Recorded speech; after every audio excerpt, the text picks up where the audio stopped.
What's up, YouTube? We're back again. Another Reviews Core podcast, episode 90. The big 90. Almost Oh, at 100. We didn't make it by the end of the year, but to get to 100, but it's okay. yeah. I Uh mean, that's good. See, yeah, so a lot of stuff has been going on lately. Before we get started on our topic. Um, you know, we got WB going into bankruptcy, and now you got Netflix and Paramount fighting for who gets it, basically. oh, Netflix is also Uh, buy is also think of buying Disney. yeah, Jesus. it's weird to think about, but then when you look at the numbers, yeah, Netflix does have more money than Disney, surprisingly. Um, I doubt they're not going to give it up. I mean, Paramount is already in debt itself, and then they're borrowing like $50 million, $50 billion as well. So I Gee, don't know. It's just a what battle. they bought $50 billion. They have a $54 billion debt, and they The still want to fuck? get WB for $100 billion. Wait, what? They they got the backing of Trump, to be fair, Like, I which don't is give a shit. Politics was a. I It's. I'm not What talking the about. I mean, they're both shit. what? I don't like Netflix Uh, or Paramount in this fight at all. I mean, with Netflix, I mean, you have the CEO there being pretty stupid as well. He's talking all about this, like, yeah, we can do Barbenheimer on Netflix. Yeah, like you can just replace the theater experience and all that stuff. That conversation that's been going on for years now. Um, what the fuck? yeah, I don't know. Jesus. Yeah, I got too sick to notice any of that shit. Ye- Uh, anyways, this is Yeah, Well, good thing is Death Battle is okay. Rooster Teeth is abandoned by Warner Brothers, so Death Battle's gone independent. Thank fuck. Oh yeah, or else Netflix got yeah, own Death Battle for some reason. yeah. If anyone don't know, Warner Brothers own Rooster Teeth. Used to. That was that Yeah. was fun. Uh, so we have talked about Death Battle on the podcast before. And it's getting towards the end of the year and all that stuff. So they got their last episode out for 2025. So we just thought to discuss this season in general. Yeah, that's true. There's a total of 12 episodes. And bit of history, yeah, I pretty just told you the history just by going through Warner Brothers. Death Battle went independent, so they just do more formats. So they just they have more freedom to do whatever the fuck they want. Even though this show is made by Ben B. Singer, he's always been the creator of Death Battle, and then he just like it keeps growing, which is insane because Death Battle survived two companies basically disowned. Actually, three if you count Warner Brothers.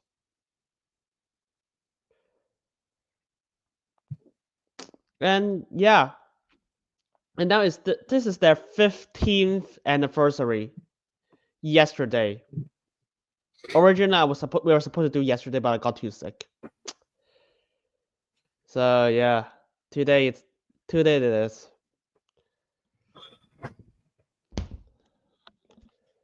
So fun. I've been growing up. I've been watching that show since okay. I was there since season 2, but I watched every single episode on repeat. It's sort of my favorite show because okay, one of my favorite show because growing up, grow with it. Not every episode is good. People hate it for a lot of people hate it for some stupid reasons. Well, there's some Yeah. good reasons and some bad reasons. No, most reasons are just bad, to be honest. It's because here's the thing. Remember, a lot of the shows got hated.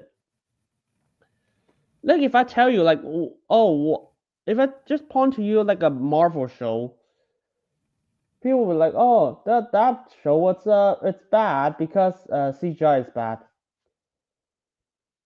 Because there's too formulaic or some shit. I'll be like, no. It's because the writing is bad. Got it? A lot of people just kind of bring their own like interpretation of the characters. Remember, we're talking about versus debating here. The line between like what do you think is acceptable or not, which is a lot of maths, and basically if the show if the franchise is badly written, you have to go for interpretations. I'm sorry. So but it's like so basically all they do is just like, oh, I judge it based on like what I think should win, or most people just like, wow, I want this character to win because I'm a fan of this character and I know fuck all about the second character. So it's like, and when that character loses it, the entire death battle is bad. I know that because I was there, and I realized how stupid it is, especially when Death Battle has made it clear in the past. So it's like, yeah, you're free to disagree many times already. I mean, that's not something you can really take away in general, because given that everybody has their own interpretation of characters and all that stuff, or they don't feel like the matchup has been properly representative from both sides or one side or anything like that. I mean, and plus, going out of the way to animate a fight between the characters is already kind of a bit of a challenge on its own, given that, like, to put the time and effort to actually do that is like already like they didn't have to do that, but they did it anyway. You could just do a bunch of people talking like you and me right now, and like we're just talking about, oh, this character would do that, this character would do that. But no, they actually they have a team that goes out of the way to animate it.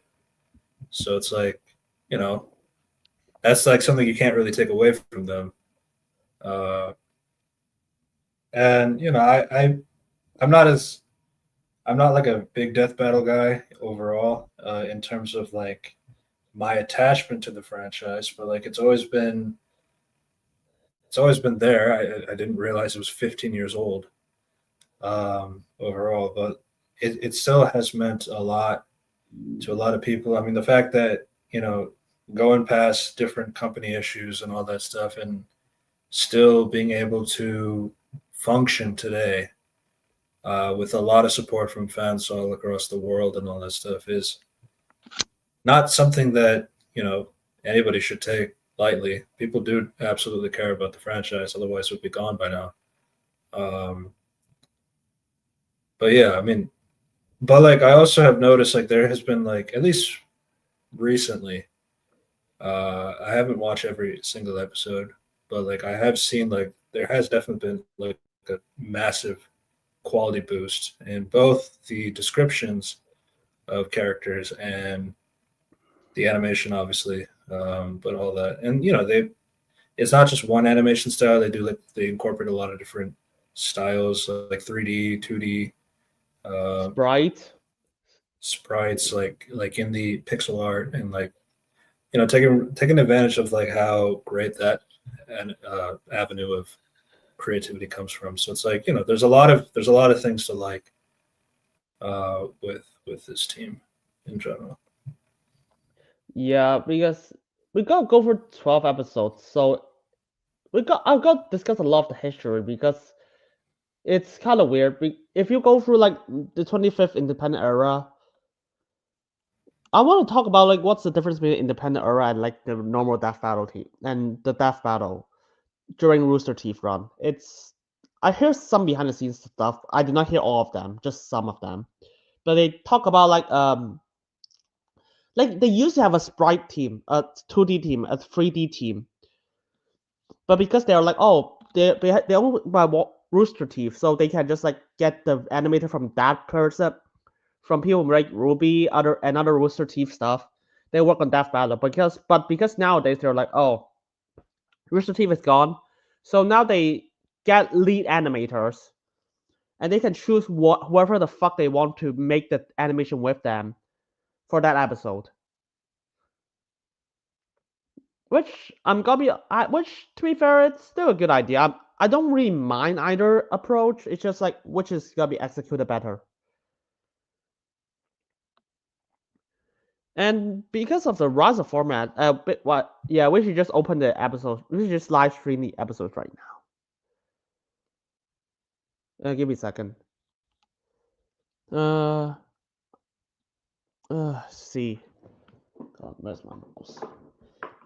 Okay, I'm gonna preamble a bit. So, Death Battle, ever since they got independent, they have a new format called like the Black Boxes format, which just categorizes a lot of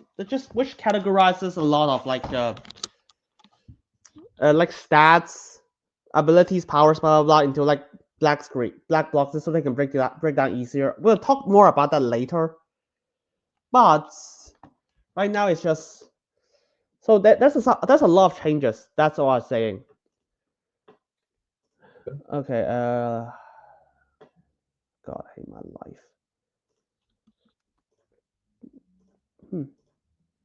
Wait, you want to share a screen or? It's fine. You can do it if you wanted to. I can do it if you want. Yeah. So the first video of the year started off with Kratos versus Asura from God of War and Asura's Wrath. Oh, we actually did a breakdown of that. Yeah, we did break it down earlier in the year. Yeah, but okay. To be fair, we should lay some groundwork of how we judge every episode of Death Battle. We judge it based on the black box. No, the black box in the conclusion. Oh, in the top corner. No, the ones that has like speed, experience, versatility, and strength. So you're not referring to this? No, I'm referring to like the thing below. Just get to the beginning. Oh, the power. Okay. Yeah, that's one. To be fair, they tried to do it in like 2 episodes in like before Rooster Teeth got like destroyed from Rick versus Doctor and Superman versus Goku. Yeah. They did it there, so they normalized it. This, for me, this is either. This is what it's referring to. Yeah. This is both a blessing and a curse. Yeah.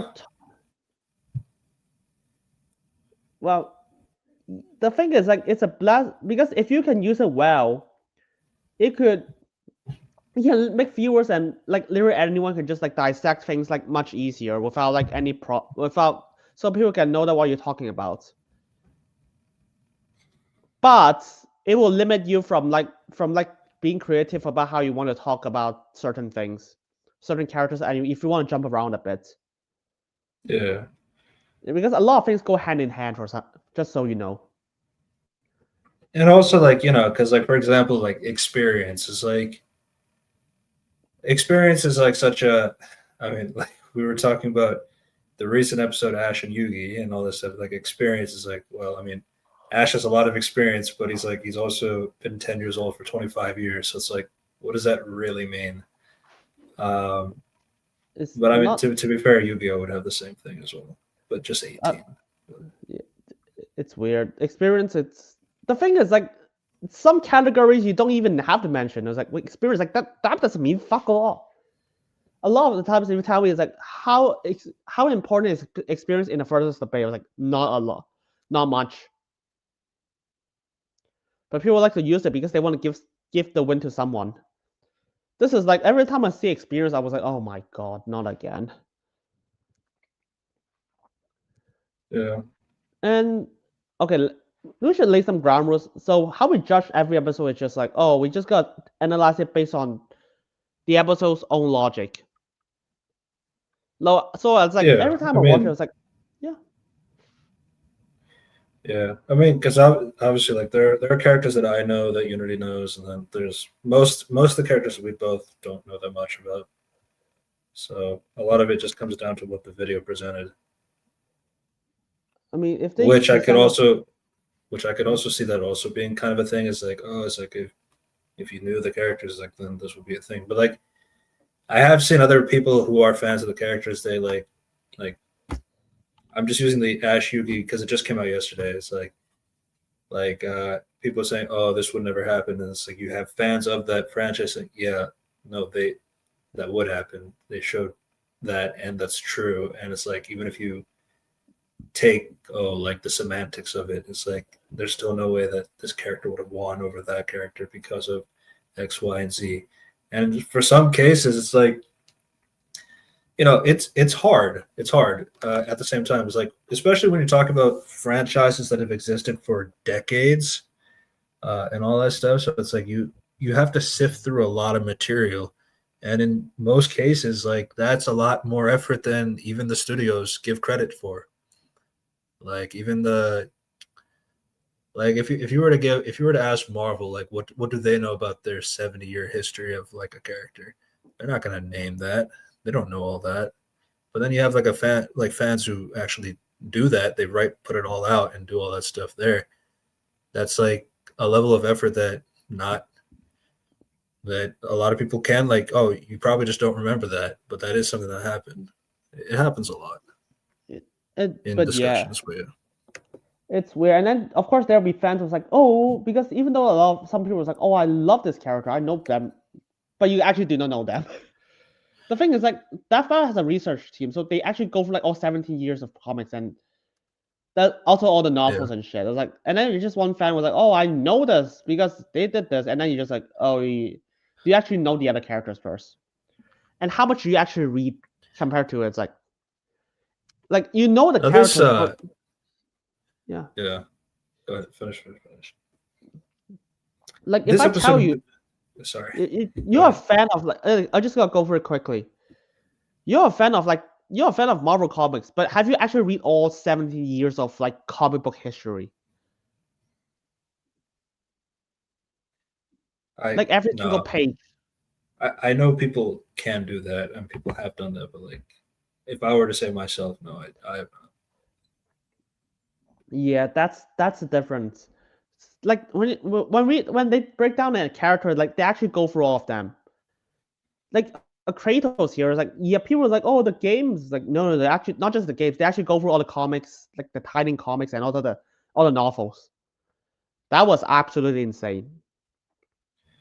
And Yeah. God of War has like what 50 games? I know there's like God of War 1, 2, 3, You got to and factor the Greek ones, the Norse ones, of the recent ones. Obviously, they're pulling a lot more with the Norse one, given the design and all that stuff. But yeah, I mean, he has a lot of achievements. Now, speaking of this episode has its own controversy, given how one of the creators talked about when it comes to underdogs, essentially, because given that Asura is in a franchise, as we said, it's only one game, so Asura does not have like which multiple games and stories like Kratos does. the game is like I need to show that page. I need to show that tweet. Holy shit, that was so funny.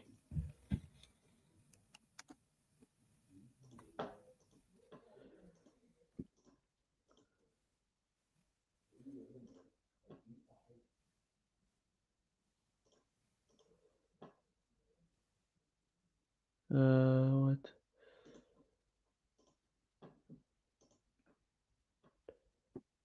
Does it work? Yeah. I don't. I don't think it's on screen. Oh yeah, this fucking thing. So if you're unable to read it, it says Kratos is one of the most popular game characters ever. Asura, sadly, it never sold more than 200K games. I never want a death battle to feel like it's picking at the little guy. So I hope most people come away from today's episode with a new appreciation for an overlooked gem. Now, just for context, this was dropped like minutes Ha- or an half hour an hour. before, Half like an half hour. an hour before the actual episode dropped. So it's like people already knew that okay, Oscar's gonna lose. Even if they already believe that, it's like, but to have like one of the creators to actually like pretty much do this whole like, yeah, don't feel bad for the little guy. All that stuff is crazy. Um, that's one. And two, it's weird because like I think that like what worried people like moving forward is like, oh, they think like they think that the death battle is just going to cater to the popular characters moving forward or for the rest of the year or something like that. Because I guess like there could be some bias, obviously, given well that character's popular. What are you supposed to say? What are you supposed to? Of course, they would win and all that stuff. That's that's that. But like, I mean, Unity and I went through the winners. It's like honestly, like there wasn't that many wins that were like legitimate like popular characters or like they're just equal popularity between the characters that like could have gone anyway. So Yeah. I don't think popularity played a factor at all. The thing is, like, I think, like, in hindsight, after 12 episodes, I think he's just really upset because literally, yeah, just like, oh, every single episode is just the underdog wins. It's like, aside from this one, in hindsight, he was like, if anything, he just have a bias to Asura. And he just really upset, so he made this tweet for some reason. Yeah, I mean, again, I think like but like here's my thing. It's like I think what did a lot. I know like I've talked about it so many times. We both talk about it all the time. Where did we go? What the hell? What? Yeah. Our profiles disappeared. You know, Oh, you can I just, see. I can just Oh, I not got it. share the I put it on full screen. Never mind. There we go. Yeah. So what I was saying is like, we. No, I lost my train of thought. Yeah, it's. Oh right. Okay. We talk about the Bowser versus Eggman video all the time because it's a highly popular video. It has 7 million views. It's their most popular one recently, as of late. And I think like, but the thing is like, what it unironically did is like it put a lot of stock back into Metal Sonic, for example.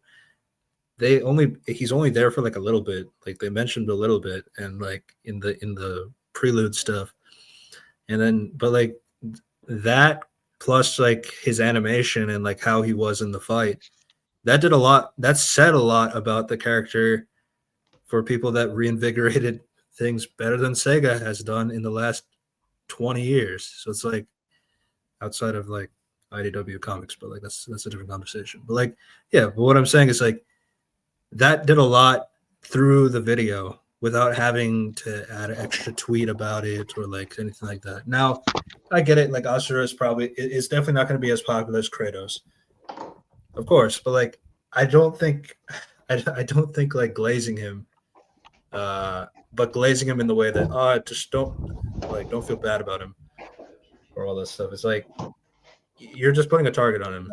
It's just not really fair for the discussion. Yeah, that was. I mean, the thing is, like, if you want to give the little guy the benefit, that's all you need to do is just present him well.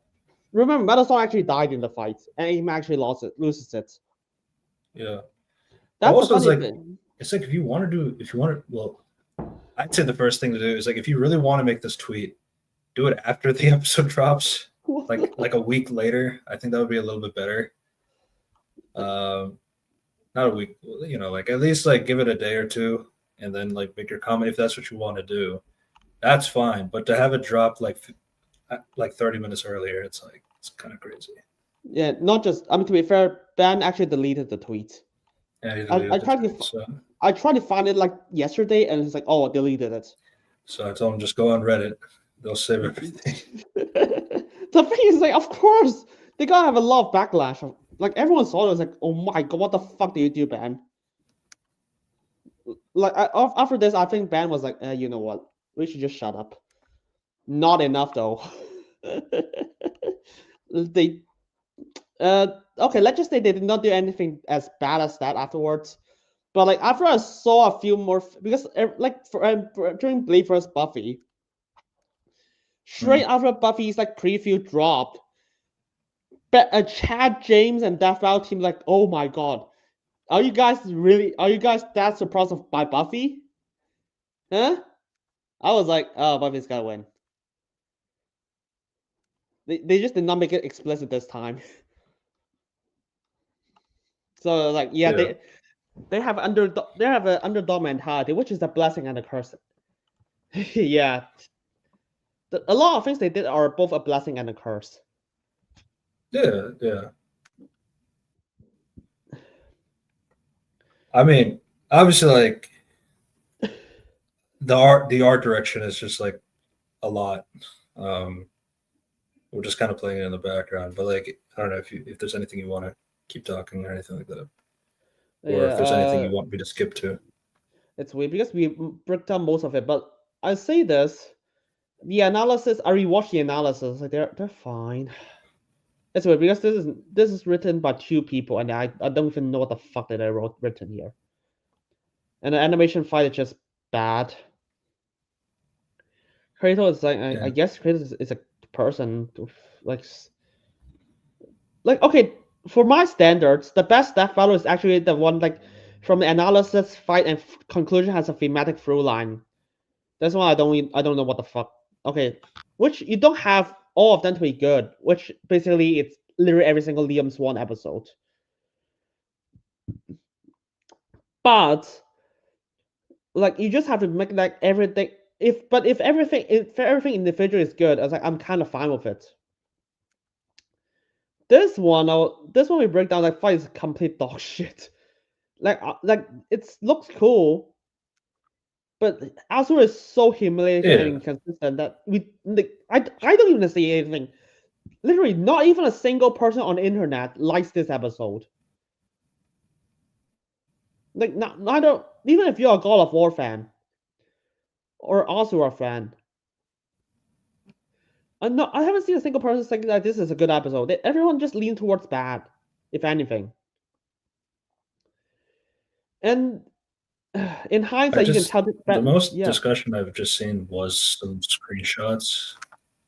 Pretty much, that was like the extent.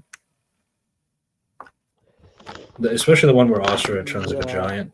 That was a really cool shot. I mean, yeah, that's a cool shot, but that's it. It's a cool shot. But that's basically just the same as every single form. You just when you transfer, you just one hit killed. It's just literally just a one hit kill. And and this is somehow 6 minutes long. And what can you tell me what did Asura do? Nothing. I can tell you that much. Nothing.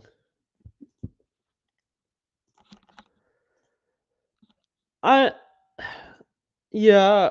I mean the conclusion. It's good. I don't mind the conclusion. People hate the conclusion because like, oh, you see what Kratos did not do that in the game. Actually, there's context in the game, which I'm gonna be honest, I don't know. I never play the games. Which yes, yeah.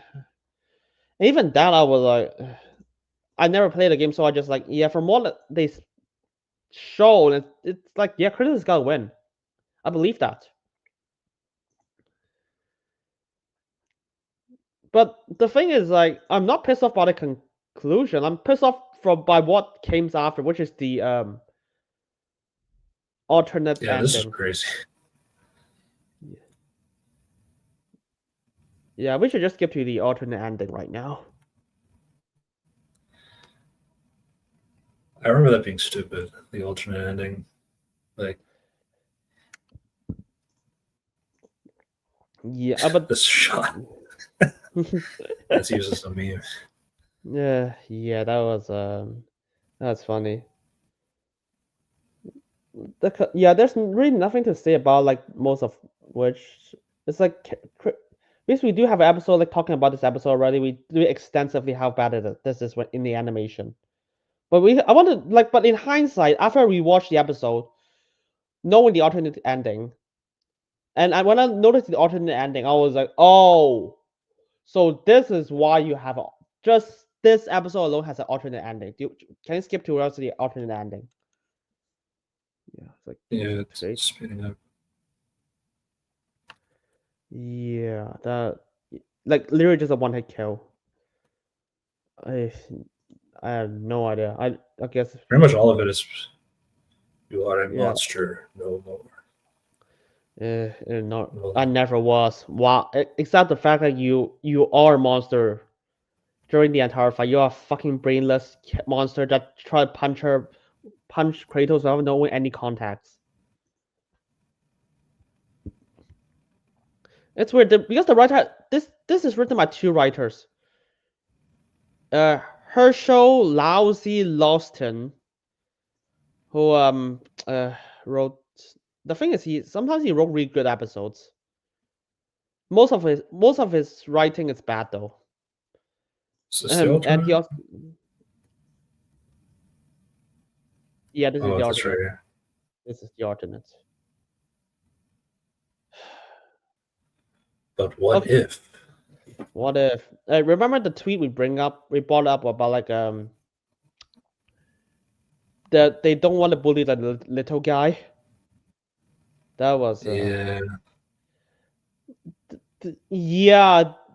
After I finished all 12 episodes, they literally do it because they are so upset that Azura loses. So they have to make up an ending of like he beats Kratos. That is literally your bias show right now. Like Yeah, because there's no other episode had an alternate ending. none. Yeah, that's a funny thing. Okay, to be fair, Bowser vs. Eggman has alternate scenarios, but that's it. They're alternate scenarios. Like what if, like a lot of like what if what if he does this, blah blah blah. But like it doesn't change the outcome. It actually, if anything, it actually like give us more comprehensive understanding. But like, what does this alternate ending does? Like after we broke down the analysis, like oh, Kratos is way stronger than him, so one punch shouldn't kill Kratos. That, but it's also like I think one of the worst aspects now. Obviously, one of the worst things to do in what if scenarios is well because it's fair because like well what if they use this move instead of this move when you have a billion different combinations like why didn't you use this superpower when you could have used this superpower like that's always going to be the discussion and all that stuff and your brain only processes one power at a time or whatever however you want to interpret that but when it comes to like what did he really do all he did he came back to life and then he does a super punch to the face like he could have done that at any point during the real fight that was 10 minutes ago but he didn't do that so it's like I don't know then so why that's why it's like he didn't do anything crazy it's just like it's just a punch it's like it looks like a strong punch I guess but that's just the weird thing about this alternate ending in particular it's like he didn't really do anything different like he became Asura the Destroyer and all that stuff being a giant and that did nothing but doing a normal punch in his semi-base form is like that killed Kratos why And Kratos just like stood there, just like yeah, just punch me. Oh, okay. I mean, yeah. In hindsight, they just want to do it because like Ben is just so upset that Azura loses. That's literally it. And yeah, I'm gonna be honest here. You don't have to do it. Well, to be fair, also the writer they got for these two episodes for this episode is quite bad from that previous Deathbell track record. So, and fun fact, the animator actually said that he's so upset that he has to animate this fight, so he changes a lot the animation. we got to keep it on the shot Yeah, that was when they tell you the episode was bad. Yeah. Yeah. So we were talking about the black boxes before. Obviously to kind of hammer in the points as to like what each one is good at, what the other one is not good at. Things like that. went back a bit. Here it is. Back 5 seconds.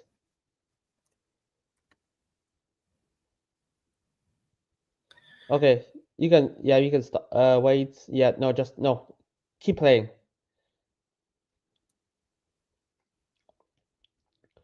But apparently, the Atlas is played by Michael Hart Duncan. Hmm. Yeah, stop here. Yeah. So they said both characters have equal speed. Asura has more experience, but Kratos has more versatility and power. Experience kind of means fuck all. Yeah. It's because we've broken down. Speed was like yeah, I guess. And to be fair, if Asura is like just a tiny bit faster. Kratos has like, a lot more power. So it's like yeah, fire power and okay. Kratos has more ways, have more move sets, and he can just specifically target Asura's weak point, which is losing his powers. Mhm. And Kratos it's like stronger than him. So the thing is like there's no thematic through line. They could just talk about like oh Kratos like can control his rage. Learn to control his rage. He hasn't understand. He hasn't. Asura hasn't understand like what it feels like to be depressed and shit. It's like they can play something like this. Like no, it's just like we're stronger. I mean, it's a fine conclusion, but it's like there's for me the best conclusion are the ones which is able to tie the characters back together from See not the, just the fight but also the preludes. but here's like I think that's what they were going for here.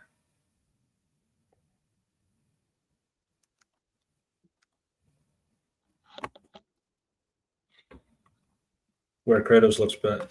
Yeah, I mean where Kratos looks back and then sees that, right? Yeah, they could just talk about like And then you see the screenshot of over the face, yeah. Thinking about yeah, his past and all that stuff. they could So I just mean, talk more. yeah. Go on. No, I mean I would say if they're gonna go with theming, I think that whole thing with their kids and all that stuff would probably be the thing they were going for. But I just think it's because Kratos just has that. Well, people know the depth of him because of the more games that he's had. Whereas like Asura, they don't really have anything because like his only real line is like I never was a monster or anything. You Like can that. fool So it's me. like, but yeah, It's which is funny because Azura has the better analysis because my god, they rush Kratos' Greek mythology so quickly, and they yeah, never once mention Atreus. They just keep referring him as boy. boy. Boy. Yeah, I think I don't want to hang on to this episode too long, so it's not Yeah, it's a I remember another thing that kind of annoyed me in this in the episode itself was like they say, "Oh, he went up against this thing," and if you factor how strong this thing is, like it's like all this kind of power, that means Kratos can like surpass all that power that other character has had. So it's like, yeah, I mean, I get it might make it impressive, but then it's like, okay, then why don't you mention other opponents that characters have gone up against and all that stuff? And that's where my inconsistency problem will like kind of lie when it comes to like other characters, like especially like, oh, you're mentioning all of these achievements that this character has done against other characters, and then mentioning how those characters are so great and all this stuff.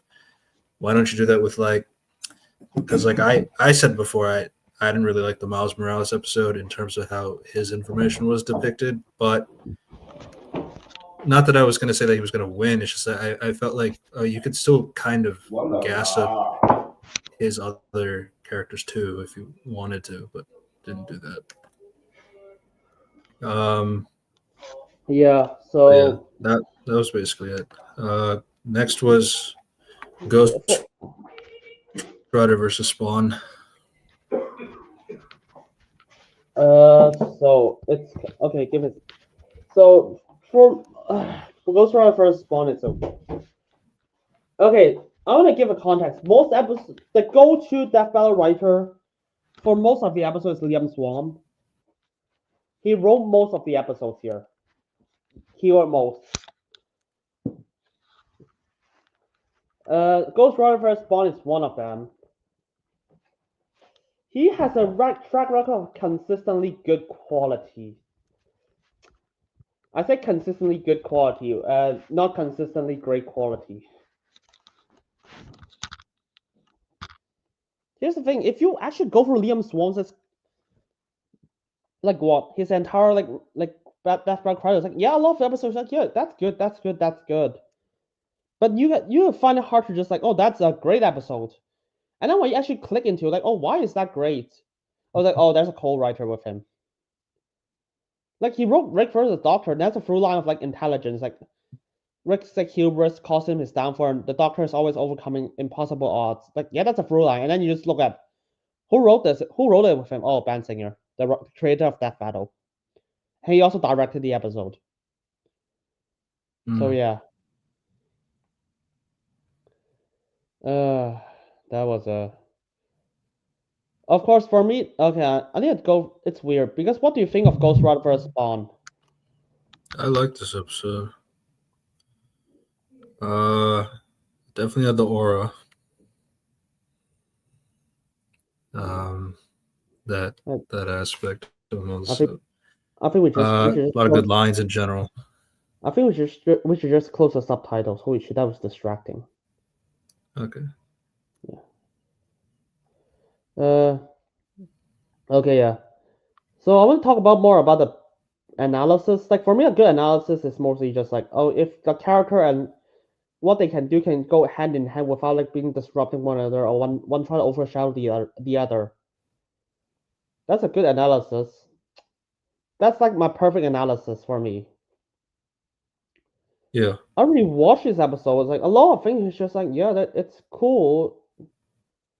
Like it kind of does. It's just I think they could do a lot better, like explaining like, oh, this power like relate to him in this way, this way, this way. But like this is a progression, and now he gains this powers. Like this is like this would be amazing for me. The analysis is fun. Like I think the analysis is good. The fight is cool. It's actually a good fight. And fun fact, this is like the only sprite fight in the entire season. Yeah. Like it's a cool fight, but if you ask me, it was like I don't really have much to say about the fight. It's just cool. Yeah, the lines in particular were pretty tough, especially from Spawn. Yeah, it's like, welcome to hell, motherfucker.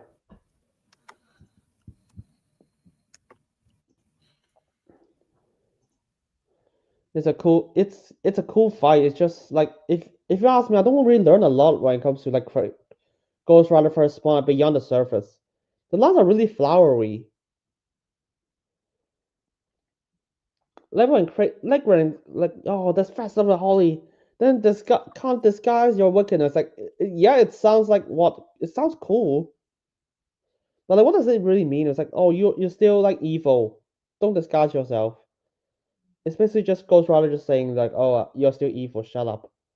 Like it does not mean much. A lot of lines just it sounds cool. It's flowery. It's worse because the best because if you remember Bowser vs. Eggman, a lot of the characterization isn't through like dialogue, it's through action. Like Bowser Yeah. is like the best example. Like everyone just like points to is like Bowser just jumped into it, somebody to block the laser. Not a single line is said, and his son just literally blocked the attack for his dad.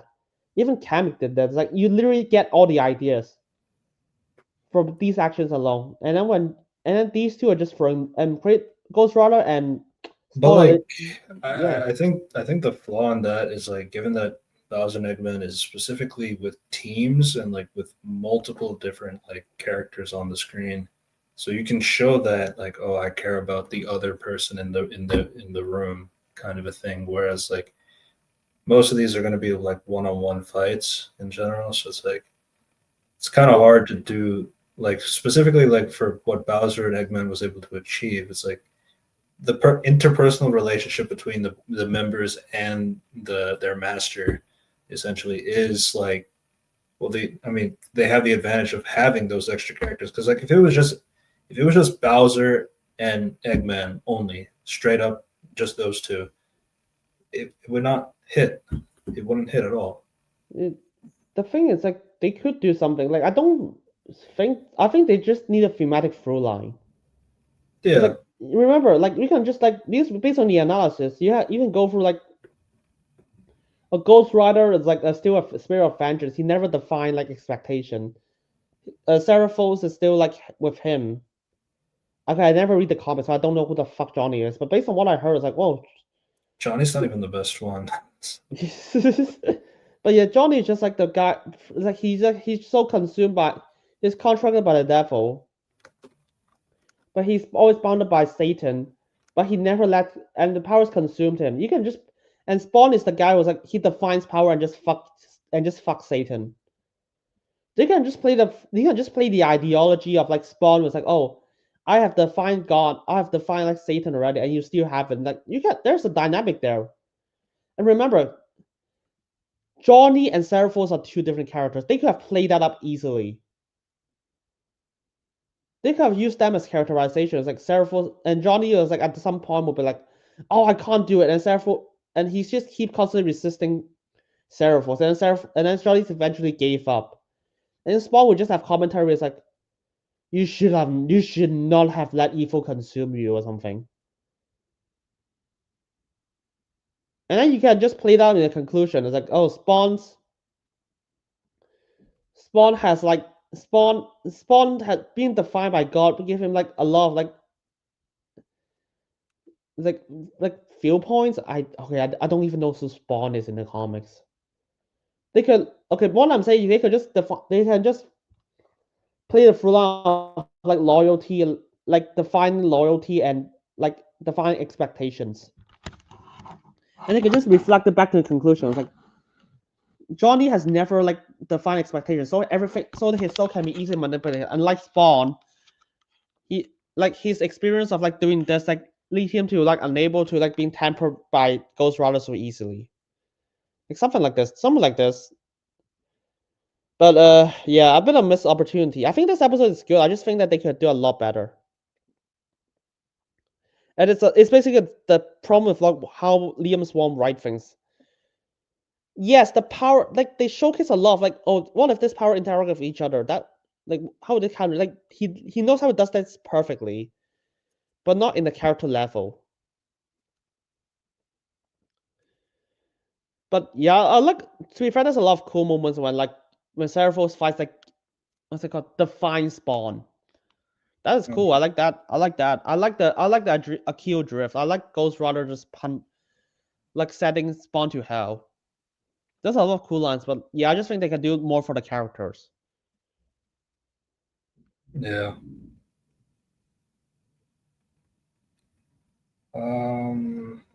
Oops. Oh, by the way, I found. Do you know what's funny? Mhm. Oh, this was another one. These Yeah, charts. they stopped doing that after what? Jesus Christ! I think they just stopped doing this after Simone versus Kyle, which is actually kind of fun. Which is like which is kind of just oh well. Because I prefer the charts more than the black boxes.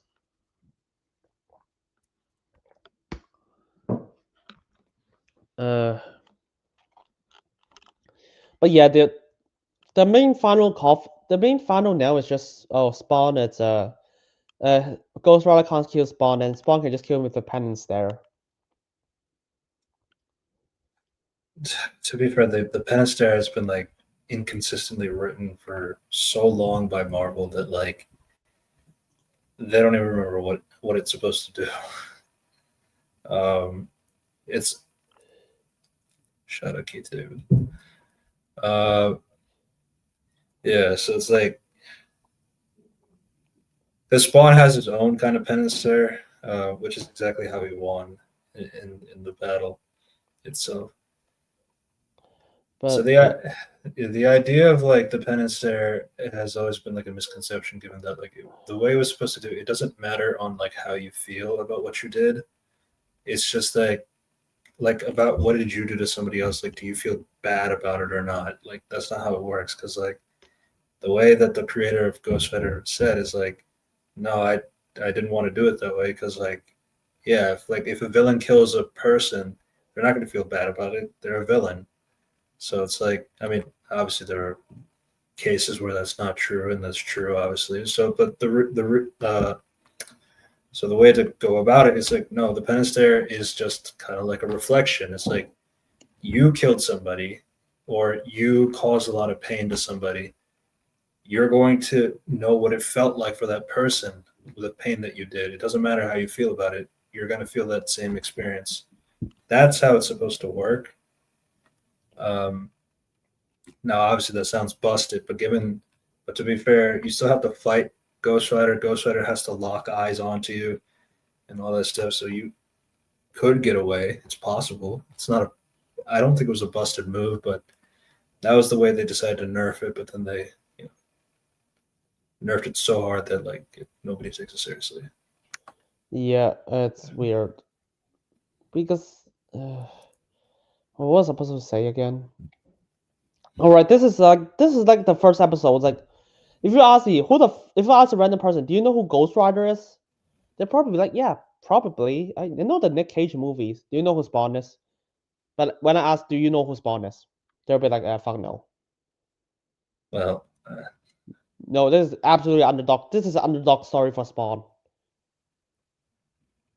I don't know about that, because like Spawn has been like at least like a character that has been. Well, to be fair, he's in the potential meme. If you were to pull up a potential meme, you're probably going to have that. In the sense of like, because like Jamie Foxx is supposed to play him. No idea how long is it going to take for that movie to come out. Yeah, But yeah, he's just kind of irrelevant at this point. Especially Tom McFarlane is just weird, and Neil Gaiman's weird. But it's weird because if I ask anyone, was like, who's Spawn? Everyone, I was just like, do you know Spawn? I bet they don't know who the fuck Spawn is, unless they know the comics. or the cartoon. To be fair, I think Ghost Rider would be way more popular in the cartoons. I mean, dude, this guy actually is an Agents of Shield, and Nick Cage plays him twice. But fun fact, Kratos. Do you remember there's an episode called Kratos vs Spawn? That's in season 1 of Yeah. that battle, and yeah, Kratos and Spawn has episodes back to back. Kratos lost that one. Yeah. To be fair, it's like I'm kind of fine with it. It's like it's I think that putting these two. That was back, before. That was before the Norse games came out. Yeah, that was 2018. Yeah, was before that. Yeah, it's 15 years ago. They and then they just references back, which is, to be fair, I think putting Kratos and Spawn back to back as back to back episodes is a cool idea. I mean, I like it. Yeah, I think Spawn wins again. It was like it's hard. I think Ghost Rider vs Spawn is a good episode. Like the analysis is good, the animation is good, the conclusion it's like I believe that Spawn will win.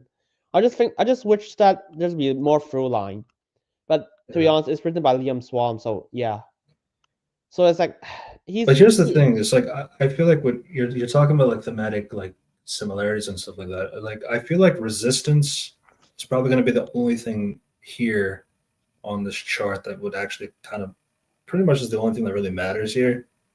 Because when it comes to like power, skill, versatility, it's like given like the way that their powers are, how they work and all that stuff. At that point, it's kind of like, oh, are you able to resist the amount of damage that this thing can do versus what I can do and all that stuff? So it's like, I don't know. That's why I feel like with these black boxes, like I think like one of the downsides of it is like I get it. The idea is to like put it in a summary form or like easy to digest for the conclusion. But at the same time, it's like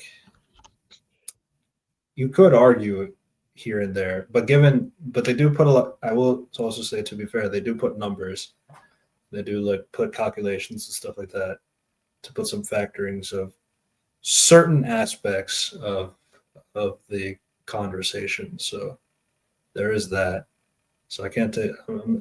They do put a lot of work in, obviously, but like I just feel like there's always going to be that one way to dissect it and all that stuff. Yeah, I don't know if you need all of these, or I don't know if these points are enough to like come to that conclusion as strong as it could be. No, that's why I was like, I think it's a blessing and a curse. If you know what to categorize, it's gonna be really helpful. But like, Yeah. my thing is not power, because power was like, yeah, I get it, because because Sephiroth is way stronger than Spawn, like physically, and Spawn has to be like and resistance and versatility. Yeah, I get it. Spawn has more powers, and he has many ways to just like beat Seraphos, even like despite he has like he's way more powerful. But skill, what the fuck? What is skill doing here? Like if it, I don't know because I rewatched the episode. I was like literally just like, Al Simmons is a martial artist, so he wins in skill. That's literally it. That's such a minor category for Spawn to have, and to even have it in a black box. Yeah, that's what I'm saying. Is like no, because like I watch like NBA basketball and all that stuff, and it's like the thing is like when it comes to stats, it's like for sometimes it's like you can put like these two players, like one player has like all these better stats in some aspect, but that still doesn't. Sometimes that still doesn't mean that player is better than the other person though. It's like it might be inflated for some reason, or it's like it might be inflated because they're on a bad team and that's why their numbers look so good. But if they're on a better team, then they probably aren't going to be as good as they are. Things like that. So it's like, so when it comes to like, yeah, I mean, I'm sure you can put like a longer checklist where Ghost Rider might have more check boxes, but you only have 4 here. So it's like you're going to have to limit yourself down to 4 things. But I don't know. It's like, that's why it's like, because like, oh, skills, like, I guess. I mean, skill. I mean, we could Skill see is what did they look. What did they say about skill? Power. power. No, I believe I agree with power, but like skill was like, what the fuck?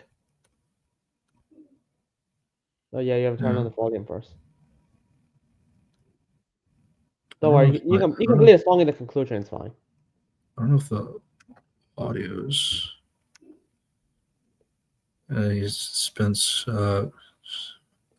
He has skill based on decades of military combat, master martial artist. Johnny's more relies on his invincibility. Yeah. So Spawn is like, it's not even because of what Spawn does, it's because of what Simons used to do back before he became Spawn. And then Ghost Rider is like, well, I mean, Ghost Rider is invincible and he's a motorcycle driver, so I guess that's nothing. It doesn't have anything to do with their superpowered beings or anything like that. That's kind of silly. Yeah, so yeah, John, it's a yeah, I think it's a good episode. It's just like, yeah, oh my god, it could have been great. Yeah.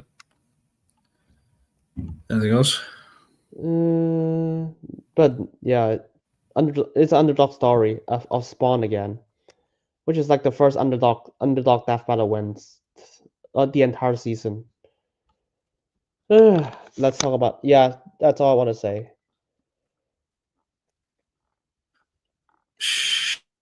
Shigaraki and Mahito from My Hero Academia and Jujutsu Kaisen.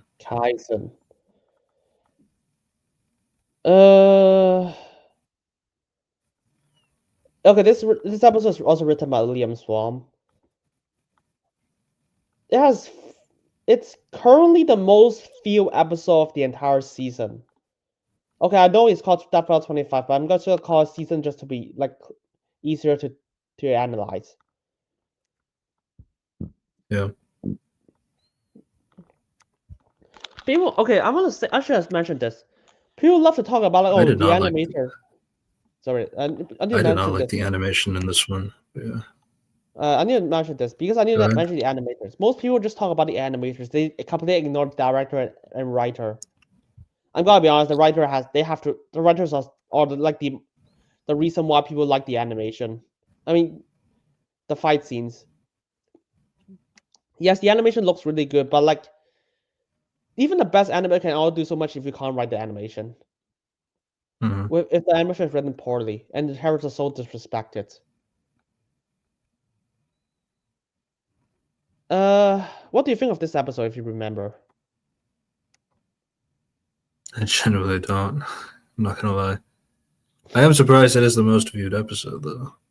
Yeah, it's 4 million. To be fair, that's because Kratos vs. Arthur was so overhyped when it dropped. Mm-hmm. Like before it dropped, it's overhyped and it's disappointing. So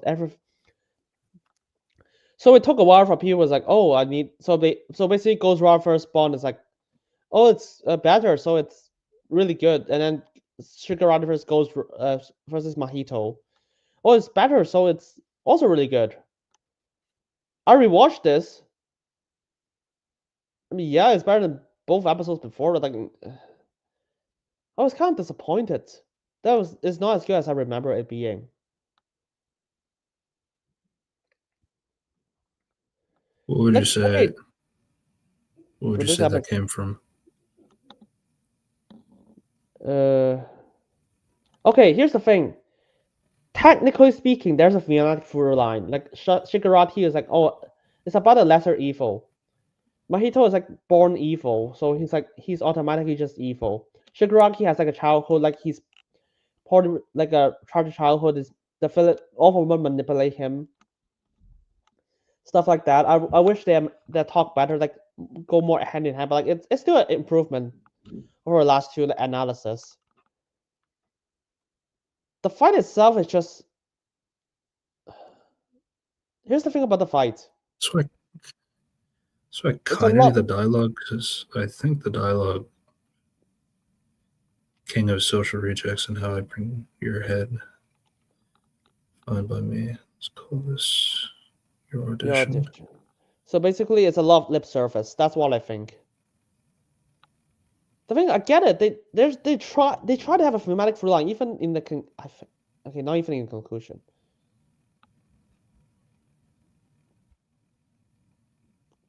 But yeah, it's there's a thematic through line, but it's all lip service.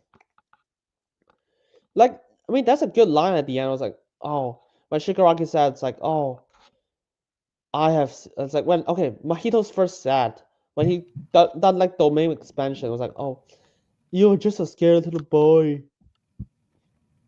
And Shigaraki like broke down his what's it called, domain expansion. He was like, I have seen your past. You're just I was like, you're totally you're just you're evil because you're born that way. Totally random. You grow up, which is it's good. And then you realize the entire fight has nothing to do with that. It's all based on just one scene, which, to be fair, that entire sequence is good. But like a lot of this is just throwing powers at each other. So it's a lip. It. I think the episode overall it's good, but it's just you play lip service on how they. It's like you play lip service instead.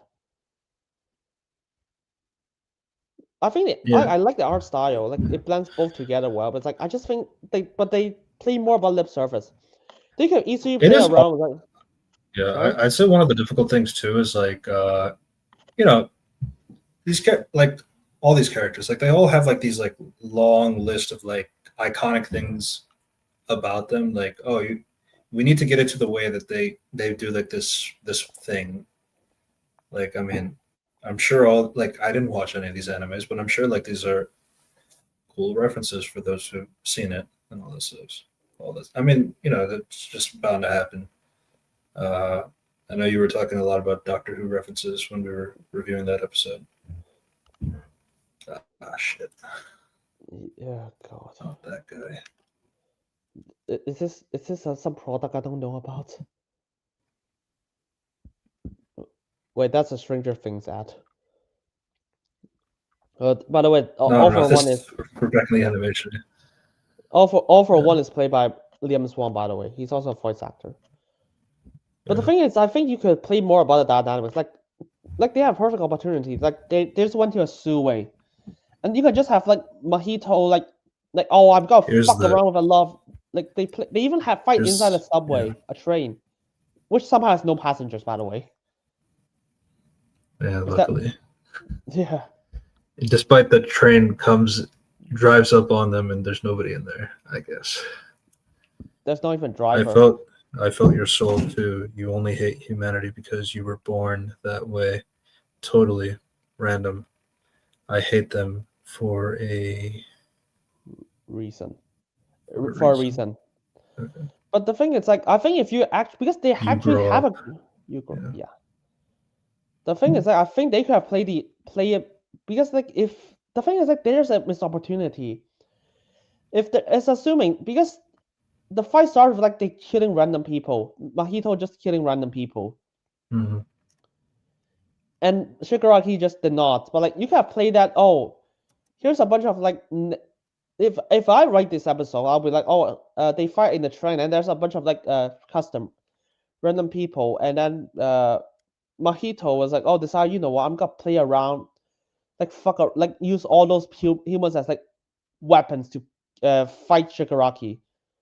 Okay, I don't know who Shigaraki is. I don't know how much he hates people. I just know he's an evil person who doesn't want to be weak. But like, and then you kind of like Shigaraki was like, I don't give a fuck about those people. I might even try to protect some of them because like okay, you're just killing them for no reason, just to spite me.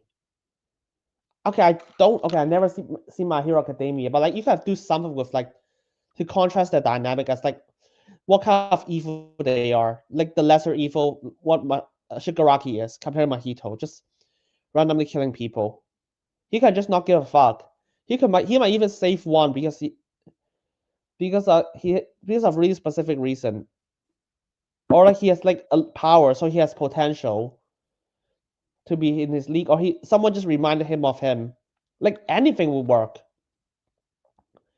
But like, but after like the audition scene, which is like fine, just like want to recruit him. There's just nothing, and then they just play lip surface. Yeah.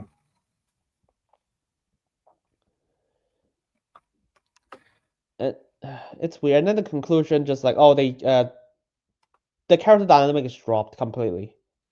Survivability is an interesting thing to separate It's weird because because, like, you could put survivability as a power, technically. It's always been kind of my problem. Is like there are some things that you could combine them, but you clearly want to have a separation. the thing is like they clearly want Mahito to have an advantage. That's a problem. Yeah. Because this format is just like oh, even the loser has an advantage, and then if you listen closely, no, she does not. Mahito literally lost in every single category. Because even though he, technically speaking, he can regenerate better, but like that does not matter when Shigarati's main move is like literally can just kill you instantly, and he's way faster. It's like you're fucked. You don't have a single. Your character does not have a single advantage. Yeah, and like I don't know if you had a plan to talk about these black boxes in the corner. Oh yeah. Basically, this one just said, even if Shigaraki could not kill Mahito with his main power, he's gonna die anyways. Proven by the 45-day stamina. Yeah. So I will say, because like I don't know if you have any comments on that, on these types of pop-ups in general, because like I know that's always kind of been like, oh, it's like people kind of use it as an excuse, or they think of it as an excuse, like as a way like, oh, they didn't really put it in the video, but like it's a comment there that you might miss it if you don't stop the video and read it or something like that. I mean, to be fair, we're on YouTube. We can obviously pause the video whenever we want and read it if we want to or not. So you can't really say that the information is not there. I don't know if you had any opinions on that. I have. It's like the format of it. For me, it's like the black boxes is like, oh, if you want like extra information, like what if for things like you're not covered because of the length of the conclusion, it's like, yeah, fine. But if you drop like crucial things, it's like crucial game changing things in the black box, I will be like, what the fuck? You should not put it in the black box. Like I remember we had that discussion before, where the answer was like in the black box, and you were like upset about that. Like okay, it happens in a lot of episodes in this season, unfortunately. Yeah. Okay, the biggest example is Green Lantern vs. Ben 10. That was the most egregious example. People hate that episode for all the wrong reasons. Yeah. Like because they hate it because they think Ben 10 by their own logic should win. But like if you actually go read technically, it's Green Lantern should win, and all the win conditions are in the black box. That's a problem. Because they're like, oh, this is how much stronger Hal is stronger than Ben. This is how much faster he is than Ben. I was like, what the fuck? You should have just said out loud instead of black boxes. Yeah, I mean, my thing has always been like, I can see, but the thing is like let's do like a best out of 3. You do like rock paper scissors. You have to win 2 out of 3. The thing is like, can I see Ben 10 losing all 3 times? No, I don't. But I mean, to be fair, that also is a cop out, because like I was like, this sometimes this character will win, sometimes this character will win. Now you got to do it 1-on-1 to the death right now, that kind of thing. I get that. I just feel like the way they presented it with Alien X and all that stuff, like there was no way that could have, like the way that it happened, like there's no way that could have solved it that way. However, that doesn't mean Green Lantern can never beat Ben 10. It's just like the way they animated it. It's like I just don't see how that was possible for that to do the time travel bullshit, like in that moment where he was disintegrating and all that stuff. That's what I disagree with. But to say like, oh, Hal Jordan could never beat Ben 10, no, I don't agree with that. It's just like I just think the way they animated it to the point where I just think like the animation is like how they did it is like, I just don't see how you can possibly get over that. That's my opinion, obviously. But like, yeah, I mean, obviously if you go for like tick for tack and all that stuff, yeah, I'm sure there's a way there. I'm sure Hal Jordan would beat Ben 10. Yeah. I just don't think the way they animated it, or like the way that it was like done, presented, like I just don't believe that is how he would have won, in my opinion. But that's what I was thinking. But yeah, I just talk about corner boxes. Like, to be fair, the animation should always reflect on the. I think animation always reflect on the conclusion, because here's the thing: they play clips for the conclusion all the time. So it was like, oh my god! So the animation absolutely reflected on the conclusion. I think that's also important. The thing is, like, it's not reflected well. I think this, for abilities, I think this Shigaraki vs. Mahito reflects it well. Yeah. I just think, yeah, but for the black boxes, like for the corner boxes, I just say the corner boxes. Yeah. Like so, like those should be superfluous, like like extra information that is like, yeah, that's good to know. It's just like it's not that important, but it's still good to know information. Those should be like the more important one. Like what, like he can also like win like this, even though he wins like a 10 billion. There's 10 billion ways you can win already. It's like that's fine. I'm fine with that. And then you just got like whatever fuck that. And then but like Ben first Hal Jordan was like, no, this is he's stronger and faster. All in the corner box. It's like, what the fuck is wrong with you? You should have not have done that. And sometimes you just have like corner boxes information that completely contradicts the conclusion, which is like it happens and it's so stupid when it happens. Because Yeah. I'll be like, what? Then I'll be like, what the fuck is the point of like when you're showing the like the black boxes like on screen? Yeah. I mean, I get that. I still feel like animation is going to, at the end of the day, I think it is going to supersede everything. Because, like, what are people going to really screenshot? They're going to screenshot stuff from the fight, usually. I mean, obviously, you have people who take the stat boxes and like all the data. It's like this is like the skills, this is the weaknesses, that kind of stuff. Like you can do all that, but I don't know. I just feel like, but you can also like kind of tailor the. You can all, but like in the conclusion is like you could also like put clips from the fight, but like specifically at specific moments and not address the parts that were in the fight and all that stuff. So that's kind of my thing. Is like you can't pick and choose your clips and how you want to present that information, all that stuff. So that's just my thing. Is like I think Hal would win. I just think the way that it was animated, I just don't think in that situation he would have won. But that's always going to be a disagreement. To be fair, no, Um, I agree. It's like just the animation should always reflect the conclusion. yeah, it should.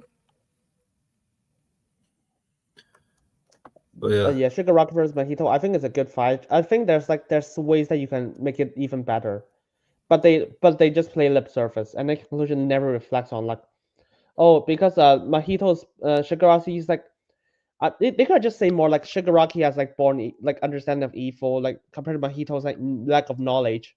Shigaraki has like more experience, and he's able to tell like defeat him through like idol transfiguration, like can has like earn his way to just fight like deal with idol transfiguration. Like at least that would be something. Like they just Liam Swan off with like literally nothing. It's like, but it's still good. I still think the conclusion makes sense. I just think that it could be great. I wish this episode could be great, but it's like it just up with good.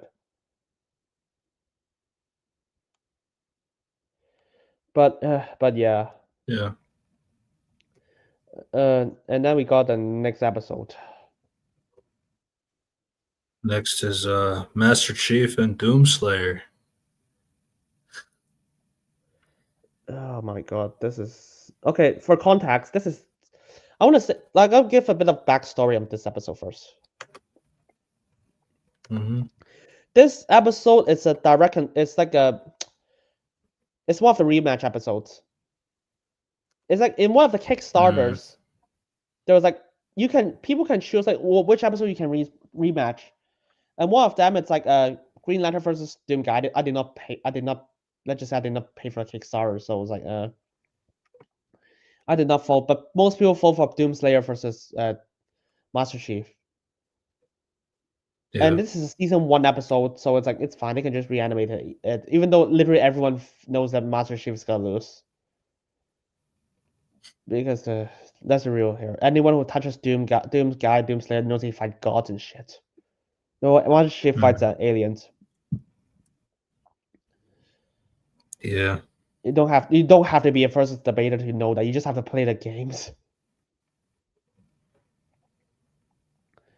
But yeah, this is a returning episode, and Ben did write this episode with a co-writer. Her name.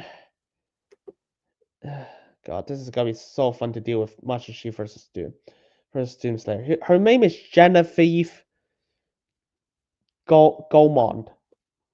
Gaumont. Yeah, she's a writer of Death Battle, and she has never written a single good episode. Hmm. She even wrote some of the most like some of the episodes that people still make fun of, like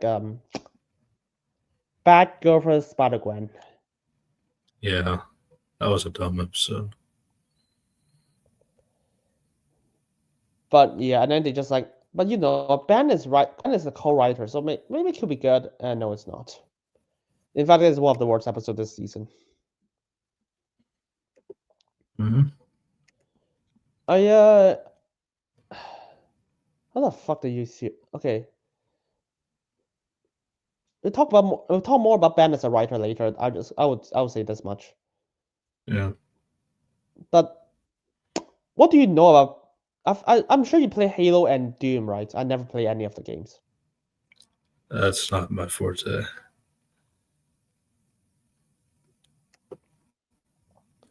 But okay. Still, Ben. I heard analysis. I had no fuck all about both characters. Hmm. I just know that Master Chief is the prelude is so stupid. Literally all the character stuff is just beginning and end. The entire middle, it's just this is how cool they are with their weapons and powers. If anything, somehow they have Doom have more stuff, and Doom does not even speak. Okay, Doom does not even speak, and he does not have like Cortana as AI to someone to speak with. And Yeah. I don't even know what the fuck, and then just like what? Oh, Master Chief's characterization. What the fuck? Oh, he has an AI at the end, which they immediately speed run to the fact. I was like, oh, yeah, he lost his humanity because training, and then he's like, oh, by the way, the AI just like give his humanity back. How do I know? Fuck you. How does he do? How does she does that? I don't fucking know. They just said that she does. I guess I have to play all the Halo games just to get the idea. To be fair, Doom is a really simple character, so it's hard. It's like, oh, he's just an evil demon slayer, I guess. I don't know his characterization, so please. So it's just like, so these two are just hollow characters from Preludes alone. We watched the episode together, and we are so baffled. And the animation wise, we are so baffled by it. Like it's cool to see them watch together, but like, Master Chief is such an idiot. Like if you jump to if you remember if you go back to the animation, like just the spaceship fights.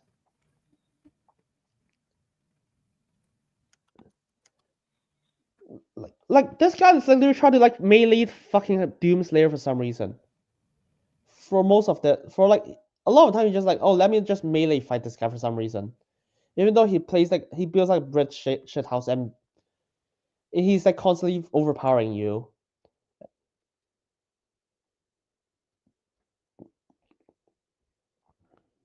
Yeah. And then yeah, go on. Yeah, I just remember that. I remember the only thing I really remember is that Cortana's voice was not very good. Not just not get hurt. Everything she says is fucking stupid. It's like on your left. Oh, that just happened. Well, that just happened. Oh, look at this. Look at this. This is the dumbest moment. Master Chief jump in front of portal, and he does not realize behind him is a portal. Chief, you're 6. Thank you. Jesus. I'm sure the loud portal sound is helpful or not. Yeah, and Chief, why can't Chief notice a portal though? He's deaf. Makes sense. As Cortana could not hack portals like hack Vega, which the Hell fight, everyone loves the Hell fight for some reason. I was like, my god, this is because they're teaming up, buddy, I guess. Yeah, and then there's a bunch of, and they just got a lot of Farming 101. Yeah, and then just like a lot of close-up demon kills or some instead. And here's the dumbest part. Master Chief turned his back and Doom just punched him. I was like, what? Yeah. What the fuck? Master Chief, you're a fucking idiot for turning his back. Master Chief fucking turned his back on his enemy. And I'll see what I can do about that annoying AI. Why the Do it. fuck don't you do that already? Finish You're this. Cortana. I can no longer detect the enemy. Citizens conquer. And Master Chief literally just closes range to shoot him. It's like you can just do it in the distance. But headshot. I guess. Fucking hell.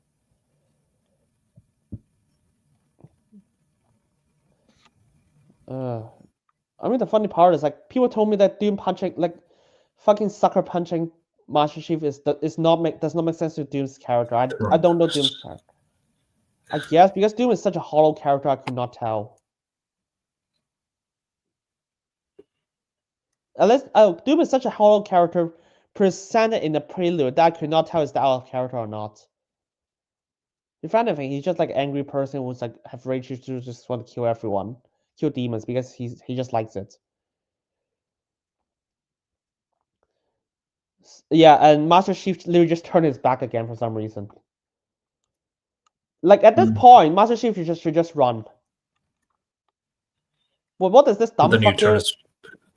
He blocks the fucking hit with his arm. Get over here. Fuck. Yeah, Master Chief is just an idiot. Oh my god.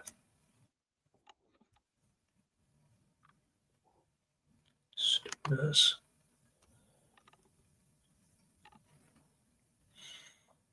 I guess people love this shot. It's cool. It just ended everything leading up to it's so bullshit. Yeah. It looks wallpaper worthy, I guess. Yeah, and the demon just teleported. Yeah. Yeah, that was the other thing too. It's like there's just too many moments of like Master Chief's like turning around and all this danger, and like that's exactly what makes him lose. Is like you And want then to portray. and then you have the gall to tell me that Master Chief has the better AI. Not in this episode. Maybe in the games, but this episode did not do shit. No, she just say shit. She just say shit. That sounds like a fucking Marvel character. Like, hey, that just happened. Isn't that funny? Did I laugh?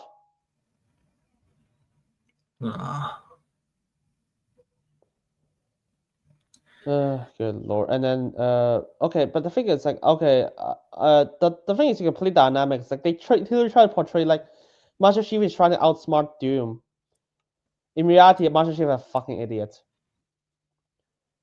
And Doom literally did not overpower like his intelligence. Master Chief just keeps fumbling because he's stupid. But do you know what? You know what? I want to talk more about the conclusion because the conclusion doesn't. Okay, technically speaking, the conclusion is right, but it's not the right reasons. I don't. Yeah, just wait. Just pause until the categories. Yeah, nice. Stop. Okay, good. So let's talk about stats. If anyone actually go through a prelude, they said that Master Chief is able to dodge light speed lasers, which is faster than Doom being able to dodge meteors, which is like what 66% the speed of sound. 66 times the speed of sound. I mean, Master Chief should be faster, but they like you know what? Master Chief can just outrun a cheater. I was like, what? No, what the fuck? You literally said that he can dodge lasers. What are you talking about? But and the thing is like Master Chief, like and like if you think that, but here's the other thing. Doom Slayer is like fucking like fuck knows how much stronger he is compared to Master Chief because in Doom Slayer's analysis, he said he killed the creator of the universe. And what the fuck? You tell me he's only able to punch giants, building-sized giants? Like, oh no. Like what they presented, it's like it should be Doomslayer is way more powerful, but even though Master Chief is way faster, Doomslayer is way more powerful.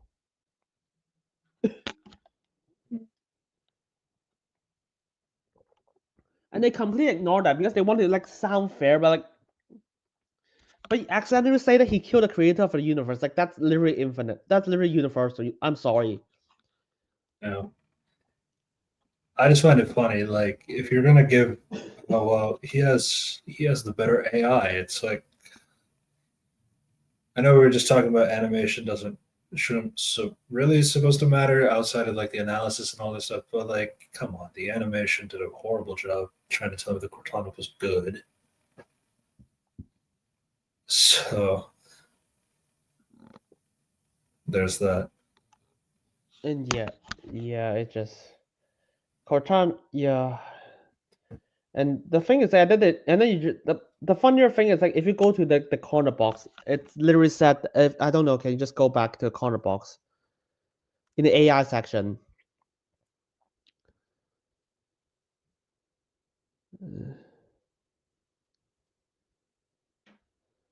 Yeah, and then just plays.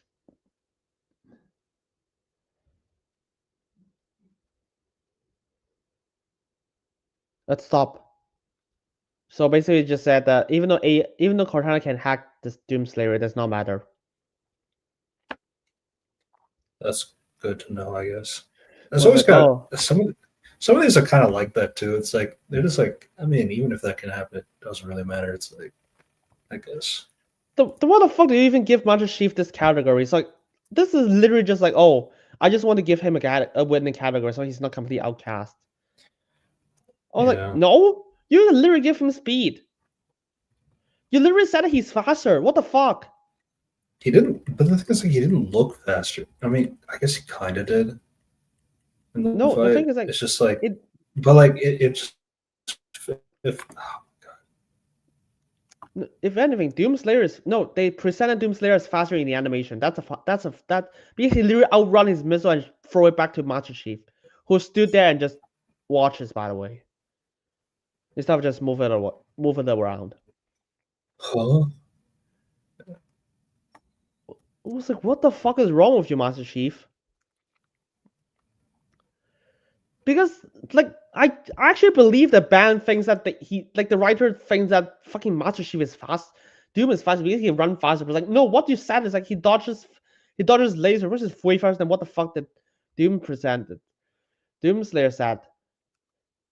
It's like you can literally separate the conclusion with just strength, strength, speed, experience, and I don't know, versatility. The thing is, experience is so. The other thing is, the experience is so superfluous.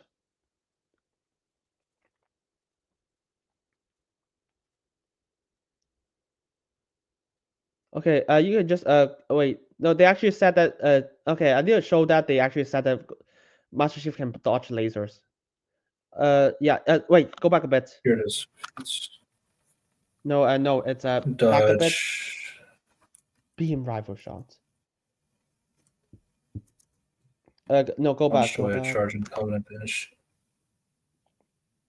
Dodged a beam rifle shot.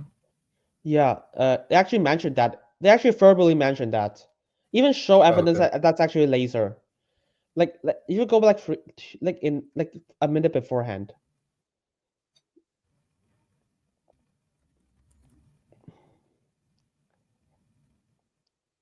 Wait.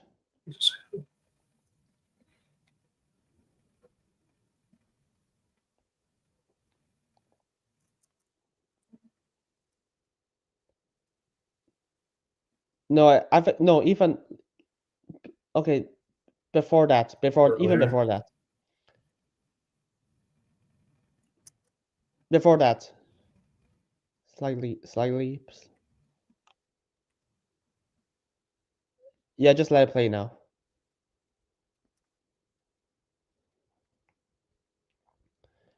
30. Okay, I need to talk much about this 30 Also, I million don't. warhead. So stupid. Yeah, I don't know about that rocket stopping him so easily. Yeah. Mjolnir. Mjolnir. Like, that's from the Halo show, for fuck's sake.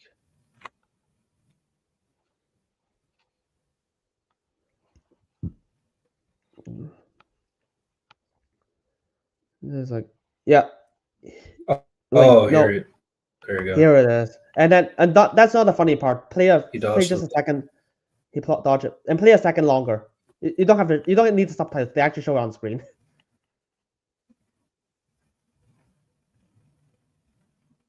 Stop. Yeah.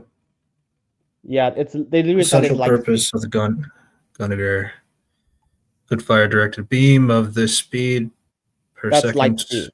That's which is light speed, by the way. That's light speed. Yeah, and then Doomslayer. Okay, to be fair, that's at the very end. At the very end of his analysis.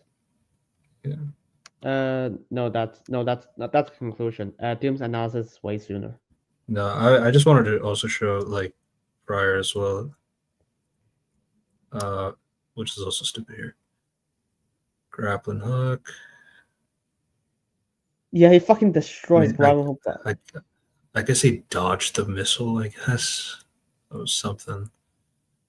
And then he catches the missile, and then yeah, I mean he can take 30.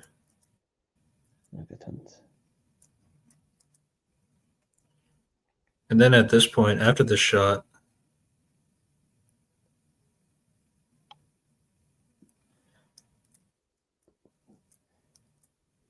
he's still like,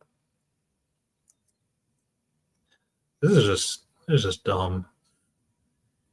He pulls out his guns, but like there's already enough time to like get stabbed in. There you go. Nothing you can do. His back was turned basically. Yeah. Yeah, Master Chief is a fucking idiot in the entire fight. Now I want to show that they actually said the Doomslayer defeated the creator of the universe. Stats or no, it's in the Doomslayer's conclude, like Doomslayer's prelude. So it's way before that, before the fight starts. Yeah. Keep playing. You have to. They've said it verbally. You have to play the subtitles. Unfortunately, you have to play the subtitles. Mm-hmm. Actually, speeding no. up his speeding up. Yeah. Perception of time turning partially visible. I mean, yeah. 3 seconds. Don't get it wrong. Slayer's not invincible.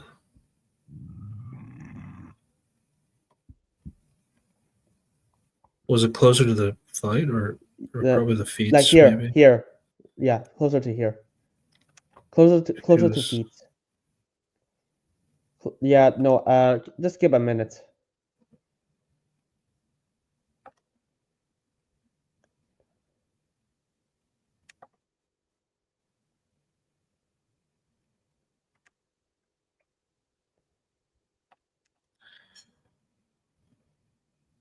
There was yeah. Nothing with speed here. No, he does not have speed. Like he not but strength. He killed the creator of the universe. Yeah, and he was literally blessed with immortality. Yeah, he can still technically die, but ages. No, hundreds, no, thousands of. I never played Doom, so it turns out the Slayer was all powerful.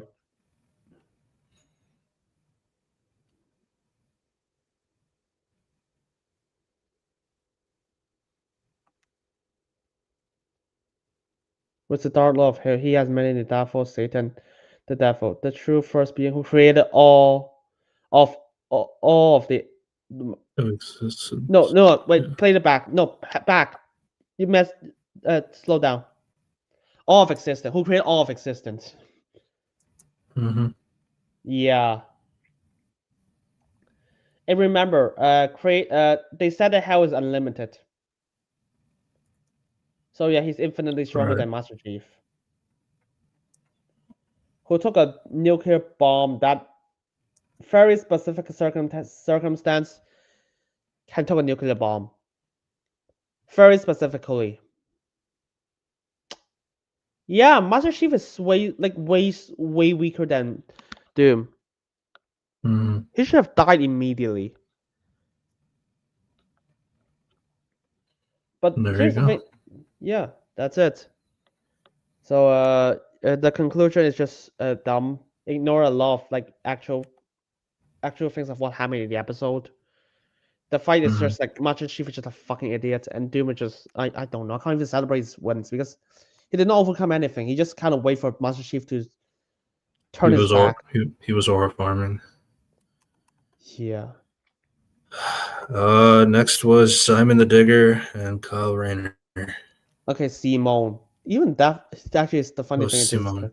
Simone the Digger. But to be fair, this is also written by Liam Swan, and people actually said this is the first legit great episode of this season. Nah. No. For me, it's gonna be Wily, Coyote, and Tom. But I got a bias. Yeah, let's break down this episode first. The thing is a lot. Okay, here's the context like beforehand. Okay, I'm gonna say this. This is an underdog story for Simone, because Kyle is Yep. a DC character, and Death Battle used to be owned by Warner Brothers. Mm-hmm. Warner And- Brothers sure hates Kyle, but we'll ignore that.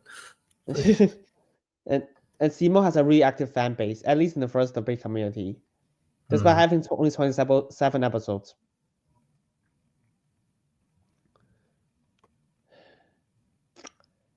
So, and Simone won. Yeah. Though I think it's Yeah, that dog in him. okay. Here's the thing: I know fuck all about both characters. So we have Yeah. So I'm just basing on what they said. The funny thing is, I think Kyle's analysis is better. People love Simone's analysis. I was like, no. I was like, no. Kyle actually showed. They actually said that Kyle has like self-doubt issue. That's how he overcomes and become more will. Compare with Simone is like his brother died. Even though his brother is actually the one who believes in him, so it's like his brother inspired him to become like more willpower, which is cool. To be fair, Kyle has had a lot of revamp, especially in the 2010s before they forgot about him. Yeah. The Jeff Johns era. But yeah. I guess. Not to mention you got all these other Lantern rings to talk about. Him being Ion. The thing is, like, I like Kyle's analysis way better than Simone's. It's because Simone's like a lot more simple. It's like, oh, this happened, so this is. I mean, to be fair, Simone's analysis is good. It's just like it has a level of progression. It's like, oh, this. It still have a good level of progression, but it's like it does not give me a lot of like insight of who Simone as a character. Like I know I guess he's the guy who like breaks through all to like have more to overcome like anything. It's like that's good. It's good characterization. But for me, it's like no, Kyle has a more better clear because I was like, no, I know about his self doubt, and to overcome it, he instead of like doing it alone, he finds a corpse that believes in a lot more people. Like no, that's a way better character arc than whatever they give to Simone. Just he can overcome it because he believes himself.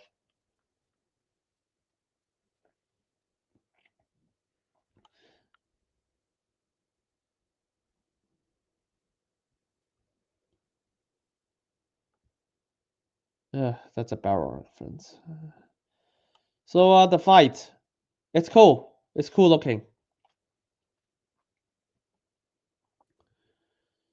Yeah.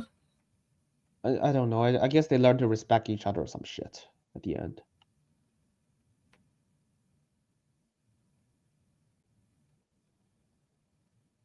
I mean, it's weird because like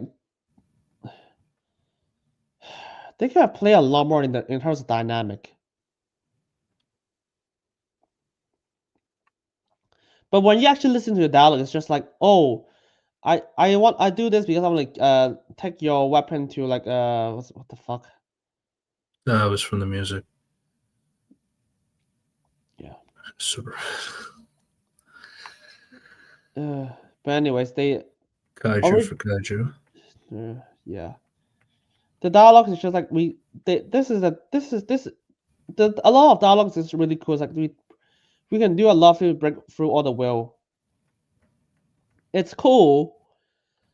Unfortunately, they could have played a lot more of like how do they do it. Like Sumo, because a lot of people believes in him, and that Kyle was like, oh, I do it because I used to have a lot of self doubt because I was chosen, not because I was good at it. I just because there's no choice. But I learned to overcome it and not do it alone. And despite all odds, I still overcome it. It's like, I mean, you have more dialogue coming from Kyle, given the he's talking like Ion. You think about all these emotions that you have. and most of them are just cool sounding dialogues. It's just like, oh, don't worry, choose life. What the fuck does that mean? Have faith in Simone that believe in. That's his brother. If you watch an analysis, just like believe in yourself.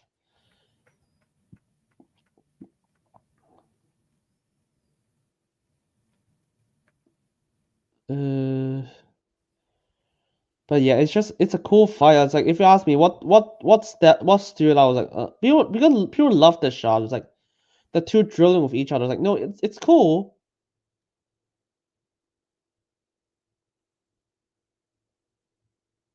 But Infinity. yeah, that's it. But like if you ask me what the fuck do I learn about these two characters, like that differs from each other, nothing. The super weapon wasn't your mech. It was me then, Simone. I'm taking you in brightest day and blackest night. Fist fight. Shall escape my sight. Those who worship you as might, where my power Green Lantern's light. And fucking hell. That's just weird.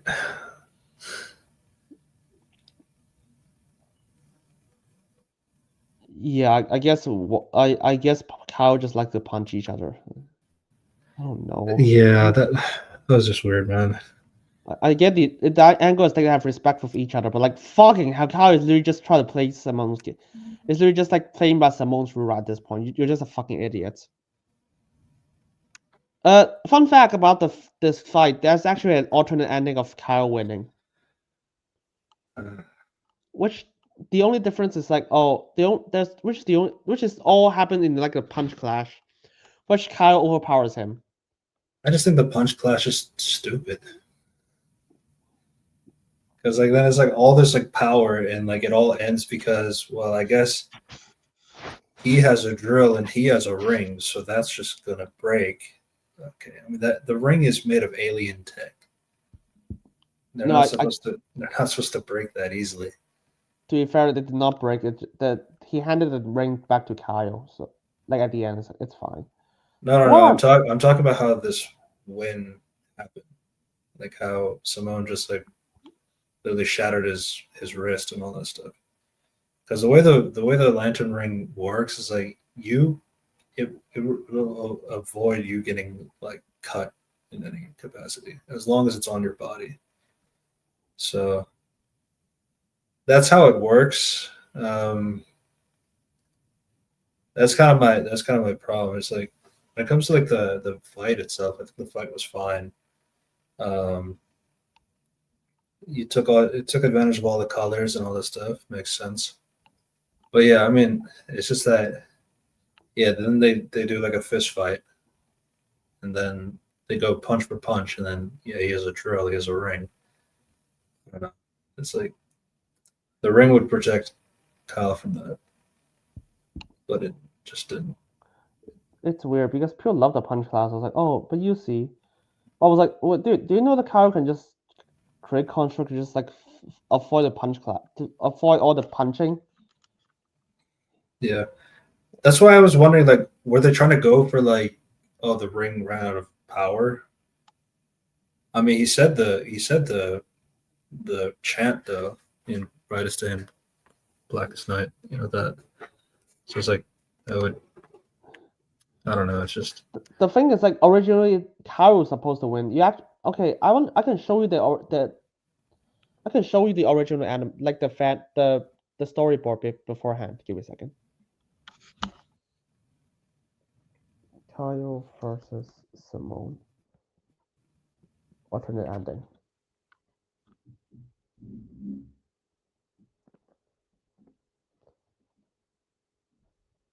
I'm gonna share my screen. I'm gonna share my screen right now.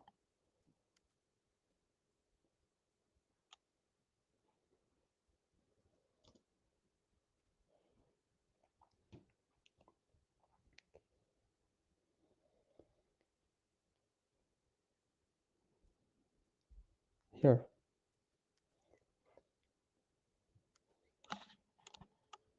Okay, okay, can use my just show my screen and yeah.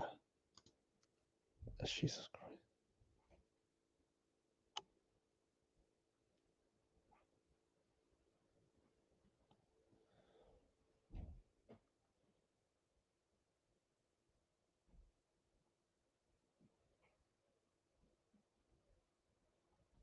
Into your energy and just like use it to like dumb. So originally they actually have Kyle win, and they're just like, you know what, someone's gonna win. So that's why they have the entire monologue for Kyle.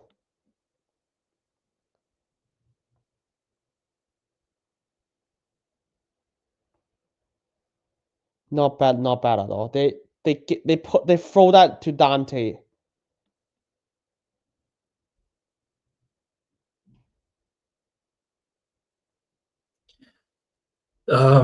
So here's the thing: the ring doesn't go to the Green Lantern ring in particular does not go to a person if they don't think he's worthy to have it.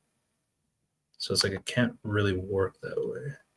I mean, it is what it is. I'm not going to go over the semantics of the lantern rings in general, but like, if we're being technical, the Green Lantern ring would not go to Simone just because um, he's there. I mean, sure, maybe Simone has the best will of a lantern and all that stuff. It's possible.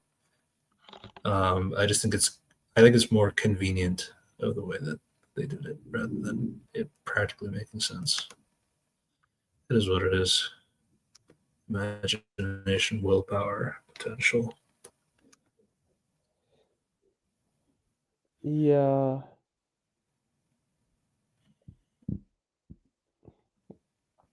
It's weird. Okay, I just got. I'm not sure about this. This I'm going through like a lot of like behind the scenes stuff. Give me a second. Mhm. I've seen that.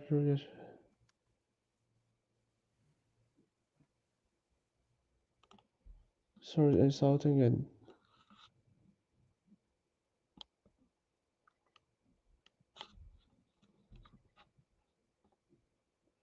Yeah, I don't know. That's alternate ending. Yeah.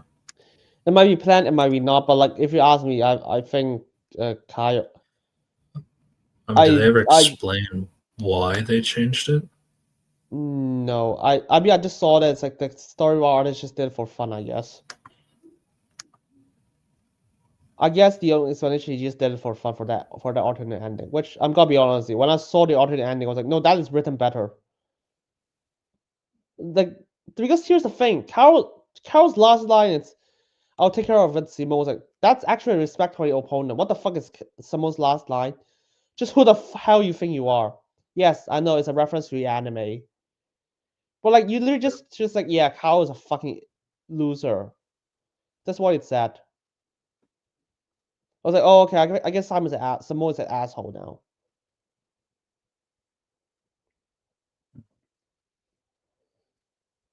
I love how they said that stats does not matter, even though they literally showed their dimensional stats. Okay, here's the thing I want to talk about. Like, I want to go through the corner, like the black boxes first. Let's go through the black boxes. Which one? The free black box, like the potential, willpower, and like powers, versatility or some shit.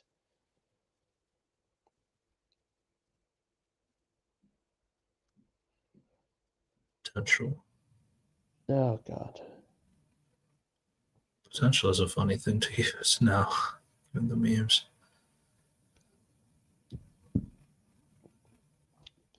I need a lot of time to talk about like the conclusion, because this conclusion absolutely baffles me. When I first heard it, I was like, I'm not convinced. Yeah, just pause. No, before.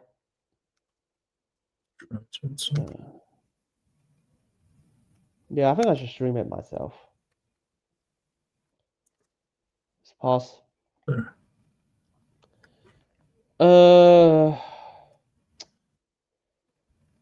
So imagination. I was like, whatever. I don't give a shit. I was like, it's just technically speaking, Kyle has like more ways to fight, but I guess they can just adapt to. They can just nullify with each other. So what they can do is a strength. I mean, Kyle is like he's like a comic book artist as his like main job. So it's like he's a crazy amount of imagination. So, and as they said, it's like, I mean, all Simone can do is just make bigger drills. That's about it. So I don't know. That's kind of strange. Yeah, then they just like, oh, you see, because like Kyle can just absorb his energy or something. She was like, no, that's not all the Ring's powers, but okay. It's weird, but that's not even the worst part.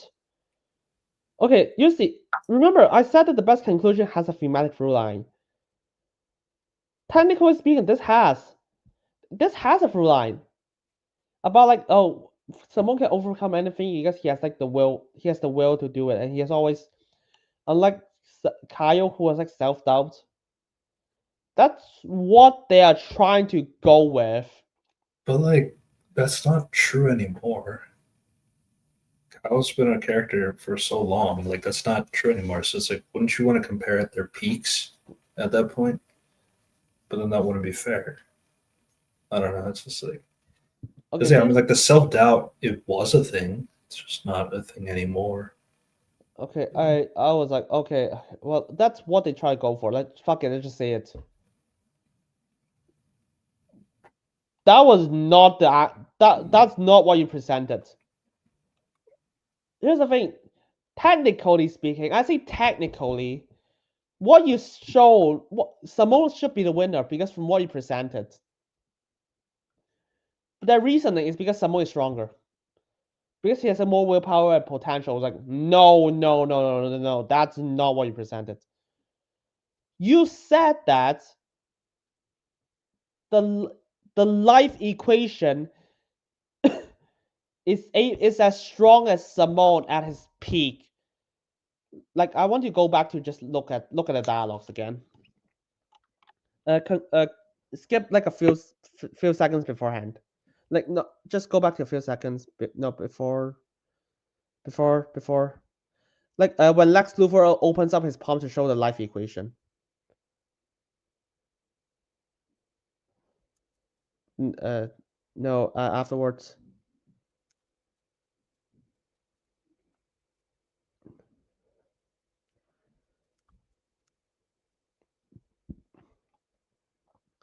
Okay, yeah. Oh, so much.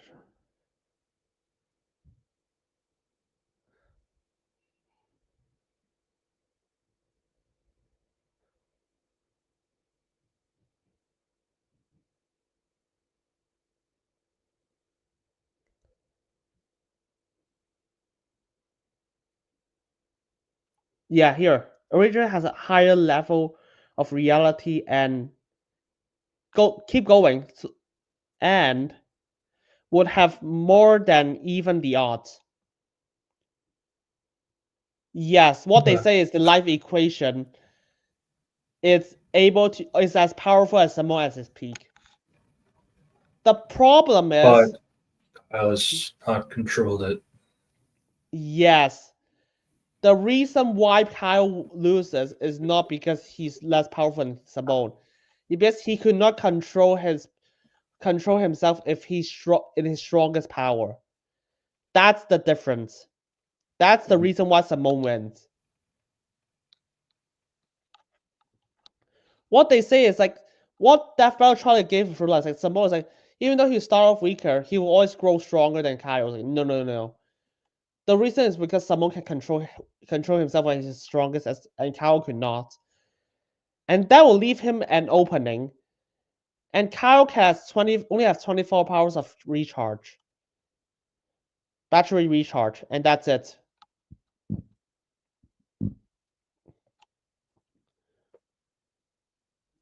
Yeah.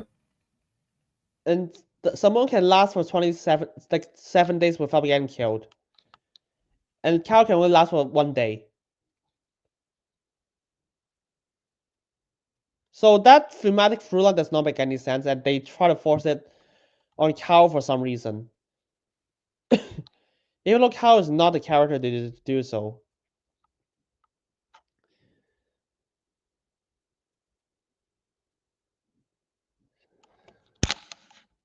But yeah, I'm not yet. I think a lot of people think this is the best conclusion. I have no what I get it. So Simone the Dicker fans love it. Gurren Lagann got represented, but like if you actually listen closely to what they said, that's not the answer.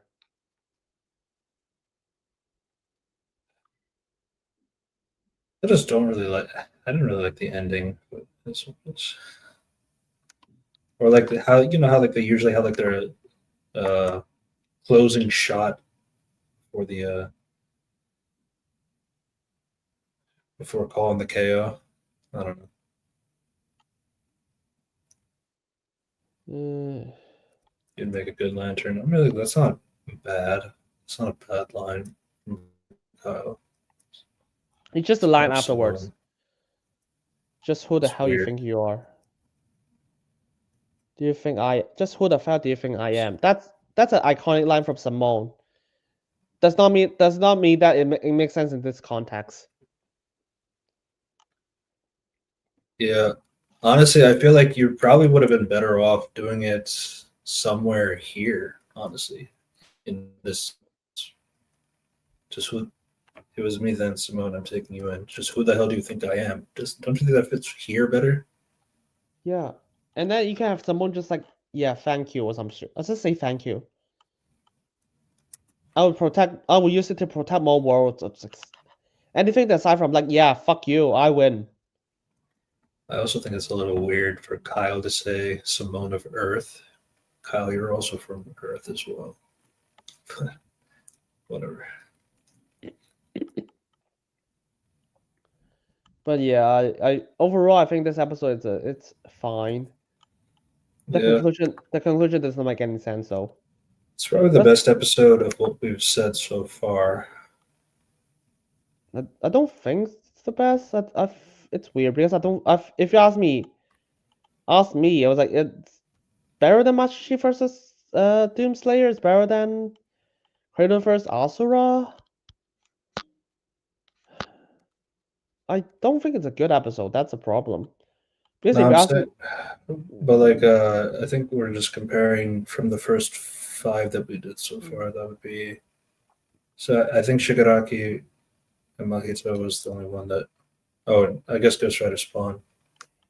yeah, I think they're better than Simone versus Kaio. I liked Ghost Rider Spawn more than this one. I do as well. It's just like because the conclusion literally does not make any sense for Simone versus Kaio. Even though by their logic Simone should be winning. How to explain it just complete nonsense. But anyways, now we'll get to the one that's actually better than all those episodes, which is Wile E. Coyote versus Cat. Jesus. Yay. It's okay. That's okay. For some context, that's a matchup that everyone voted to be like to be an episode for our next season. Before Death Battle closed down, before Rooster Teeth closed down. Mhm. Makes sense. It's definitely a good idea. They've done Scooby Doo and Courage the Cowardly Dog as well, so they have some room for that kind of fighting style, especially with Toon Force logic. It's weird because I've seen Scooby vs. like Courage. There's a lot more gags than this one. I guess my take is like, I think it's a good episode. I really do. It's probably the best. It's easily the best one. Like before, than like the 5 episodes I talked beforehand. But like, it's Yeah, there's always that's like, what I was just saying. I don't think it's a huge jump. That's the thing. That's a problem.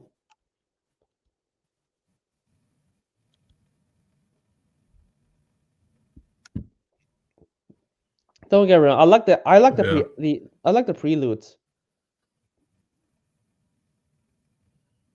Yeah, that's Holocaust.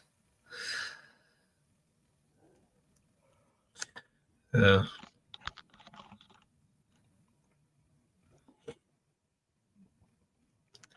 I mean, obviously, you have both of them. You feel bad that like they go through a lot of shit, and then the so-called hero characters of the Cherry Mouse and Roadrunners, like they're kind of dicks.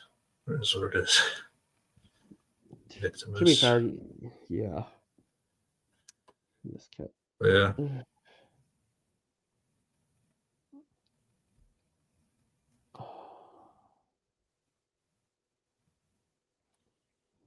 Yeah. So what do you think?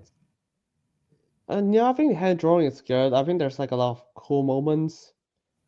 At the same time, it's like I don't think I draw a lot when it comes to this animation. It's just I mean, you do have like the fact that they're two non-talking characters. Well, actually, depending on which iteration of the characters you're talking about. Yeah. to be fair, they did speak in this episode. So oh well. But yeah.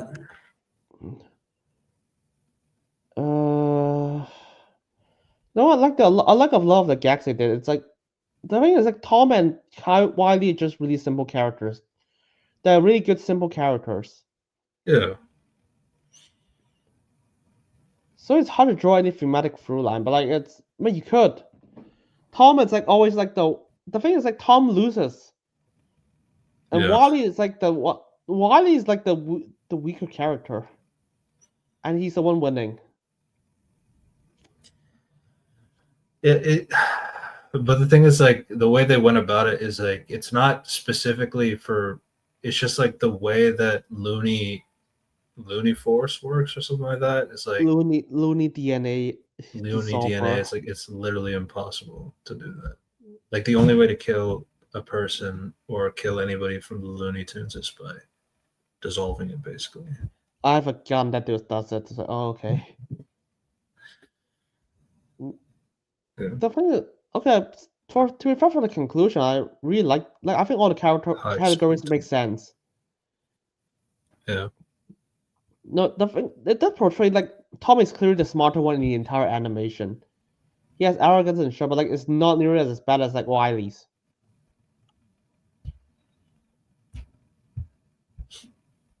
Oh, yeah. You gotta have that gag.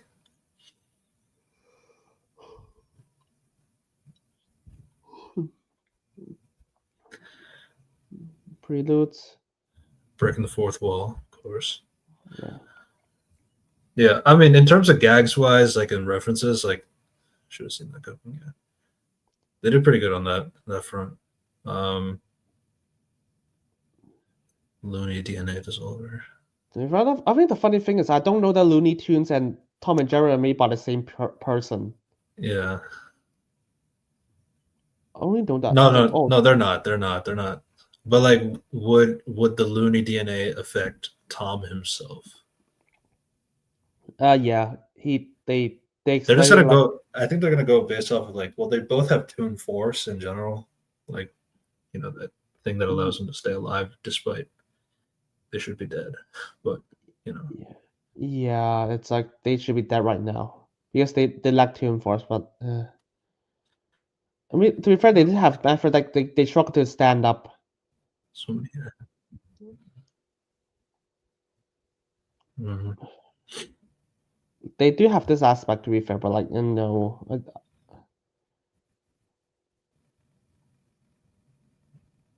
Gosh.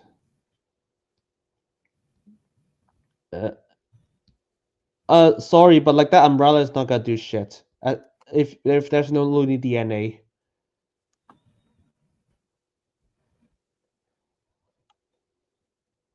Yeah, that's yeah, no, that does not make any sense. Like if you don't have Looney DNA. Well, Fun fact, Wiley and the Thomas actually umbrella, forced. Yeah. the umbrella itself would probably have Looney DNA. It's just not Wile E. Coyote himself, right? I guess I just don't know like his gadgets. Does the gun affect his gadget? I guess his umbrella does still have Looney DNA. Oh, he does talk. Oh shit. Oh, Tom also has one line in the fight. It's like before, like when he raises his Yeah, sword to fight that. super Wiley and genius. Oh, that's Wiley and Tom are voiced by the same person, by the way. that makes sense. Yeah. Don't want to pay too much money. True. He did pass out, so I'll give him that. Yeah. We saw earlier that Tom did lose like 8 of his lives already, and then he had to suck in his 9th life just to stay alive. So he was already running on weak from that point of view. And that was prior to the Looney DNA dissolver. One of them actually died this time. Oh my god. Animal cruelty, no. Oh, that's a reference to Fox vs. Bucky.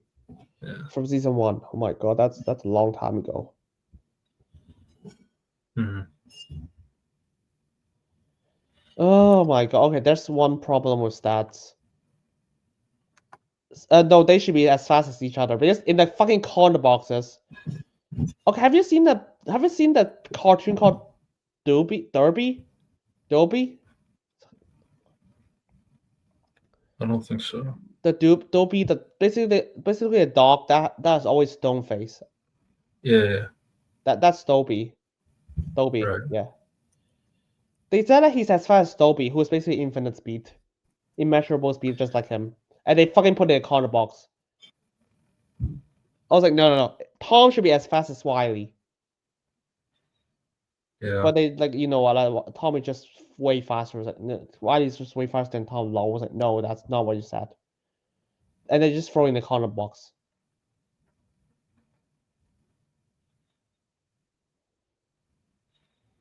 Not this one. It's in the Tom analysis. Earlier. I can show you before when he mentioned speed in Tom's analysis beforehand. They have skipped way before that. Oh, you mean prior to the fight? Prior to the fight.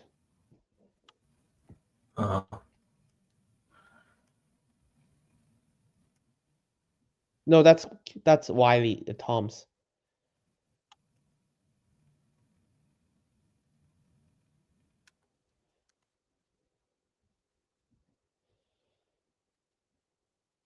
No, it's when they mention feats. No, like when they mention the speed. Arsenal. Yeah, let's play it here.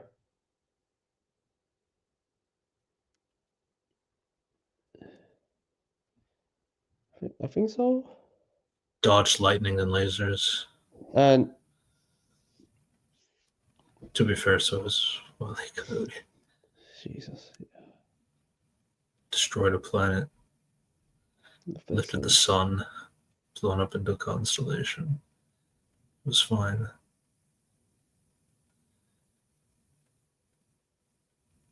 Here. Screwy, Squirrel, and Droopy. Yeah, Droopy. In in the Game Boy game. Droopy was superior to the criminal, outran the animation reel strip. Screwy Squirrel was fast enough to be in two places at once mid combat. Yeah, Even that's run massively through space. yeah, that's infinite speed right there.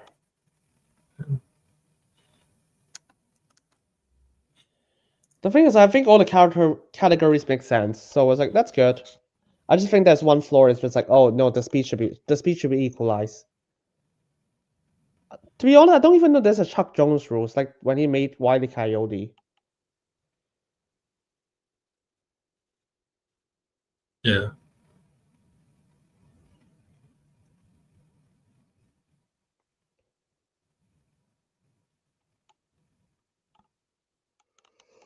Space Jam. Tuneliness. It's just going through like the nerf by Wiley. It's like, oh, Chuck Jones, the creator of like the Roadrunner cartoon, was like has this rules like, oh, Wiley can never win. It's like, but so they dig deep. It's like how further can those rules apply? I was like, no, it's just for against Looney Tune character. So oh well. Yeah. And they said that Tom's only win condition is like if he basically backfire like Wiley's weapons. Like fucking hell. I mean, he could do that. As his speed is equal, he's smarter than him, and Wiley constantly fumbles. So that's a real possibility. But like more often than Yeah. not, Wiley's gonna win because he Tom, does not have. the thing is, like, Tom has beat Jerry before, like in over the 80 years of content. But, like, he has won, so it's like it's not like he is incompetent or like he can't. Whereas like Wile E. Coyote, like he literally cannot win his thing. So he doesn't have that weakness against him either. But yeah, I mean, it made sense for what they went with. I was surprised they chose somebody to die because in the Scooby and Courage one they didn't do that. To be fair, that they have a legit reason for that because they literally could not kill each other based on what they said. So I was like, oh, but they have like Wiley, but Wiley has a legit way to kill Tom. So oh wow. Yeah. So Tom has died, like canonically. So he has that against him. Oh yeah, they literally said that in the analysis. So oh well. Yeah. It's funny. I mean, they like even though Tom has a better track record than Wiley, but like his only win condition is hope. It's like if Wiley's weapon backfired, kind of fucked. To be fair, it's like it plays on it. Yeah, it's still a good episode. It's a good episode. Tom is like Tom is still smart. It's the better hunter, smarter. Unfortunately, Wiley is just connected to a franchise. Let's just put it that way. The strongest, because Wiley's strongest feat is not even in any Roadrunner cartoon. It's literally just some Martian the Manhunter cartoon. Yeah.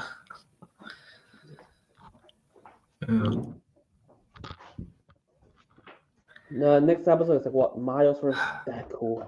God. Spider-Man and Deku.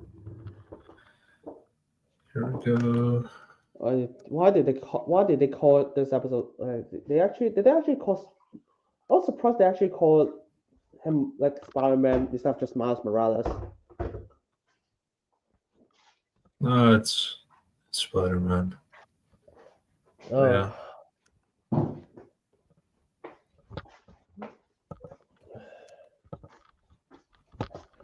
Oh yeah, last episode, Wiley vs. Tom is written by Liam Swan again. So, oh well, yeah, that's kind of fun. Obviously, this episode had a lot of controversies depending on who you're talking to. But that always happens for comic book ones. Like, let's be honest. Let's be real. Comic books are really inconsistent. That's a problem. Yeah. So basically, we are trying to find the ground of like. Basically, we are actually trying to do you guys a favor and just find the most consistent way possible.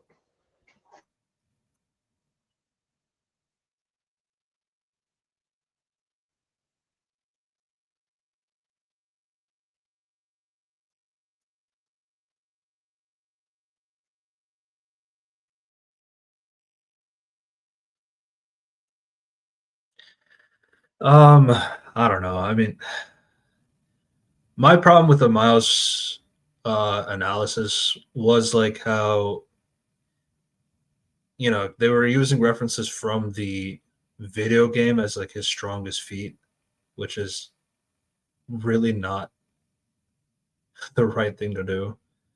I would say, like, I mean, he had a lot of strong feats in a lot of his modern comic storytelling, and the thing is, like, what is annoying to me is like they do include comics, so it's like it's not like they don't do that. So it's like I don't know. It's like so when you're saying, oh, but he did this in the Miles Morales video game, that's not it.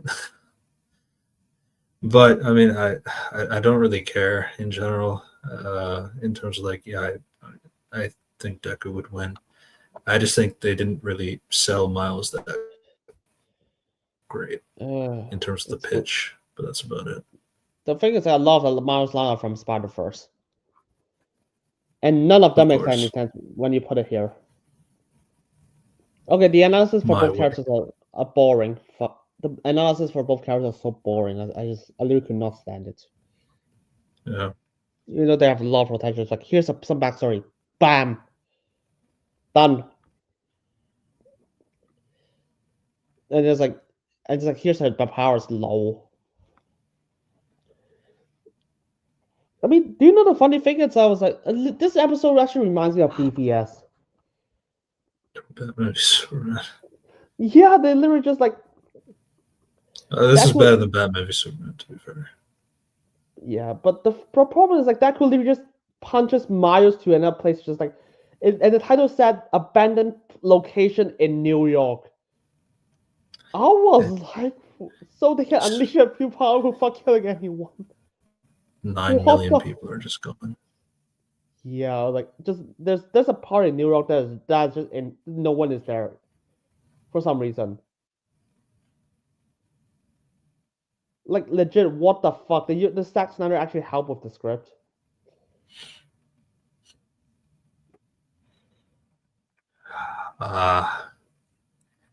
Pet peeve: Spider-Man, no hyphen. Stupid mistake.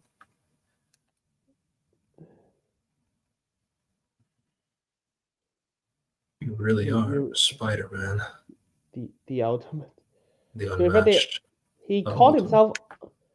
Okay, if you know the context, this is so stupid. The context is like Miles found Deku. I was like, "Do you want to spar?" And it's like, "Yeah, cool." And then Deku was like, and then they fight each other. Like, yeah. Deku was just like, "Fuck it, let's go to this abandoned place and let's unleash a full power to fuck up each other." It's like, what the fuck?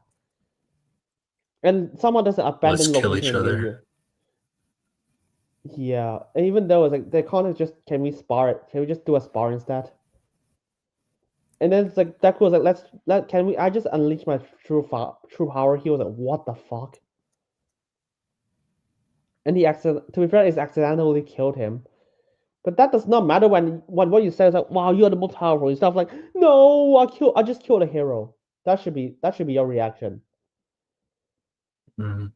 So yeah, Deku is a fucking horrible person in the entire animation.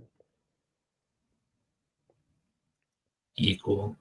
I also hate when they do that too. It's like, bro, it's like the superpowers. I mean, they both have great powers. It's like, dude, just pick one.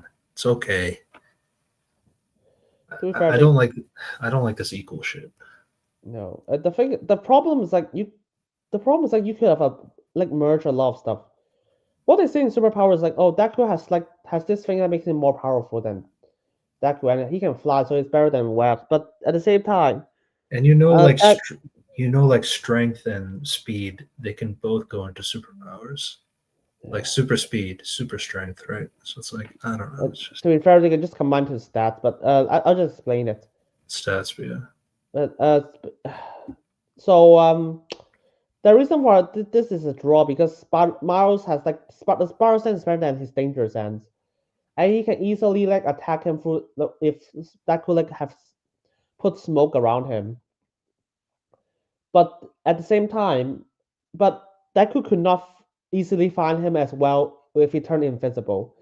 At the same time, Deku has like better like range attacks and shit, and like he can fly is better than weapons, so it's like that's why they call it a tie.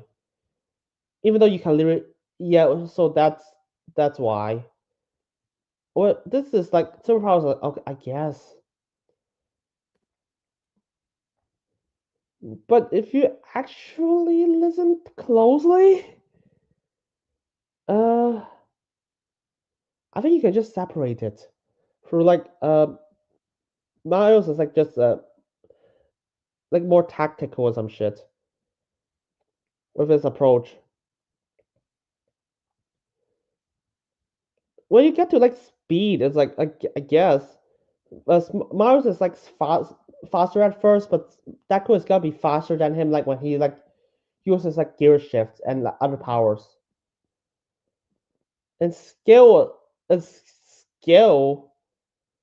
By the way, this entire conclusion has no thematic through line. You just this is why Deku win. He's just stronger. That's literally it. Like the amount of stuff you can do with Miles and Deku, and that's all you can think of. He just like for a character's perspective, it's like I know nothing, and this is how they reflect on it. Yeah. If they reflect on like even though Miles like used to, like Miles, I don't know, I don't read the comments. Like Miles is still living under Peter's shadow, and Deku like already overcome All Might. Yeah. I'll just tell you that's completely wrong. Peter fucking sucks for the last 20 years. But yeah. But No, yeah, I get what you're trying to say. But yeah. but like you can play some through lines. Like that's why the Deku can just like can has like stronger powers. Like because he keeps like charging himself, while Miles like See, I need people to give me here's help. the problem though. I think it's like trying to frame it like Goku and Superman.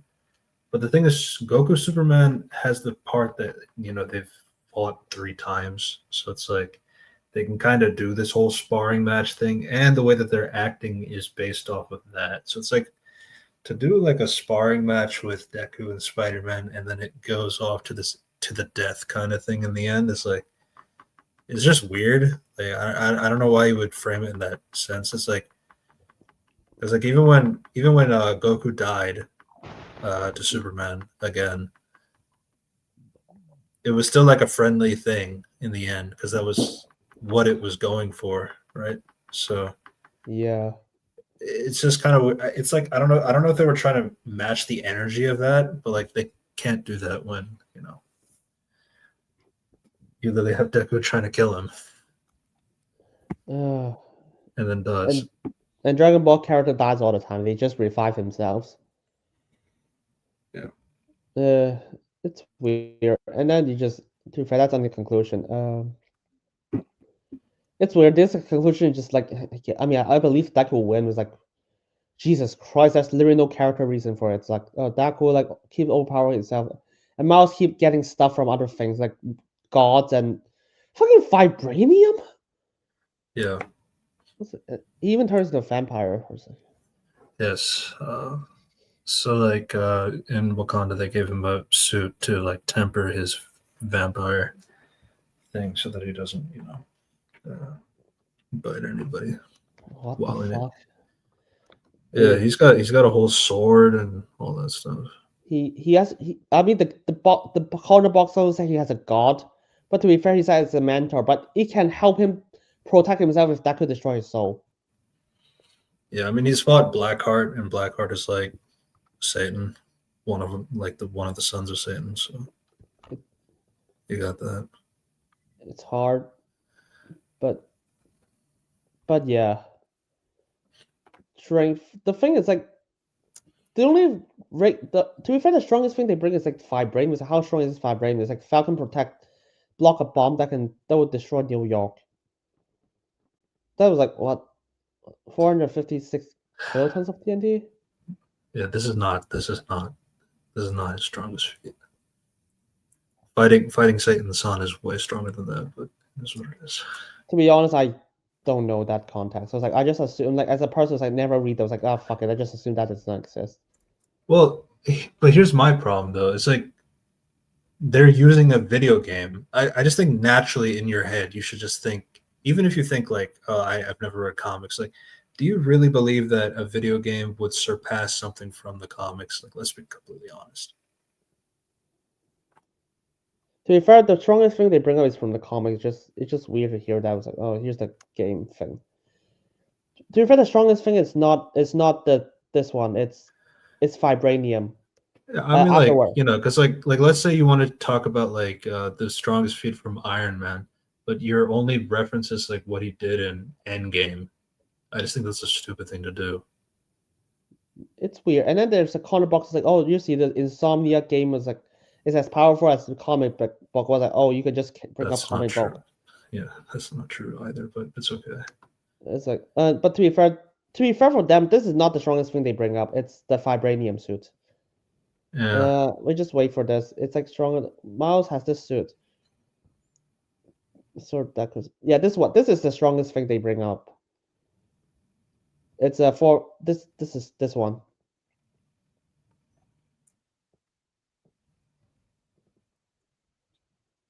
500 yields for vibranium durability, high on calculation. The end was inhabitable, far less. Even analyzed generously, house strength and numbers is much weaker than one for all. Yeah. I can't speak on Deku's like analysis in general. I just think I was just speaking from the Miles perspective. I just don't think it was presented very well. No, to be honest, I don't think either is presented well. I don't even know both characters. Like, at least I don't know Miles like in the comics. I know him as Spider-Verse, but that's it. Yeah. If you ask me, these two are just but like, but like the thing is like I would never use Spider-Verse as like, oh, like if you want to like talk about how potentially peak the character would be or in terms of strength or power level, like I would never use the movie. Because that would just be silly. Yeah, but it's what it's like. It's kind of weird. And the thing is, like, conclusion has no through line. Just he's stronger. Literally, just he's stronger. That's it. And it's like this feel. It's weird because when you look at it, it's like the prelude, the fight, and the animation and the conclusion is so disconnected. The prelude, I mean, everything is just fine. No, the animation I'm leaning towards bad because holy shit, no, Miles just referencing Spider-Verse for no reason. And there's literally just a random part of New York that's inhabited. And Miles trying to kill and that could just try to kill Miles when he just wants to spar. Yeah, that was so off character for Deku. Yeah. But luckily we got probably the best episode of the year. Oh, easily the best one. Right after. Like, I think I suffered for like fucking 6 episodes of this. I was like, oh yeah, this like range of bad to good. And then when I get to like, oh, Hulk vs. Godzilla, please be amazing. And I was like, oh my god, this is so much better.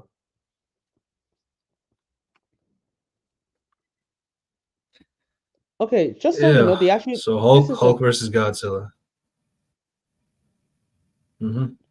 Just so you know, this time they actually have 5 weeks. They took 5 weeks to compare. Okay, in the episodes beforehand, it's 4 weeks. They took longer to make the episode. Yeah. But this one is 5 weeks. 5 weeks gap between like the last episode, and it shows. I think it's just Godzilla had a thing that just came out or something like that, or at least they're using references from something that just came out for Godzilla. No, I don't know. The red gas. Jesus. Architect. But okay, I forgot to mention the Miles vs. Deku is written by C.M. Mulroney, who only written 1 episode of Death Note beforehand. No idea what the fuck will you put him in charge. But oh well. Hulk vs. Godzilla is written by Ben Singer. the creator of Death Battle. And let's just say Yeah. he has experience with he has been writing Death Battle so long, he knows what he's doing. And he chose to just write this episode solo. And good. And it shows. Wow. Like, when I say that the best fight was the prelude, the animation, and the conclusion are all connected with one thematic through line. There is one. It's the power of humanity. It's if you remember, the analysis shows oh, Hogan tells a lot Hulk and Bruce is oh, they're not, even though Bruce is even though Bruce has to live with Hulk, he learned to live with each other, and Hulk still learned to trust Bruce at the end. And Bro, Bruce the is Hulk still is such a fucking amazing character. You never know how great the Hulk is because of these fucking movies, but it is what it is. yeah. But yeah, Hulk is a manifestation of Bruce's rage, childhood traumas and stuff. His emotion, His but father beat him, yeah. yeah, and then he was and at the end he learns to accept all of them. He even analyzed the things that Hulk was created to find a solution. It's all in the prelude. It was and then they actually go over how powerful Bruce is. Yeah. Not Hulk, Bruce, and his trust with Hulk. And and then in Godzilla's analysis, legit, no one would have thought of that. This is why when I said that when you put effort, you can find a through line. Holy shit! Aside from Hulk and Godzilla being Gamma, somehow they actually thought of wow, Godzilla is actually a symbol of human overcoming a lot impossible odds. And the part, what can human do? I'm gonna be honest, I think it's because Ben watches Godzilla -1. There's a lot of there's a lot of eclipse in there. They even reference Godzilla -1 in the animation. This is the Marvel Rivals version of Hulk in terms of design, but it makes sense. It's popular right now. Not just Hulk, also Bruce Banner. Yeah. It was interesting they had that in the head. I know this script wise is going to need a lot more because there's a lot more dialogue from Bruce and the Hulk. I don't know if you have that script. Yeah, I remember the writing being really good. No, the writing is really good. Bruce actually has the entire monologue at the end. Yeah, obviously you have they're both Gamma characters. They both can regen off nothing, basically. So you have two characters that are dealing with that kind of thing, two unkillable things. So how do you go about that? That's the question. Here's the thing: not even the fandom can conclude oh, Hulk should win, Godzilla should win. I know the meta before even the episode starts. Everyone just Hulk will win, Godzilla will win because they're powerful machines. Death Battle just oh, we'll answer it, and it's neither. It's Bruce Banner. That was so peak, that reveal. Yeah, because no one thought of the Bruce Banner angles. The guy who analyzed gamma radiation is what if he could figure out a solution? And he could. To friend, no one knows about it. Godzilla, the Netflix animes. Yeah. Okay, I'm gonna be honest. The only reason why they need this because that year Loki got popular, and that Godzilla singular point anime, it came before Loki, but it's the year that normalized what multiverse, the time travel bullshit. Yeah. So yeah, Godzilla. So that's why it's infinite multiverse. So, but by the way, no one likes the anime. It just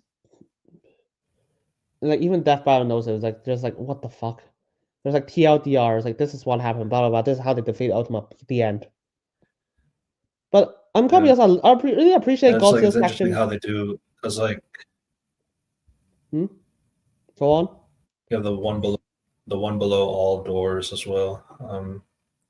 How it comes back to life essentially for the Hulk. And then I think here, like around this point, they're talking about like this fight has been going on for like days. Yeah. Yeah. Red dust, grown in size, all that stuff. All hope is lost, kind of thing. Yeah. Bruce and Hulk are working together. The thing is, there's a character arc because originally Bruce was like, okay, you beat him now, give him back to my body, and Hulk was like, no. And then after they know that how serious the threat is, Bruce and Hulk decide to trust each other, and just like let them guide them for however they want. And Bruce was like, you know what, just smash him. Do what you can do. It's like there's a lot of Do what you character do built by best. these Yeah. two. So yeah. Yeah, the Hulk is so great, and I honestly think like this type of analysis that was given for the Hulk and this presentation of him and all that stuff was like really well done. I remember the discourse is like, yeah, can't we find like why can't these Hulk movies be in the Hulk be in the movies? Because yeah, I mean, because again, like big green monster, silly, goofy, all that stuff. We did it, big guy. We did it. Yeah. The thing is, like, Godzilla section is like they could have just like Godzilla is a really powerful monster. It's like no. They go for like, oh, he's a symbol of like Japan, the people's resistance, like the resilience. They overcoming the trauma after the war, and even after like destruction, they will still bond together to fight to fight them. And even Ultimate's defeated the same way. They just like that TLDR, like blah blah blah. These people defeated him with this machine. The end. But yeah. So yeah, the thematic throughout of like the power of humanity is throughout the entire episode. The animation reflects it, and honestly, the conclusion is this is easily the best conclusion of the entire episode of the entire season. Yeah. Honestly, I want to say it's actually even better than Bowser vs. Eggman, like in terms of just conclusion itself. Oh, conclusion, yeah. I still think like the actual fight itself is like I just don't think you can really beat like how they were able to do like a splash page of characters and still put homage to every aspect of Bowser and Eggman and stuff in the Sonic and Mario lore. But I still think like this fight was still really well done. Obviously, you have the one limitation that given the 3D animation style and all that stuff, and then you have the bearing New York, essentially same thing, really, with no explanation. I mean, you could always explain that people ran away by the time Godzilla showed up, I guess. To be But fair, yeah, to be fair, it's like it's fun because they actually is like here's a time skip. It's like done. yeah, To be honest, I just because the fight like went off for like a few minutes, so it's fine. And there's like here's a time skip. But I think that I think I want to go like, to like the three corner boxes like before like just right after the fight ends. Just go back a bit. Go back a bit, and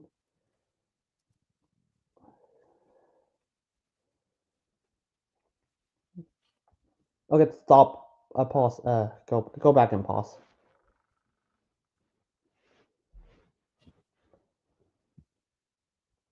this one. No, before.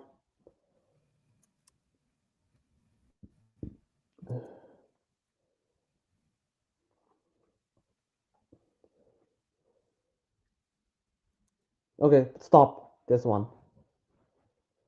It's weird because I say this is the best one because like they clearly have a plan. This is why I say the black boxes are a blessing and a curse. If you know how to use it right, it will not be a limited. It will not limit yourself like Miles at first Deku. This one, There's a purpose. Um, so when they show this, it's like it's a lead up to like Gamma First Architect, because they clearly show like power. Both of them are equal, so they can't just punch each other down. And this is just show like how the threat of like Godzilla and Hulk is like, oh my god, how are they gonna win? And the immortality, they can literally just die and came back to life. It's like added to the fear. It's like, oh my god, who the fuck? Like, oh, if they can't kill each other, how are they any of them gonna win? And then when they reach Gamma First Architect, it's a build up. It's like build up was like, oh, Hulk could kill a simple Godzilla, but not the god, not the like sentient Godzilla, Ultima. It's just like Ultima immortality, but there's a hope. It's in Gamma First Archetype, where the only way Hulk can win is through. It's by Bruce Banner. It's all leading like these two categories. Like there's a purpose. They used to build up until they used to showcase like how insane like Godzilla Ultima is, and by extension the Hulk to show us like, oh, this is the only way you can win. It's by the power of humanity. It's not just by like any insane powers. You can just you can just play a bit.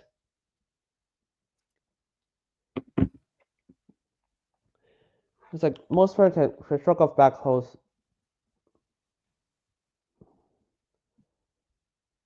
Yeah, it's like, oh,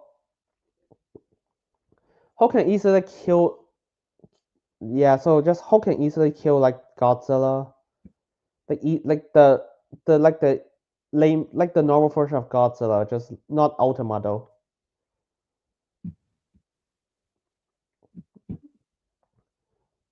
It's like,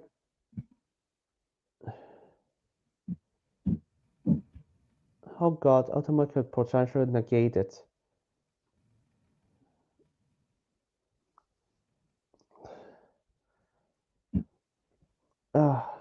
Okay, but I pause it because this is important. The corner box. Because people have been arguing, it's like, oh, so it's weird because people argue that Godzilla did not die. And then there's a corner box that's like, oh, the best way to kill Ultima is by physically attacking him with the power of science, basically, which is what happened in the animation. The Hulk cannot die, at least in canonical ways. You got the stupid ones like Punisher kills the Hulk. Yeah. Yeah, it's comics, and even Wolverine beats the Hulk. Even though it's like if you go for like the current comics, Hulk is like fucking hell, you cannot kill him. It's not like this. Celestial level. It's like no Marvel still could remove unless Hulk can remove Ultima from the equation. Neither has a clear advantage. Like it's a build up. It's like, oh, Hulk could not punch him like he normally did. It's a death loop. They could kill each other, but they would just come back to life. The Green Door for the Hulk and Ultima can just summon a replacement Godzilla.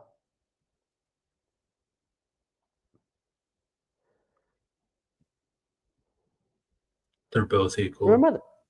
Yeah. And then they just start talking about like this is why Ultima could not reach like could not kill Hulk because there's no Ultima can reach the Hulk's respawn point. Of course, I don't know what the fuck is astral plane or super flow. For sure. It's like one above or below. One below all, yeah. Yeah. Yeah. Below this mean. Below the place, the Hulk's respawn point and source powers is out of the entity's reach. Even the Ultima's entity can't affect the below place. Could Hulk somehow stop the entity before it destroys the universe? Okay, so here's the thing about what I love about the animation is like not just the arc. It's like Bruce took so long to beat Ultima. It's like just like it shows like how like the dedication he would do to just defeat the foe, even though it overcome impossible odds, while bonding with the monster that he does not want to be with. And by doing so together, they actually accomplish something impossible. And it's all Bruce's plan, which yeah. And Hulk wrote like blah blah blah. It's like yeah, which is like Hulk can reach like the point. Ultimate, but by using a temporary at infinite speed. It's like and then just like activate the something that's in the Netflix the anime. I can't believe they actually made an anime about this. Singular point, but that's not enough. Fortunately for Hulk, he like when the big reveal happens, like dun dun dun. It's also satisfying because like everyone just remembers the Hulk, but like they always forgot about Bruce Banner, even though they're always the one. And the Hulk is always completed with if Bruce unless with Bruce Banner. They accomplish everything together with Bruce Banner. And just go on to explain like, oh yeah, Bruce can do anything that has actually made things like what the Godzilla anime has done to defeat Godzilla.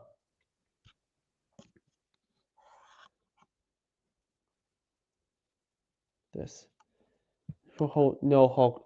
Like they said, it's like, oh, Bruce is actually part Hulk, so he's like, I love how they just say that. It's like, oh, Bruce is like Bruce is already Hulk, so there's no, so he not only, so he has all the time in the world to figure it out. And he's always part of Hulk, so and he's one with the Hulk the entire time. And the last two lines are basically, I think, my favorite when it comes to like the ending lines. Like, there's only one way this battle could end, and there's only one person who can make this possible. Even amongst God and monsters, Man was the ultimate weapon, ultimate weapon. So yeah. Better. So yeah, it's just like it just reinforced like the power of humanity again. Like it's not the power of like destruction of gods and monsters. It's the power of art. It's the power of us inside. What we can do if we actually work together and work with like things that we could not understood. You know what's funny is like now we have like a thing. The DCU is phase 1 is called Gods and Monsters. I just don't think anything is going to beat this writing from this, which has Gods and Monsters in it. So there you go. Yeah, it's insane. They actually pulled that reference. I know that they did it intentionally, and they did it perfectly. It's like nothing, even though it's a reference, like you threw those like, no, that's so natural. Yeah. This is absolutely one of the best episodes. Probably the best episode. Oh, the best episode this season, and one of the best episodes, I argue, the entire show's history. Yeah. That part, I don't know. We're talking about 15 years of content, and I definitely did not watch all of that. So. Oh, I watched all of them, so I know what I'm talking about. But yeah, it's like one of the best the entire show's history. Here's the thing, though. If you don't know about Death Battle, like there's one really stood out episode that season, and then the other episodes like, oh, it's like bad, and it's like people just don't really, even though it's good, people just don't really remember it. But that one episode was stood out in front of everyone. And that episode is like just gonna be top tier. No, I remember people were like sharing this this image because like it was like it was pretty. It meant like a lot. Like it's not no, the Hulk didn't win. The Godzilla didn't win. Bruce Banner did. And that's like a really powerful moment, I'd say. Yeah. To give him credit and all that. It's weird because Hulk has been in that battle for twice already, and Bruce is not part of the fight. Not even part of analysis or okay, the conclusion there. Bruce has to be mentioned in analysis in prelude, but he's never mentioned in the conclusion. And then the third time was like, oh, we should do more research. It's like, what if? Because I'm sure the researcher was like, oh fuck, how are they gonna kill each other? And then they was like, oh fuck, oh right, Bruce Banner. Maybe we should look into the Bruce Banner. And they did. I think Ben Singer, the creator of Death Battle, wrote this episode. Was like, oh, actually just want to do it. It's like, oh, I actually really want to like respect both characters. I want to like show like how to do it.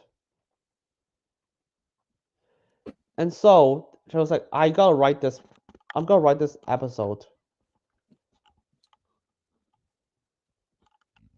But anyway, and then he just after he like looked into like everything he could is like it's weird because this episode has put so much effort. And you can see the care it took to put into like both not just Hulk and Bruce, even Godzilla. It's like what is Godzilla? Like he portrays like he's just king of monsters, he's really strong. But like they actually portray like no, this is like what he means to like people, the culture, and like for the franchise itself, which I'm gonna be honest here.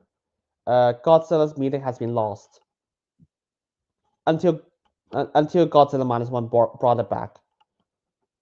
And they just connect it back together. It's like the power of humanity and like what it means. And even the animations, like oh, like the most banger line ever is like billion trillion million billion trillion uprising. Until it's 5, the right angle is 80 degrees. The gamma is beyond what we perceive, like gamma. 1,000 times a million trillion. I just need one.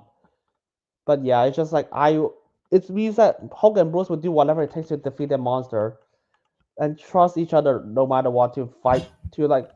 And even though it's gotta be near impossible, we gotta beat the odds.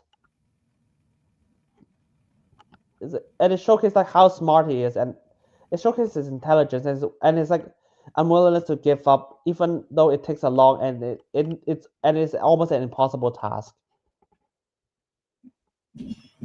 And no, and they actually killed Godzilla. It's explicit. They said that Hulk can like land into a singular point. He just can't like hit that directly. Bruce has to help to hit it directly. By just replicating what it did to in the Netflix anime. In the comic box, it supported it. And also, it creates a lot of meme afterwards. It's like Hulk has PhD meme.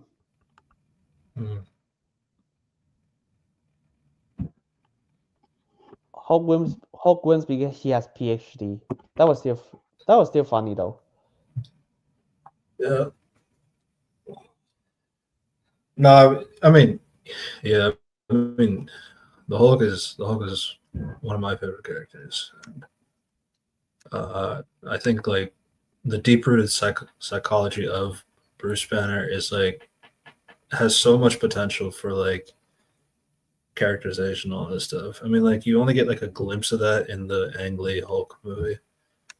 I still think like the ideal Hulk would probably be a combination of that, the 2008 movie, and 2012 Hulk, just a little bit. If you combine those, I think there's like a decent Hulk interpretation there if you were just to do that. But yeah, Universal has the rights and probably never, ever, ever get adapted there. So I mean, he has some good cartoons though. So I'll give him that. Also, the Bill Bixby live action short show.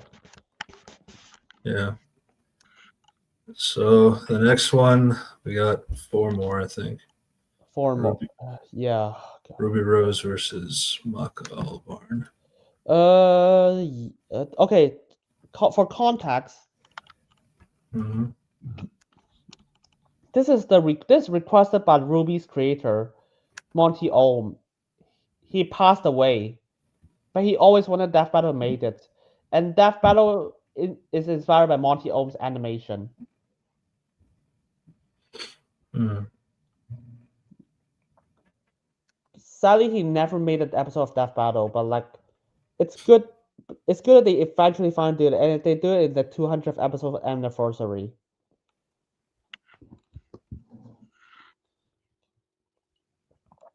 Right. And I binged the entire season. I was like, oh, Hope First Gods is really good. Hope it'd be a shame Ruby Rose vs. Maka Albarn is a step down. And then I rewatched. I was like, no, this is the second best episode this season.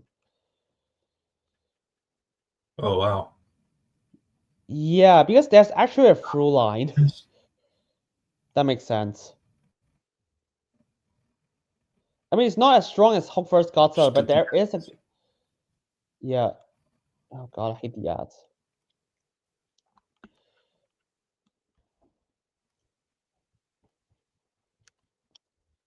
But yeah, there's a through line from Ruby Rose vs. Maka Albarn. Like, it's a prelude, animation, and conclusion. Granted, it's mostly on Maka's side, but still, it's a through line. It's a friendship. Trust. It's basically just trust and friendship and doing good.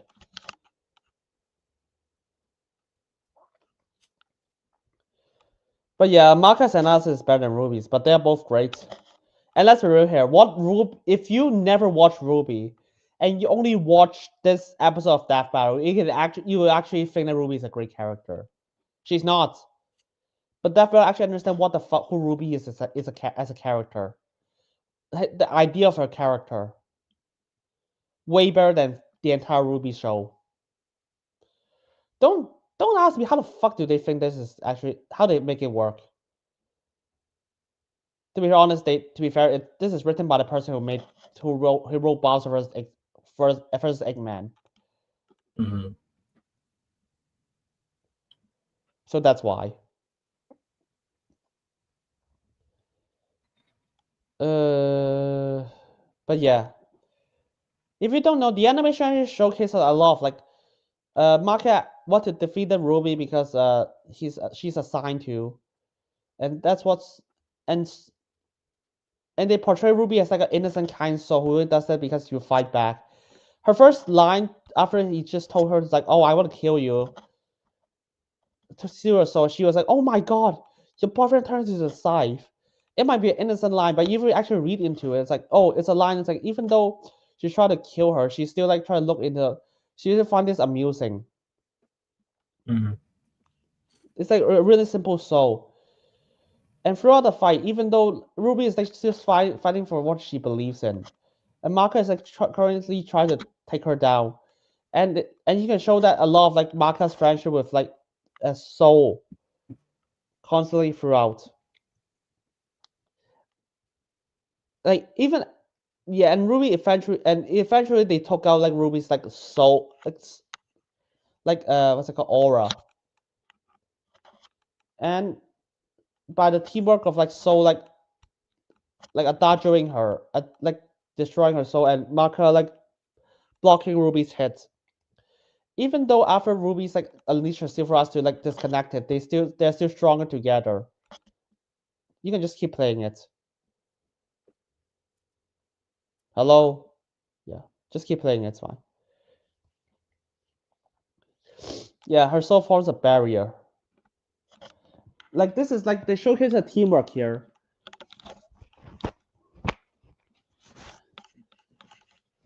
Like, give me a second.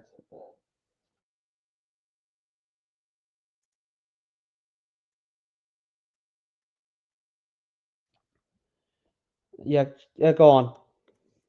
But yeah, it's just showcasing like Marcus and Soul's teamwork, and and Ruby like try to do it just because like it's a good.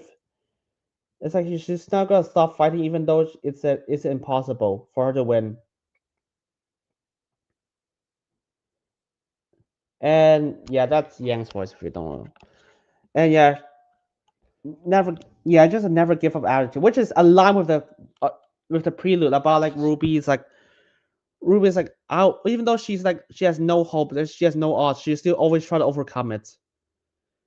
And it's simple soul, and because of that, it earns Maka respect of like not eating Ruby's soul, and just saving it, knowing that Ruby's a really honest soul. It's actually a really good characterization of Maka and Ruby. It's like, dude, yeah, it shows that you don't need a. What to be fair, So and Maka are like two characters, and Ruby is one character. So there's a lot you can play with it.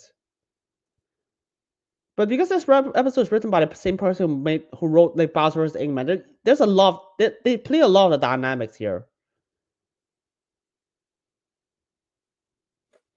Okay, the conclusion it's a bit weird.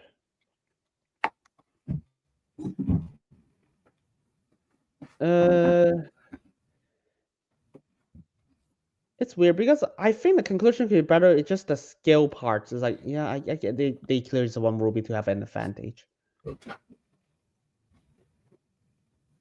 It's like, but I'm gonna be honest. I like that they put power at first because, like, yeah, let's get this out of the way. Yeah, Mark way stronger.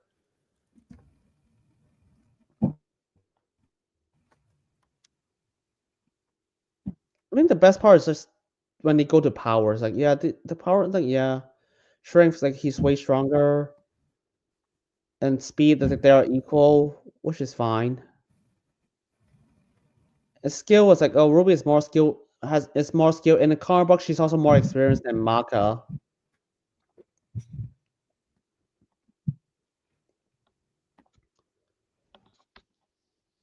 Which is also fine. Scythery. Yeah. Yeah. So, but yes, she says Soul actually does all the work for her.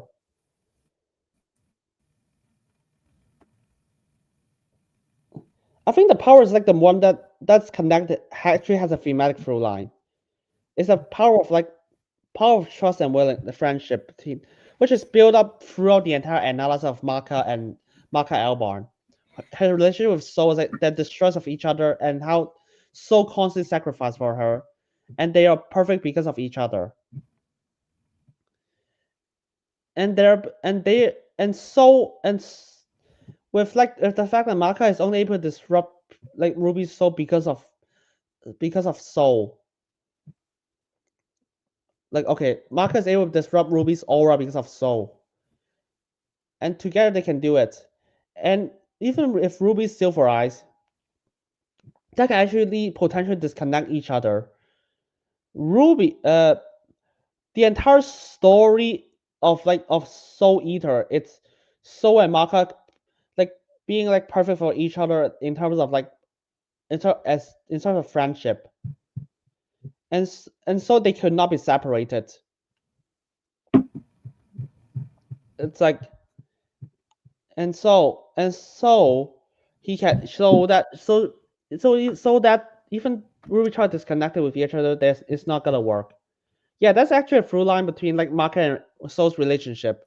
It showcased in both the preludes, the animation, and the analysis. It's just a shame that, yeah, of course the problem is like Ruby could not have that, but there's no way you can top Bowser vs. Eggman or Hulk vs. Godzilla. But it's like there's actually a through line.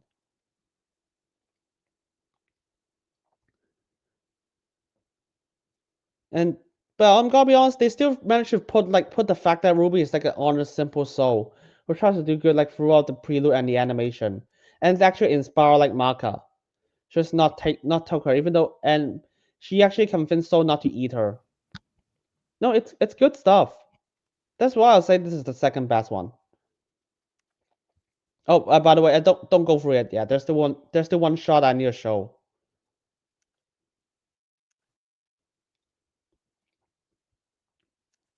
At the end, skip to the very end.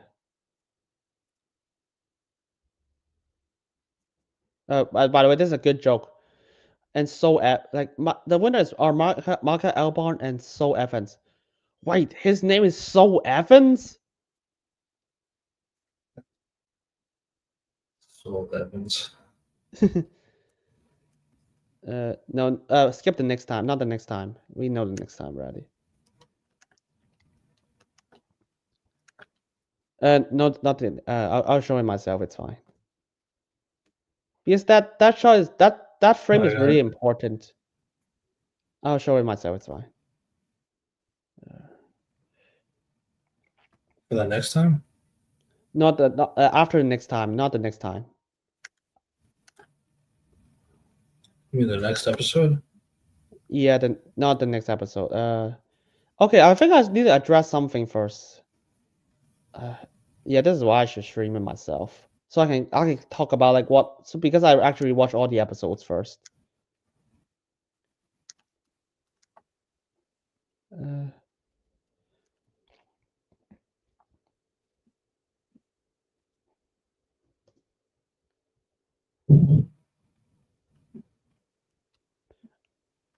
This one. Okay, show my screen.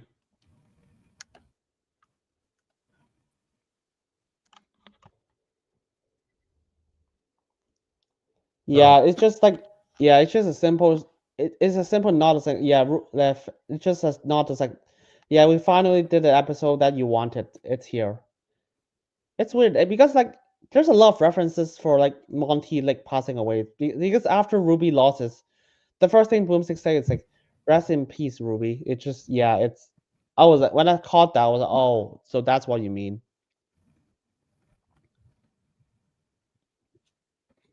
And it's just like Maka just protecting Ruby. So it's like there's a lot of effort like put into this episode when it comes to writing and respecting Monty's wishes. Let's go. Yeah. So next one.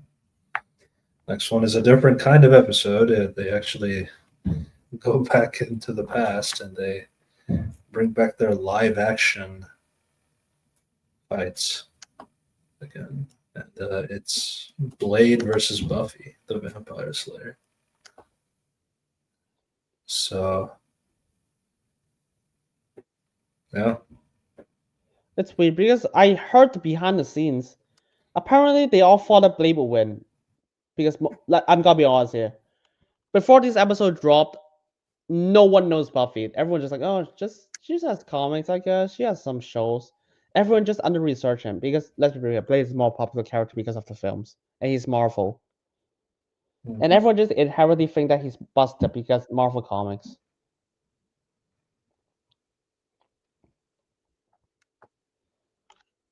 This episode written by Liam Swamp again, so to be fair, I think this is his best written episode this season.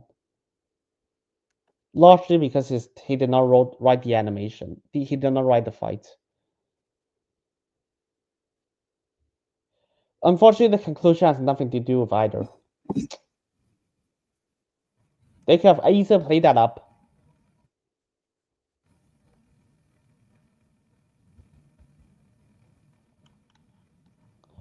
They could easily the thing with the okay. Fun fact: Death Battle actually said that they always want to collab with Ismahawk. They even after Red Hood versus Winter Soldier, they have thought of collab. They want to collab with Ismahawk again, but COVID hits. Yeah. So they have to scrap that. Well, I don't know which episode that is, but if I have to guess, this what is COVID again? 2019 to 2020, right? Yeah. It will be John Wick versus James Bond. I've seen that speculation on that. I would think that they would make that live action if not the fact that the COVID hits and they have to like do with whatever limits they have. But oh well.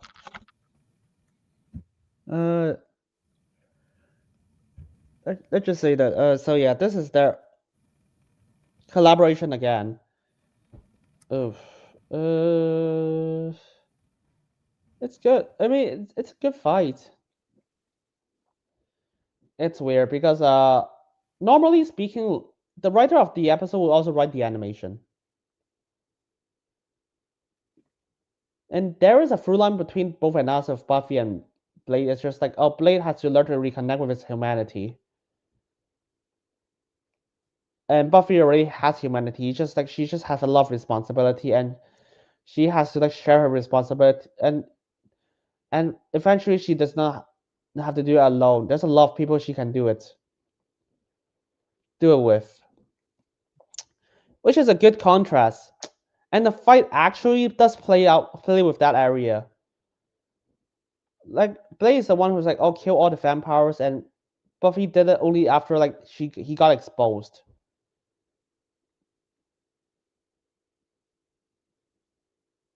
And by the way, the fight is not written by Liam; it's just by Ismahawk team. The funny thing is, I checked the credits. They did not have the writer credit for this fight scene for some reason, but I guess it's just the director. Yeah, here it's just going for as many Blade references from the movies as possible, which makes sense. Yeah, I mean this entire bar fight just the opening of like the Blade film. Yeah, So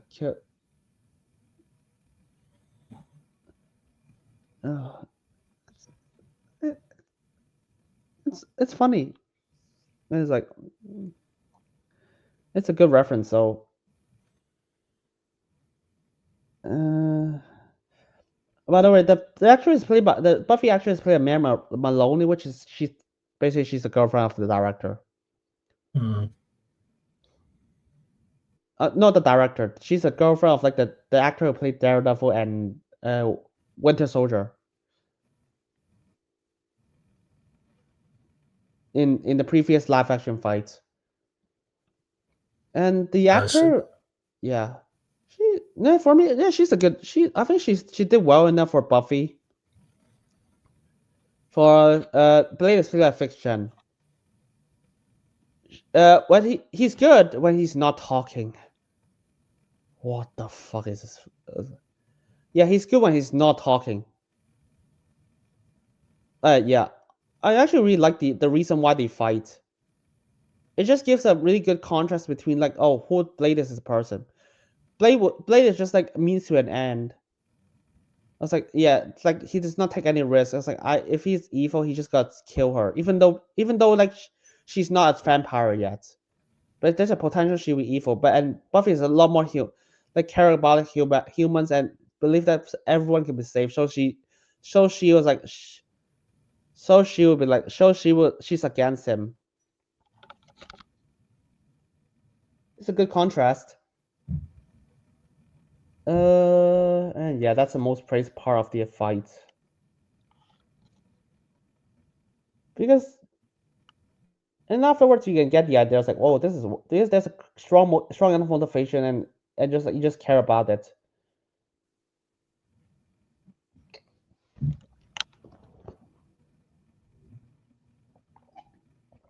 So behind the scenes, if you don't know that, Ismahawk Death Battle actually said that. I was like, when they made the fight, they don't know who wins, but they assume that Blade will win because it's Blade. Everyone thinks Blade will win. He's Marvel. He's Marvel. He's Marvel.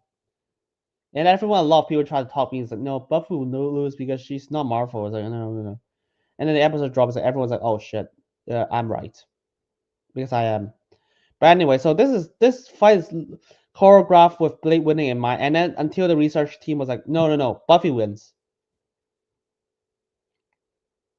and you can really tell they made the fight before the research is finished.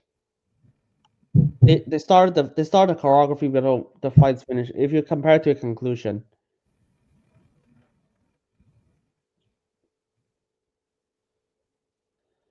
But yeah,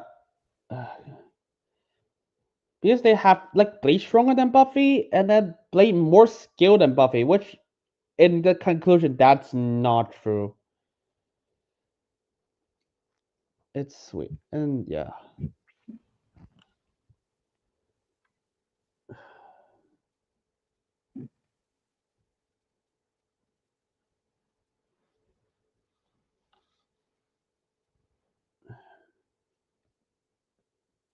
And the funny thing is, they actually did not even make it. They actually did not spend a lot of money in this fight. It's just like Some motherfuckers are gonna escape uphill, you know.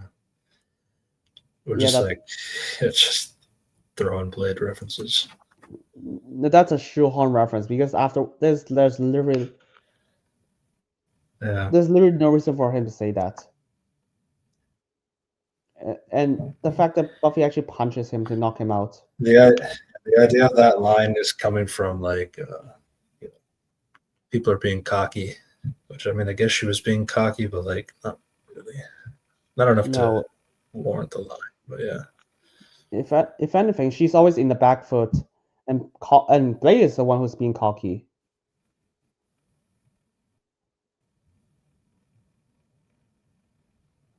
And yeah.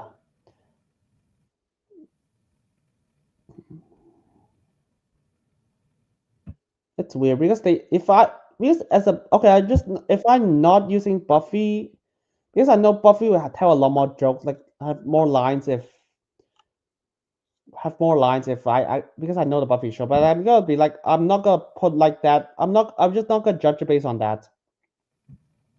Just based on what they present us, which is fine. I'm good with Buffy just not quipping as much as usual. But it's still good choreography. It's just you can tell Buffy is just on the back foot. And that this shot is just Blade aura farm for some reason. Even though Blade could easily just kill her right now.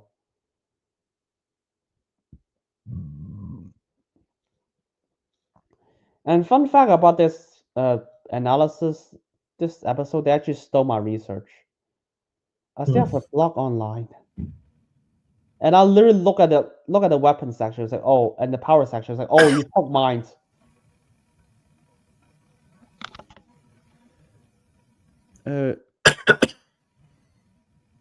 Yeah, I think this is like the only part that's accurate with the research. It's like Buffy's weapons just can overpower Blades easily. Especially his adamantium and his what's it called? The breathing gun. right. That was the gun we saw in the video, like where it curved its bullet. Yeah, I mean it's really well like animated. The CGI is really good for the bullets. And I'm gonna be as a KO. This is a perfect comics. This is a perfect way to shut down any doubts. It's like, oh my god. Yeah. Buffy has more comics, lol. Like legit, the reason why people think that Blade will win is because he has comics, he has more comics and blah, and then everyone just like Buffy just like and and then immediately like Buffy is in more comics, so he's fucked. Which is a good way to shut down anyone. Yeah, Blade for sure is a victim of like, yeah, he had popular movies, but that doesn't really translate to giving him more comics. Not to say that he doesn't have good comics or anything like that, but yeah, it's just there's just not something because given like he's a half vampire hunter and all that stuff. There's only so much you could do with him as a person in general. I mean, they recently gave him a daughter, and that's actually not that bad, to be honest. Though it is kind of funny that it kind of is a product of like what the MCU wanted to do with Blade in the Mahershala Ali movie, like give him a daughter as if they earned it or something like that. But yeah, I mean, it's doing well there. But yeah, it's just a not a character that really. But then again, they don't give a lot of respect to his character in general. But we'll get to that's a different conversation for another day. With Buffy, I'm sure like given the show is popular, and they have their sequel show coming out with Sarah coming back as well. Oh, by the way, Oh yeah. Speaking of secret show, Elisha Dushku actually said that she will not return because she gave up on act. She does not want to return to acting. Which one? Eliza Dushku. Well, yeah. Oh, she actually this time she publicly said that. Yeah. She's left acting like over a decade ago at this point. Since 2017, I think. But Oh, this is really? actually this is actually confirmation. She actually said, "I don't want to return to acting." Yeah.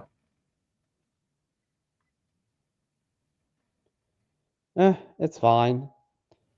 But yeah, Sarah Michelle Gellar recently got popular again. So, but the thing is, it's not Joss Whedon's back. It's a shame. Okay. It's a Wow. shame that the quality of the show will not be as good because Joss Whedon is not back. He's a cunt. I Yeah. know that, but he's a great writer. That's a problem. And the person who is going to show run Buffy is Chloe Zhao. Uh, I found this one funny. Stats, versatility, skills, trump cards, I guess. okay, here's the problem. Versatility is a non-factor. Because even though they said that Blade has more options, in the trump card section, they said that Buffy can counter all of his options. See, the thing is, like, the whole point of a trump card is like, yeah, this thing can like overpower everything you have. That's the definition of a trump card. So I feel like having a trump card section specifically means like it's supposed to trump everything, meaning stats, versatility, skills doesn't matter. This trumps everything. Oh, that's what they said before they said trump cards. That's just the definition of it. So I don't know. It's just kind of weird to put that as its own box. It's But yeah, to be honest, they should just set weapons, but oh well. weapons would be better. Yeah. But the thing is, like, this is a problem. They want to give Blade an advantage, and if we actually listen closely, he has no significant advantage. Yes, he has more weapons, but most of his weapons does not matter. And yeah, this is what they right now the stats category is that Buffy can tank way more. So this is funny. They put Miles's sword here, but then they're still referencing the Harlem bomb thing from the video game. God, I hate that so much. Okay, whatever. But yeah, Buffy is way stronger than Blade without the weapons. So you said they used your My research, yeah, because they research. actually took his like. There's no way you know that Buffy has laser guns, grenades, like Olaf's hammers, like 3 daggers. Like holy shit!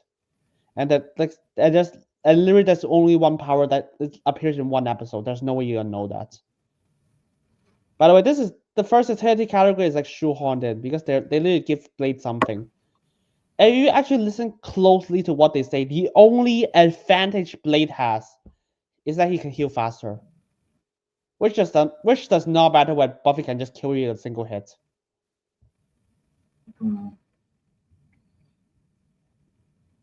Yeah, the thing is like there's also a missed potential in this category. It's a skill. The big arc is like Buffy can see the victims of like all the Slayers dying young. They can literally play that up. They can literally just play that up. I was like Buffy's experience, but because of Buffy's knowledge and experience of a lot of players, unlike Blade, has been traumatized. She has been living it. All her experience can make her a better Slayer and more compassionate than Blade. And something, and therefore leads to a trump card, which is a scythe. The weapon that connects to everything. Like they could have played that up, but like no, they missed the through line immediately. So it's like conclusion. It's a good enough conclusion, meaning that when I say good enough, I mean that the conclusion makes sense. That I believe what you said that Buffy will win, with nothing that I was like that I was iffy about. But there's no through line again, which is a shame. It just comes down to Buffy's weapon can kill. It's like Buffy has way more powerful weapons.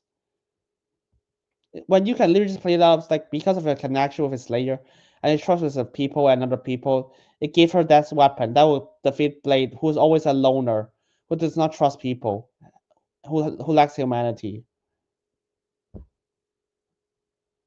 I don't know. Is it top 3? But like, yeah, it's actually written by Liam Swan, which is just he missed the opportunity for a thematic connection.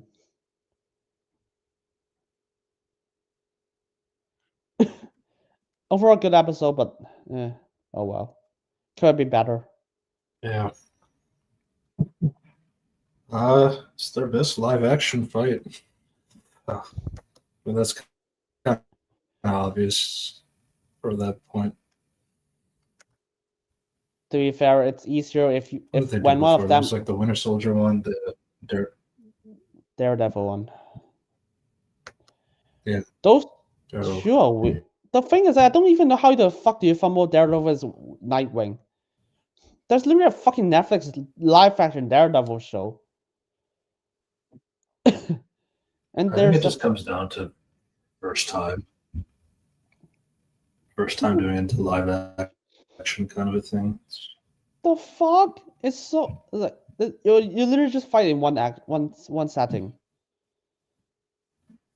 And the thing is, like, there's also a live action Nightwing show called Titans. I'm not saying it's good. The I best think it's great. forgotten. The best. To be fair, they actually showed a clip of Yeah. Nightwing saying "fuck Batman" in the analysis. Yeah. Honestly, I want to skip this one. I don't really like. I'm just gonna brief. We have to talk about it. Okay. Backstory. If you guys don't know who Torian is, he made this animated as well. Dante versus Clive, Devil May Cry, and Final Fantasy 16.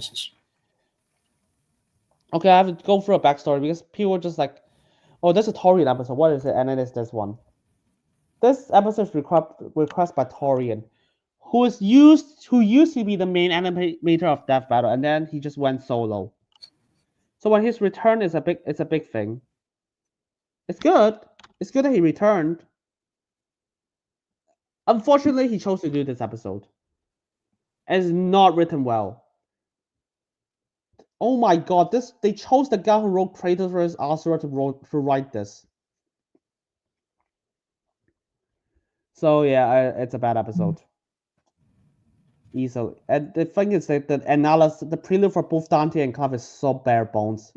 And hollow is like do you know the funny part is like Dante is better than Clive's analysis because the fact that there's still something about the brother is like, oh, he hates his brother, but he still want to look after him. But Clive is like, by the way, he realized that he killed everyone, and he wanted to kill himself. But anyways, he wants to kill God now. I was not joking when that is literally jump in that prelude, just like, I killed everyone. Now I want to kill God. Because that's the right thing, I guess. I don't know the prelude is badly written or the game is just it's just bad. I'm leaning to both. Because and then they're like, actually everything is pre-planned because God planned everything, and it's and he hates what he created because we have free will. Yeah. So he's just an evil Hitler, a space Hitler. Again, I'm gonna be honest. He's saying that it was the Kratos and Asura writer. Honestly, it does make sense. It kind of feels similar. Like this, like the animation style, spectacle, and all that stuff. Yeah, complete spectacle. You know nothing about the characters. They could have placed here's the thing, Clive is a shit character. Clive, from what I heard, is like Clive came from a game that, from what I listened to the prelude, was like, I'm not gonna play that game ever. This deck game sounds so bullshit.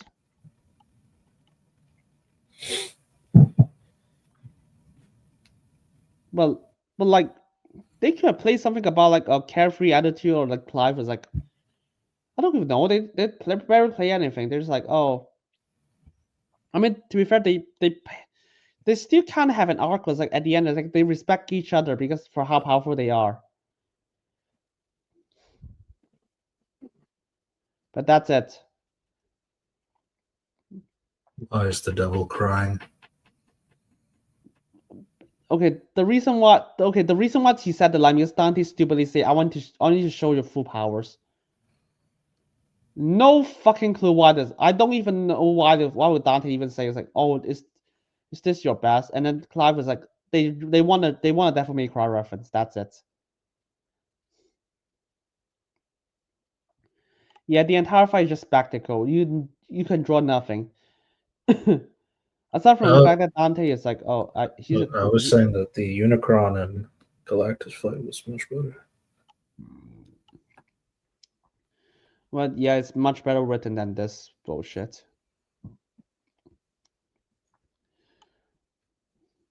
I love that I don't even know how does any of this work. Like, honestly, it's the same thing as like the Kratos and Asura fight as well. Like I hate how they end it. It's like how they're back in their base forms now. They'd go and do regular swinging around. They're just both super tired right now. But now this guy, he pulls out his super uber duper power move, and that just like, yeah, now he's dead. Oh, cool. I guess that's not skill. That's just like taking advantage of somebody tired, in my opinion. So that's what I don't like about this ending. Like all Dante did is just throw his sword, and then then Clive just pulls out Iblis or Ifrit, whichever. Ifrit, yeah. Sonic. It's bullshit again. Yeah. I don't even know how does any of this work. Because let's be real, I don't even know who Dante and Clive is before the fight. And then after that was my worst part here too. It's like this. Oh my god. Endurance being like a full-on category. It's like, oh, yeah, this is the worst one. The worst conclusion. Because like, yeah, because like if you're gonna be honest, like stats and abilities, it's like if you're gonna do endurance literally just means like how long can you keep doing it until you give up, essentially, or get tired or whatever. So that means the abilities should not matter then, because you're going off of like it should be equal, and then the endurance should be the thing that's the deciding factor, and that's why you shouldn't do it that way, because then it's like, oh, your endurance is like, oh, you just weren't able to keep up. It's like that's not a skill though. That's just are you capable or not kind of a thing. So I should mention this in Blade vs. Buffy. This is also an underdog victory, just like Buffy. So yeah, both for like Azura with Kratos again. It's like you are just insecure that Azura, the underdog, loses. I'll be honest here. I might actually disagree with the result because based on what you said about Dante. Because you said in the card box, Dante is actually twice as killed of being that is twice as stronger than what Clive faced. Basically, it's just a person with can absorb the universe, merge with another universe, which is like, oh, that's 2 times stronger than what Clive is. And he killed him with one shot. Yeah, and Dante, and they said Dante is faster, by the way. I don't give a they said that with enough demonic energy. It's like, what yeah, that's the entire time before he transformed. What the fuck are you talking about? So Dante is like 4 times faster than him. And he can just kill him with a single shot. And if anything, the transformation made him stronger. Would just make him like the strength and speed gap the same. More power, like we're just like, oh, the amount they boost is like the same with each other. So, but like Dante is already stronger and faster already, so Dante should be winning. It's like that's what the fuck? Do you not listen to what you write, or the writer is just fucking stupid and just did not wrote written like this, and then or you just want to make Clive win. Let's be real. The only Final Fantasy game everyone plays is 7, and the only Final Fantasy game people know is 7.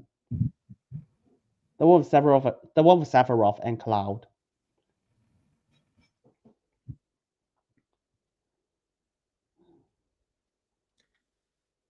Yeah.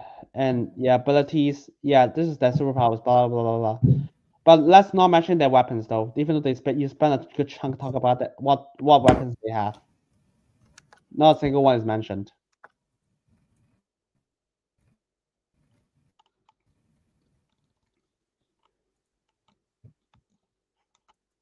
Yeah, that's what I'm saying. So you have abilities and you have the other one. What was it? That's Yeah, both of them were like equal. So it's like, yeah, there's no point in bringing them up because at no the end to of be the fair. day, well, no, I get what it is for. It's just like, but that's what I'm saying. Endurance is the trump card. Is what I'm trying to say. It's like if you're going to use endurance as a key point, that means it doesn't matter what skill you have because now it's all about you guys have skills. Now how long can you keep up?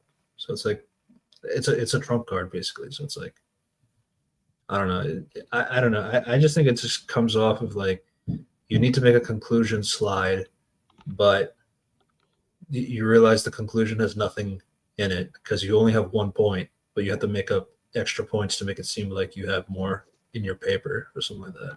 The thing This is what it comes off as. the thing is like if you don't have a corner box, if you don't have a black box, you can just literally just like, oh, Dante is clever as strong as each other, as fast as each other, blah blah blah blah. And yes, there are ways that Dante could win through some of the abilities, and so has Clive. And so yeah, but here's the thing though. And Dante could have healed from injuries, but not after like he transformed. If the black boxes never existed, you could do something like this, but they limit themselves. So the essentially winning reason is because Dante's could not last long. Transformation does not last as long as Clive's. And after Dante uses his demonic energy after a transformation, will get killed by Clive. Here's the thing though, this is an ass pull. What I mean is that they did not mention that in the prelude. The only thing they mention is like, oh, Dante needs more demonic energy. It's like, but they never clarify what the fuck the demonic energy means. So it's like, oh, okay, you need energy to what? Oh, you need to regenerate. Oh, where is that? Oh, in the corner box. You fucking kidding me? You could literally just mention that. I was like, oh, I was like, you could just drop one line and just like, oh, it's right there, but no one noticed it. But like, no, just throw it in the corner box because fuck it. What the fuck? And then just yeah, the conclusion is so shit. I'm not even talking about thematic through line. It just doesn't make sense or not. It's like no, and it's all determined because of an asshole. And I know nothing about Dante vs. Clive, but after I listen to Clive analysis, which I'm gonna be honest here, I do not want to play Final Fantasy 16. Holy shit. Yeah. Thankfully, that was not the last episode of the season. They had one more, and it was at least good. So we'll give them that. As we talked about before, the episode dropped on its 15th anniversary for the show in general. So, Not just the year, the and date was it was their longest video. not the longest. That longest, the original Goku vs Superman. That's 32 minutes. But it's it's the longest this Yeah. season though.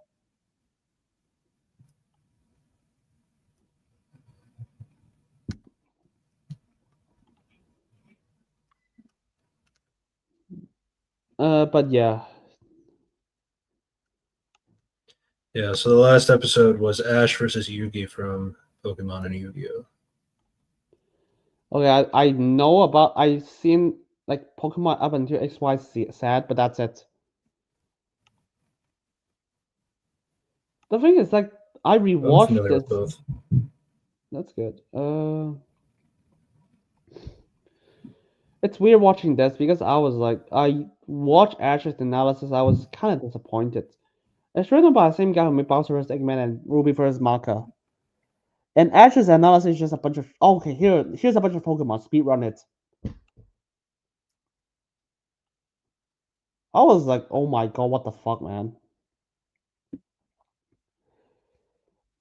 Especially when Yu-Gi-Oh talks a lot about like the monsters that he has, but then he also talks about like the amulet, uh, his relationship with Yami.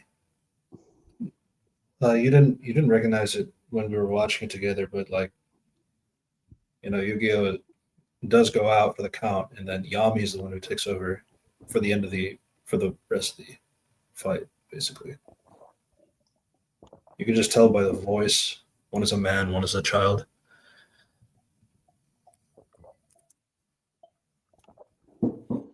But yeah. Unfortunately, Yugi has the better analysis than Ash.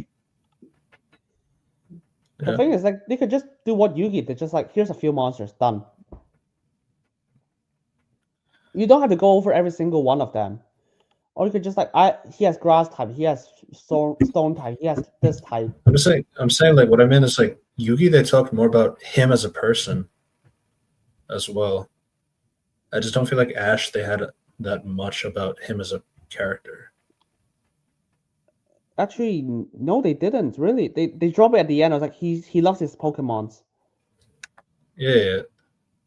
Yeah, what I'm saying is like I think like they did a better job like explaining Yu-Gi-Oh and Yami, the two of them together, and then the amulet that he has on his chest and all that stuff. Like they described him as a character better, I would say. Like with Ash, they didn't really. They have some stuff, obviously. The classic kid who wants to be the best that no one ever was. Gotta catch them all. Has lost for 25 years, even though he's still 10 years old. Like all those things, but like not like that much about his character. And I thought like one of the biggest things that was missing from the entire discussion was the movies, because like I think the movies does a lot for Ash's personality as a character, I would say, or at least in like because in those movies they tends to go up against like gods and those types of legendary Pokemon, but they also they do put all those references in one of the black comment boxes. So I guess it was there. I mean, to be fair, they put it in like the experience. Like he fought gods a lot more than Yugi. Yeah, I did think Yugi was gonna win. Oh, I think Yugi is gonna win because I was like, because Pokemon is way too grounded. I placed my card down and I end my turn. The problem is like they've spent so much time talking about what can Pikachu do. Like, dude, can you tell me about like the bonds between Pikachu's that you guy. Makes sense. But like you can tell, they never spend a single time like, oh, They didn't even talk about Pikachu. No. The thing is like, they did not like. If you go through, It's animated very. I love this animation. Yeah. If you okay, yeah, it's good. But like, remember, if you look at Yugi's section, it's like Yugi and Yami's relationship is explored thoroughly, while linked to their abilities, like instead of like separated. And they spent a chunk just Ash's like here's Ash's monsters. That's it. Now here it's like I'm wondering if this is a product of Eggman versus Sonic. In terms of like, Eggman versus Bowser, like where people like the splash page full of characters all fighting at once, kind of a thing. So it's like I'm wondering if this is like a product of that, like because it's the same writer. Obviously, I know the writer's not the animator. The animators, there's a lot of them, But like, Um, I'm just wondering if that was like oh, that video did really well. Maybe we can do this for the Yu-Gi-Oh and Ash Ketchum fight. So the the thing is like yes and no. The thing is, this episode is always planned. If you look at the Kickstarter, Yugi for Ash vs. Yugi is yeah, always the plan. What they changed though is the release time. To be honest, I think is the right call to move Ruby Market to 200th. Because originally this is supposed to be the 200th episode, but I changed the Ruby Market because Monty owned. I agree. This feels like a finale. Even if it's Yeah. not the best episode, it's still really good. I think at least. It has But it has like the best it also feels like a finale to the year. the scale, yeah. But and Ruby Market is absolutely the 200th episode worthy because it has a lot of sentimental value for Death Battle itself. Okay. I think it's a good choice to switch it. But of course, that means that there's changes between Ash vs Yugi. I That will if say you, though, like keep going. that if you look in hindsight, Bowser vs Eggman is nearly a year before this episode, which they could change a lot. There could be changes in the animation and stuff. Yeah. I think like one of the key factors here is like, I mean, we were saying that Ash is probably wasn't really described very well in the prelude, but I think his character in the animation itself is really good. Like I think both of them have like good personality and they're talking, and you can see like obviously Yu-Gi-Oh doesn't really interact with his monsters, obviously compared to like uh Ash versus his Pokemon, and you can definitely see, but you can see like his empathy for the Pokemon as well. So it's like I don't know. I still think like characterization wise, I think they still do pretty good with that, despite Ash's like analysis isn't like not as it was okay. It was just more focused on all this Pokemon that he's collected, really, and not really anything to do with his And personality as a human. not But yeah, not just Pokemon, just like he lost it. He loses all the time. It's like, oh, I know that. Can you just tell me more about like it's a how? meme. Yeah, he loses all the time, low. But like, okay, What is him losing like due to his characters? Like, or I just want to mention that because it's just a fact. Oh, it's just a fact. Okay. You've activated my trap card. I never play Yu-Gi-Oh. That's a thing. So I never even watched Yu-Gi-Oh. So I was like, I don't even know Yeah. most of the references. No, I caught the references. They were pretty funny. Because people talked about one of the shots here, like before that, uh, no, it's before It was much earlier. it's Incineroar. Give me a second. It's after the Incineroar scene. Yeah, okay, here, go for it. People talk about like one of the shots. Not this one.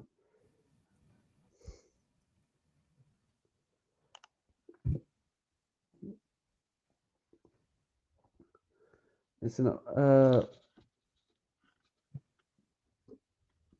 No, okay. Don't fast forward it. Yeah, Don't fast forward. Don't fast forward. I'll just tell you this. I didn't expect Mega Evolution Lucario. To be honest, they have to because it's too iconic.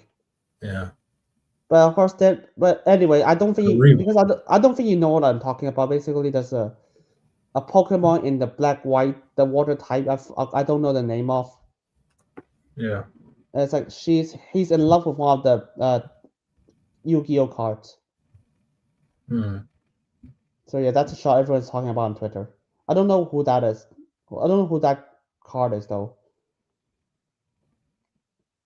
That's funny. I get it because that's his person. Oh my god. Gengar. I don't even know what the fuck is Gigantamax. Okay, for contrast with Bowser vs Eggman, I was like, yeah, they literally just skim past a lot of stuff. Even for like, but the thing is, they have emphasis on Kamek and Bowser Jr. Bowser Jr., Captain Bowser Jr., and also even King Boo. But they're able to do it like in a single sentence, like, oh, they are his kids, and he's good at like this power and done. And those three are the only things that they focus on. Kamek, Bowser Jr., and it's like King Boo. This is one of the shots. Basically, usually when things are about to go down, you would see this shot in the animated, the manga, all that stuff with Yu-Gi-Oh. But this is at this point, this is Yami.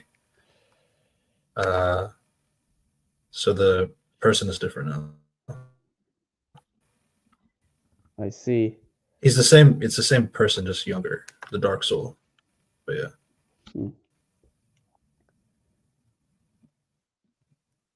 And he had like inner monologue kind of stuff too. I gotta put the trust in the cards, in the heart of the cards. Yeah.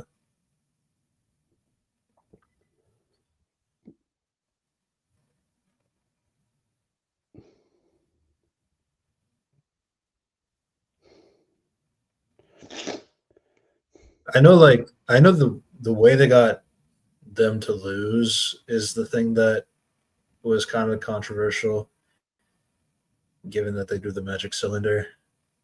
So it means like so the magic cylinder is like it reflects the damage back onto the person essentially. Yeah. Which is this one right here.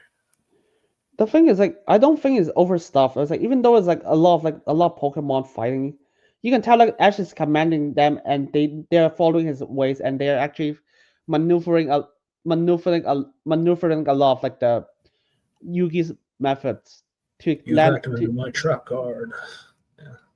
Yeah, I don't get. It's like I guess.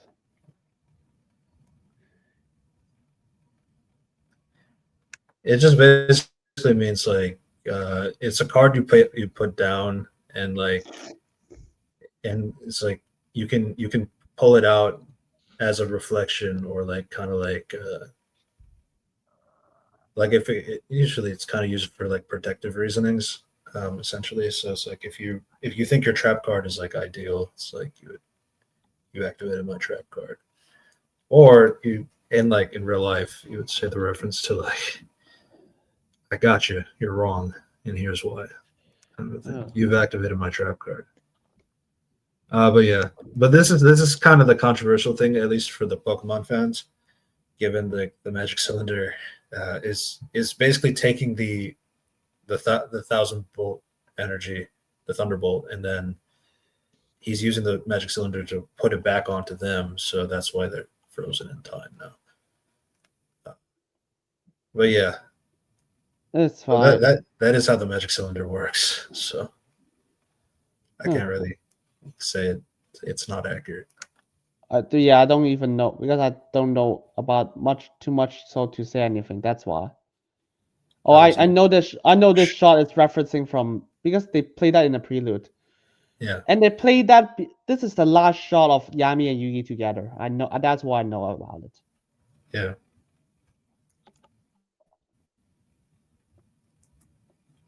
I did notice that his pants are like animated wrong here. Oh my This L God, shape. what the fuck? I should get away with that. But yeah.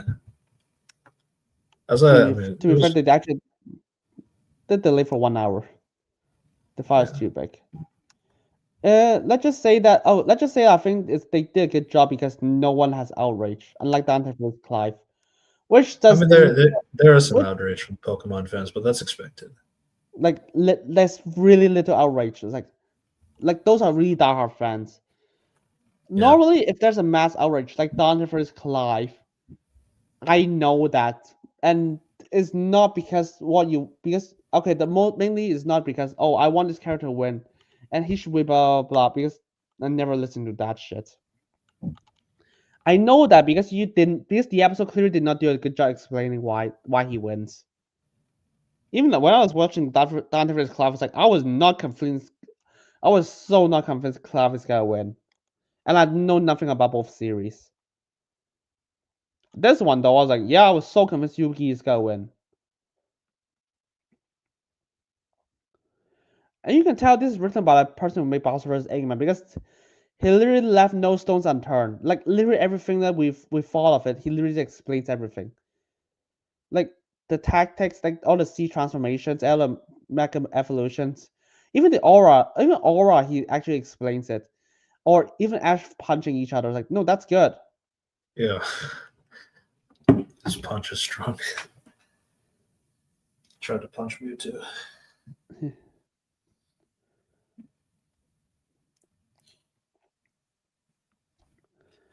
Yeah, it's. I mean, I don't. I. The thing is, yeah, of course, there's no thematic through line like at the end. It's hard because the thematic through line is just like, oh, they still they trust each other a lot. But the thing is, like, Yugi's basically monsters are just stronger. It's hard to gauge a through line. Yeah, because because I mean, if we're being technical, it's like, yeah, I mean, Ash has like a similar thing to what would be like Bowser having like a bond with his Pokemon or bond with his army. That here, but like that's not really a flaw for Yu-Gi-Oh or for Yugi. Given that, I mean, the monsters are just better, essentially. So, Yeah, but outside of that, I mean, they did give him credit for the strategy. Though, I mean, yeah. you could still argue that Yugi and Yami are good strategists as well. But I think they just wanted to give him a W. To be honest, I think they explain really well. It's just they explain every aspect. I think the reason why Yugi and Yami actually got the strategy is because Ash is more focused on attack than defense, which Yugi is both. Yeah. At least Yugi is a lot more focused than defense that compared to Ash, which plays directly well against Ash. But it's honestly both those two are not as nearly as well as basically it's just their monsters. Yeah, I mean, but I don't know. It's just like I still think like in terms of the characterization of both Ash and Yugi, I still think that they're pretty good with highlighting their differences through the animation at least. Yeah, I think so. It's just the thing is like they made it clear that they did not even cover everything Yugi has, and he already outdone. He can already like beat the fuck out of Ash. Because I know that Ash does not have a single Pokemon that can manipulate time, or like teleport, or even just space, or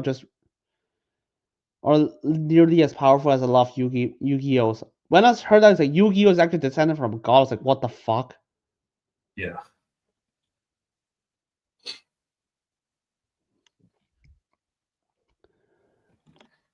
But yeah, it's a great I think it's a good episode.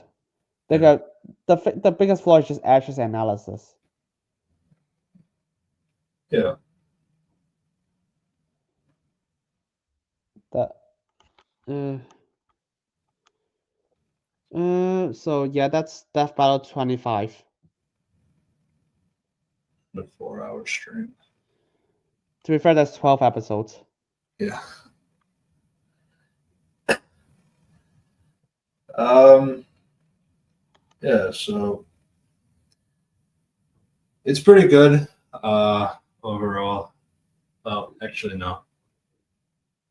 There's more stuff. So obviously, like you're gonna have some more mixed mid that stuff in there as well. So it happens. I think like from the 2024 era, given that there were like what 4 episodes, I think. Yeah, 4 episodes. So those were a little bit more stronger to at least start off with. Yeah, the thing is, like, people would tell you this is like the best year. It's like, no. I think my take is, I think season 10 is better. It's the best year. Like literally the season before Rooster Teeth shut down. Yeah. I mean, we kept referencing Bowser and Eggman a lot. But That's also, I mean, even like Among Us Fall Guys was good. yeah. I thought Bardock and Omni-Man was mostly good. What was the other Yeah. one? Joker vs. Yano. Sure, Yeah, you don't remember much, don't you? yeah, I remember it being decent. It's good enough. Yeah, there's just no through line for that one. But yeah, I just what did I mention? Oh yeah, by the way, people told me that Dante vs. Clive is as good as Bowser vs. Eggman. No, nah. No, that's one of the weakest episodes that season. What the fuck are you talking about? Which is Personally, personally, I find it worse.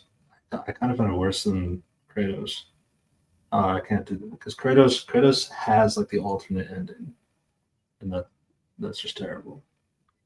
But it kind of makes sense why they're both at the bottom because they both do that bullshit of like, oh, like we do all these grand big spectacle of boom boom clash clash punch punch and all that stuff, and then it all ends with like a measly like weakened state. Oh, let's do one more quick attack, and then that defeats the thing. I find that kind of lame. it, Um, the thing is like at least Kratos vs. Ozor's conclusion makes sense. Dante vs. Clive literally just like I was literally scratching my head trying to understand you. yeah, yeah. What I don't know. It's just like when you have Dante like just desperately throwing his sword at like a boomerang, and then you have literally Clive just turns into Ifrit. It's like, oh yeah, I'm gonna have to guess that the defenseless Dante with no sword in his hand anymore. Yeah, Ifrit's gonna kill him, and then that's what happens. So I guess I just find that really dumb. I mean I kind of dislike Simone and Kyle for a similar reason in that sense, but like I still think that episode is better overall in terms of what it was going for compared to those two. So there's the I think the analysis for both characters are better than Kratos versus Asura or Dante versus Clive. yeah. It's just that conclusion, like what the fuck, man. Yeah, it's like why Simon versus Kyle got sour because no one remembers the fucking what is the point of the conclusion? It's like the conclusion is wrong. Okay, the conclusion is wrong for all the reasons of why Simone should win. Because they try to have a through line. Instead of just retooling it, they just said not wrong. They just said bullshit.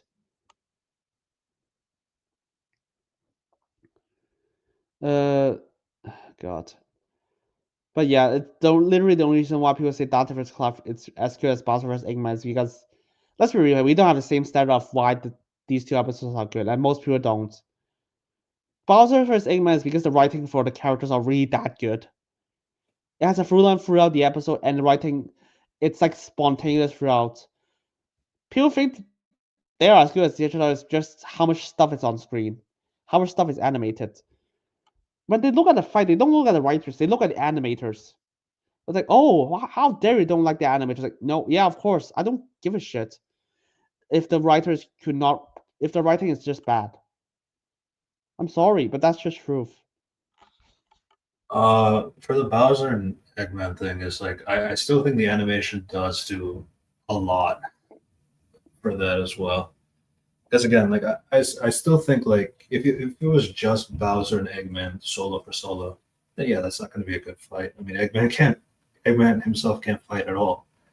So you're going to have to deal with like his mechs and then his tech and all that stuff, and then Bowser. I mean, they both also have like armada full of enemies and stuff like that. So it's like you're not giving credit to like two characters. You're giving credit to like two mythologies of characters, so to speak. So it's like that itself is a kind of a hard task too. It's like you need to factor, oh, like what is Bowser Jr. going to be like? What is Metal Sonic Sage Infinite, and then Kamek and all of them. So it's like you have all these aspects, and then even like the little guys, like you got the Charging Chucks, you got the Koopa Troopas, the Goombas, then you got the Batniks and all that stuff. So it's like, it's a lot of attention to detail, and all that stuff. And then even like the spectacle of like, like Kamek like creating like the Mario pipes and like turning it into like a spiral, and then having Bowser turn into like the giant Fury Bowser, and then the punch with Eggman, in the Batnik. So it's like there's just a lot of references in general too. It's just a good collective experience as a video, and then it also helps with the animation. I mean, the analysis for both characters was also really good, and how they concluded and all this stuff. So It's like, it all turned out really well. I do think but as we said, is like I do think Godzilla Hulk is overall just better, from a writing standpoint for sure, and then the conclusion standpoint is easily the best one. The only thing I can really give Sonic,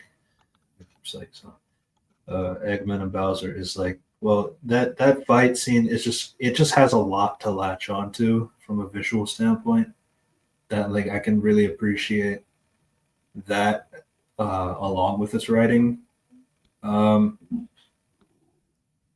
Hulk and Godzilla has really good writing. It's better writing, pretty much. But I'm not going to give. It's not. It's just the animation side is not as great as it can be. But like it's just a nitpick. I mean, the fact that it's animated at all is amazing. So you got to always give credit to animators. Yeah, it's fun because if you ask me, Hulk vs. Godzilla or Bowser vs. Eggman animation, which is better? It's like Hulk, as I was literally tell you Bowser vs. Eggman. It's way right. It's better written in animation. The writing is better in the animation because of like literally every moment is calculated in Bowser vs. Eggman in the animation. But like if you compare the conclusions, like no, Hulk vs. Godzilla has a better conclusion. Yeah. Like, but because of that, it leads into like, oh, what's the theme? Like both has a clear theme. It's like one is about like loyalty, and the other is about the power of humanity. Yeah. I mean, that's what makes those two the best episodes overall. Of course, yeah. It's like the animation is like the animation is written as good as each other. Like okay, the animation is okay. Bowser vs. Eggman has a better written animation, but but the thematic through lines are really well constructed. And you can tell like they put a lot of effort like analyzing the characters. I'm not sure which has a better like analysis if you compare tell me like Bowser or like or Eggman or Hulk or Godzilla. They're just as good as each other. Yeah. I'm gonna lean towards the Hulk, mainly because I know him better.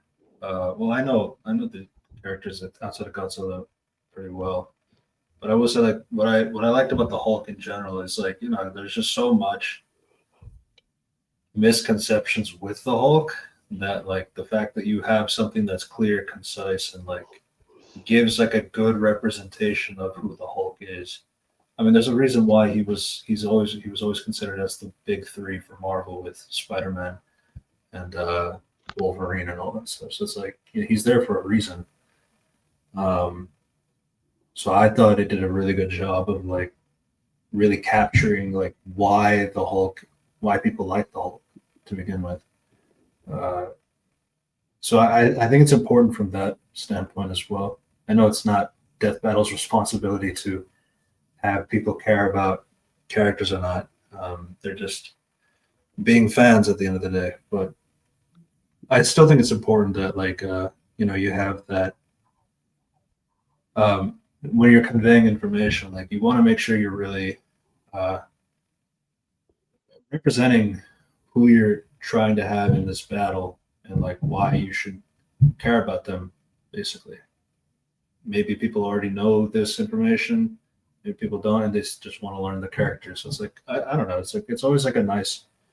I think the concept of it in general is like a nice thing. It's like going back to the original controversial tweet that Ben has, it's like, yeah, giving credit to the little guy is like kind of strange to put, especially right before dropping the episode that's going to feature him where he loses. But like, but you know, the sentiment is still like there. It's like, you know, you still want to give credit to any character, really.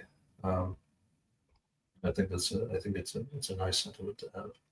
It's just how you do it. That's a problem. Like you don't just drop a tweet. It's like, oh, by the way, I don't want the little guy to lose. It's like, what the fuck? Like here's the thing, a lot of little guys loses in Death Battle, and everyone still respected it. And no, I'm serious. Look at the last season. What's like season 10 before Rooster Teeth shut down.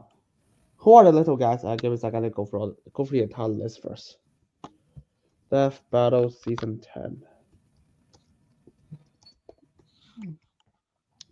Okay, here's Death Battle season 10 here. I'll ask you this: who do you think is the little guy between fucking hell? Fuck it. Let's just say let me just say Gut first Dimitri. That's touted as the best episode. That's okay. One of the best episodes that season, and I think it is. Guts from Berserk versus Dimitri from Fire Emblem. I mean, Fire Emblem is featured in Super Smash. Okay, that's a poor example. So I just realized that's because Dimitri won. But fuck it. Let's say Jesus. You know, fuck Rick versus the Doctor. Rick Sanchez versus the Doctor. Who is the most popular one? Well, that's a matter of a perspective, I guess. No, actual answer. Rick is actually more popular. I wish I was joking. Unfortunately. But it is, to be fair, it is David Tennant's Doctor specifically. Yeah, it's weird because people are just like, oh, I know David Tennant, I just don't know what the fuck is the Doctor. But somehow Rick and Morty is that popular in pop culture for some reason. Oh, it's America, man. Yeah, but when the episode dropped, which is like straight after from what we considered that to be the worst era of Doctor Who before Shirikawa, the Doctor is dropped in popularity so hard, and in Death Battle just like, oh, you know what? Let's make him fight Rick. Rick is more popular at the time. Before I don't know what the fuck happened behind the scenes of Rick and Morty. Basically, just shit happens, and the Doctor won. Because if you look into the comments, everyone thinks Rick should be winning because no one knows about a Doctor. And yeah, okay, bad example is like the Doctor won, so the little guys got credit.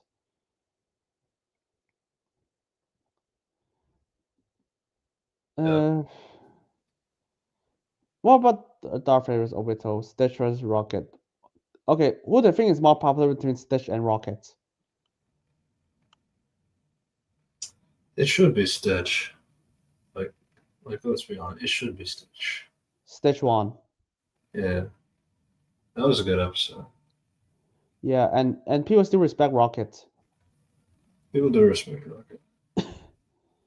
But yeah, I thought it was a strange matchup to begin with, but I also get it from the standpoint of that they are experiments.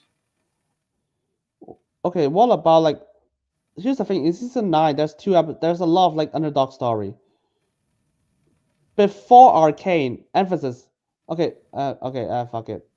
Actually, I'm not sure. This is before Arcane or after Arcane. Who do you think is more popular between Harley Quinn and Jinx? Before Arcane season 2. It would still be Harley Quinn. Yeah. I mean, obviously, Legends of League of Legends like has a lot of fans, but like it's Harley Quinn. I'm not sure because that's post Arcane season 1. That makes Jinx popularity fucking eclipses Harley. Still, Harley's from 1992. To be honest, the mainstream destroys her completely. I'm trying to figure out a matchup that's like, oh fuck, Magneto versus Tatsuo. That's a popular matchup. That's an underdog story. That of Versus who? Tatsuo from Akira. So there's absolutely going to be that. That's a perfect, Magneto's not going to do that. Magneto's popular. way popular, and Tatsuo loses, and everyone that's touted as one of the best episodes in Death Battle, by the way. And Tatsuo, the underdog, loses it.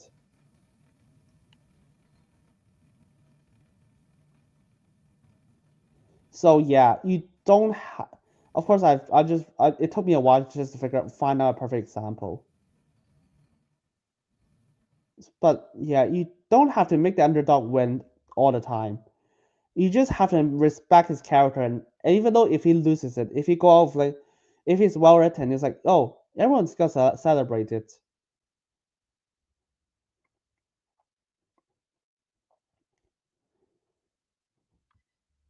And that's Magneto and Tatsuo. But yeah, it's just like the thing is that I'm not sure what's gonna happen in the next episode, in next season. Actually, I do, because Ben suddenly revealed that one of the fights gonna be Ichigo versus what the fuck? Who the fuck? I mean, Ranky is gonna know which is this character. I think who is this? Give me a second. Ichigo versus. You're talking about the one that Ben put? Yeah, I just put it. Yeah, Ben put.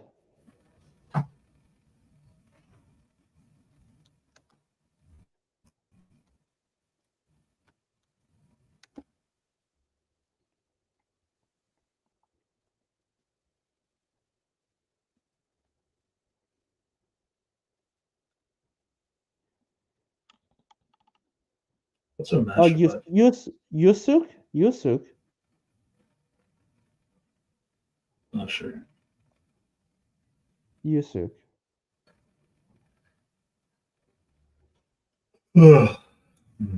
Yeah, but yeah, Ben is gonna Ichigo is gonna come back. Hi.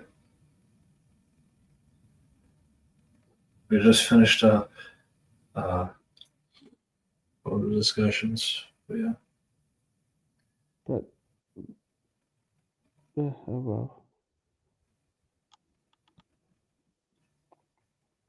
But yeah, we're just gonna finish out all this. Hello. Yeah, we just at the tail end of like that file analysis. Yeah. And let's just say it's a weird fight. It's a weird season. I mean overall it's good. But really the entire season is whole by like one or two like really impressive episodes. And yeah, it's like Godzilla versus the Hulk versus Godzilla and then Ruby versus Maka. And then it's like everything else is gap. There's a gap afterwards.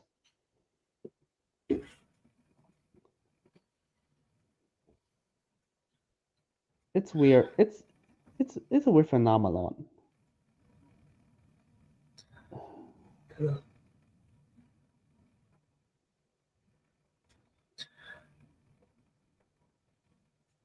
All right. Yeah, I mean yeah, it just dawned it just next year. I don't know when's the next episode, so we'll see.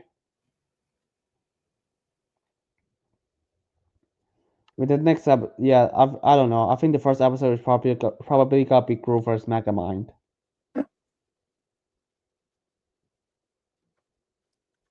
Never mind. Yeah.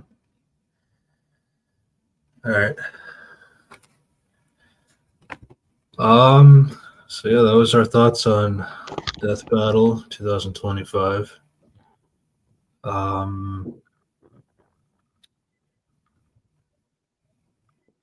Yeah, it's been a milestone for them for 15 years already.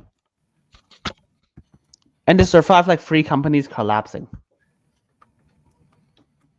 Yeah.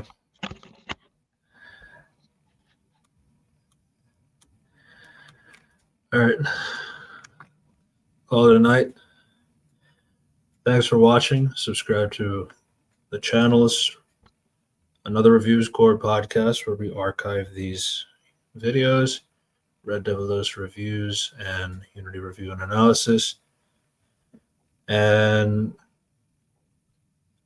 not sure what the next topic is. I know that Percy Jackson is coming out on Wednesday, so I'm just getting ready for that. It's coming out on Wednesday. Yeah, The fuck? I might do it on my own. I'm not gonna lie, but we'll see. I guess it depends on our schedules. To be honest, I don't. I'm gonna be honest. I don't know. Do I even want to watch it? That's fine. I can do that on my own. It's fine. But I know the new Doctor Who spinoff just came out yesterday. Yeah, that was like I don't even That- know that just came out. That's the funny part. Yeah, it's only 5 episodes. It's only 5 episodes. It'll end on the 21st of December. So 21st of December. What the fuck? yeah, they did 2 episodes, and then there's 3 more episodes left, and that's it. What the fuck? You're kidding me. Hey, I'm told that Russell cooked on this one, so I don't believe a second Russell Cook shit anymore. we'll see. We'll see. What? Okay. Maybe we can review it. There's no Christmas special this year. I don't think so. Oh fuck! He definitely did not write shit here. I'm gonna be honest. The fact that I hear absolutely nothing about this show, the war between land and sea. I was already so concerned. Nobody is. Yeah, there's no Christmas special this year. Next year. The thing is, let me look at what the fuck is happening in the war between land and sea because I hear nothing. Oh no, no. Oh, they just. Oh, yeah. Nothing is said. Bye. There was no marketing to begin with. Dude, I did not hear any marketing with Percy Jackson as well. That is news to me. I don't know. Okay, Percy Jackson has a crazy budget this time. The fuck, and none of them go to the marketing. No, it is in the marketing. Like they literally made a 4D billboard. The like fuck. Dropping water onto like people and all that stuff. Like it's crazy how much budget they have in the season 2 compared to season 1. What the fuck? Why don't you spend more marketing into making more trailers so I can see it on social media? Yeah. Like legit, I could not find a single fucking trailer on YouTube. Oh, I was talking about Percy Jackson. I did not see any marketing on the war between land and sea. Like I'm legit serious. I did not even know that. I know it was being made. I just didn't know they were dropping it. I'm talking about Percy Jackson. That's a funny thing. I literally just looked it up. When's the last trailer? A month ago? I've been seeing it a lot, but then again, I have more. I look at more Percy Jackson stuff on my Twitter, probably. The fuck! I can look it up right now just to see what are you on about. The discussing film literally did not say anything. Well, to be fair, discussing film is kind of weird. Yeah, oh, to be fair, they are. Percy. I mean, I heard about like they cast people in like season 3 or 4. So oh my god. Like the discussing films like Selena Alex Russo died. Yeah, they were told that they didn't watch the show. Oh my god! I just saw the water billboard stuff like 5 days ago. A new Percy Jackson billboard includes a physical waterfall effect. Yeah, it is crazy. It's like, where did this money go from season 1? Wait, that's what I'm wondering. Why do you put the money into making shit like this? Why don't you just put posters around the world? That will cost you less money and more effective. Yeah, they were in Brazil and they did like the iris thing, which is like a light projection. It is I'm glad- crazy. They are using the money. They're using Marvel's money now because Marvel's not doing anything. Yeah, that was But yeah. I don't know, but that's we'll see what December entails for us in general. also Stranger Things. Stranger That's- Things. Good lord, I'm not even looking forward to watch that. I haven't even started it yet. Yeah.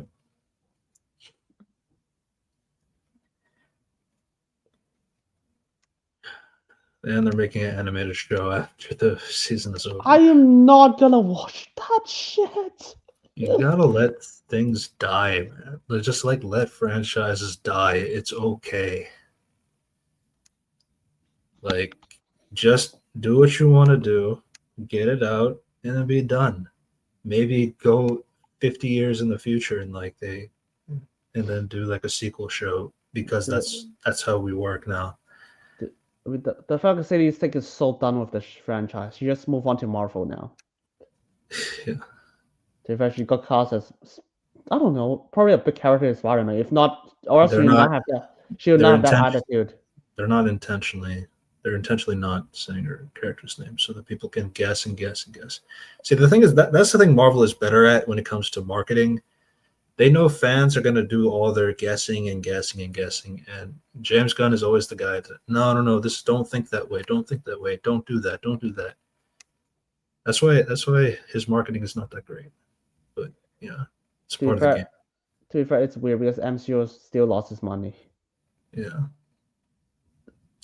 I mean, the worst part is gonna be like, oh, actually, she's playing original character again. It's like, oh my god, what the fuck is the point? Yeah, but they've already said that she's in Secret Wars. It's like, what? What? Oh, do you know who's also in? Do you know who's in Homecoming and is also in Infinity War? Yeah, Ned. Yeah, he's in. How many scenes is he in? He's in both Endgame as well. Yeah, how many scenes is he in? Just one for each. Yep. Who's saying this thing could not just be in one scene? Yeah, I just don't think that will be the case because it is Sadie Sink, but we'll have to see. To be fair, you say that, and then you just realize how many actors did Marvel wasted in just one scene. She is a hot redhead. So remember, they fucking have Giancarlo Esposito in 3 seasons in Brave New World.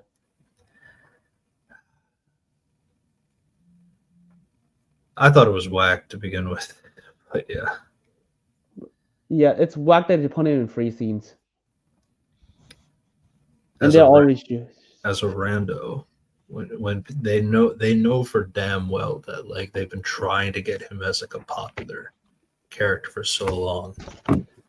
He himself was like, "Oh, let me play Professor Xavier or whatever character you name him," basically. Which I get it. Like I respect the bag, but the fact that they wasted everybody's time is just actually kind of funny. I'm not gonna lie. Yeah, I was like, yeah, so I don't know what the fuck is Sadie Sink's gonna be. It's like probably just one scene. I was like, yeah, she's there. She's there. I'm gonna be honest, it's Marvel. They probably just cut all her scenes out for all we know. No, I don't know. I don't think they would do that. Dude, you say that No, even though it is Sadie Sink. It is Sadie they Sink. cut out Lena Headey from For Love and Thunder. Lena's old though. It's more. Do you think Marvel knows that she's more popular though? She's from Stranger Things. And Lena is from Game of Thrones. Yeah, but it's not like Amelia Clark. And they did Amelia Clark. They didn't do her properly though. Jesus Christ, that show is so bullshit. Imagine having the powers of God and you don't bring the character back at all for any reason. I know Secret War. I know Secret Invasion sucks, but like, Yes, that's a whole lot of power to like just not use it ever. You established that that's your fault. Yeah. I mean, You have no idea if we actually listed the amount of actors Marvel just decided to throw in one scene. It's like, what, Lake Bell's in one scene in like Wakanda Forever. Okay, now do I absolutely miss anything? To be fair, Sacha Baron Cohen is in like few scenes, but that's Ironheart. Yeah. What I don't the know. what? I still think with like Sadie being like 23, all that stuff. I don't think they would treat it like that. That's real. His remember Cassie Lang's original actress? Yeah, you just recast on Twitter. Lol. But I mean, Sadie's an established star, though. It's Hollywood, baby.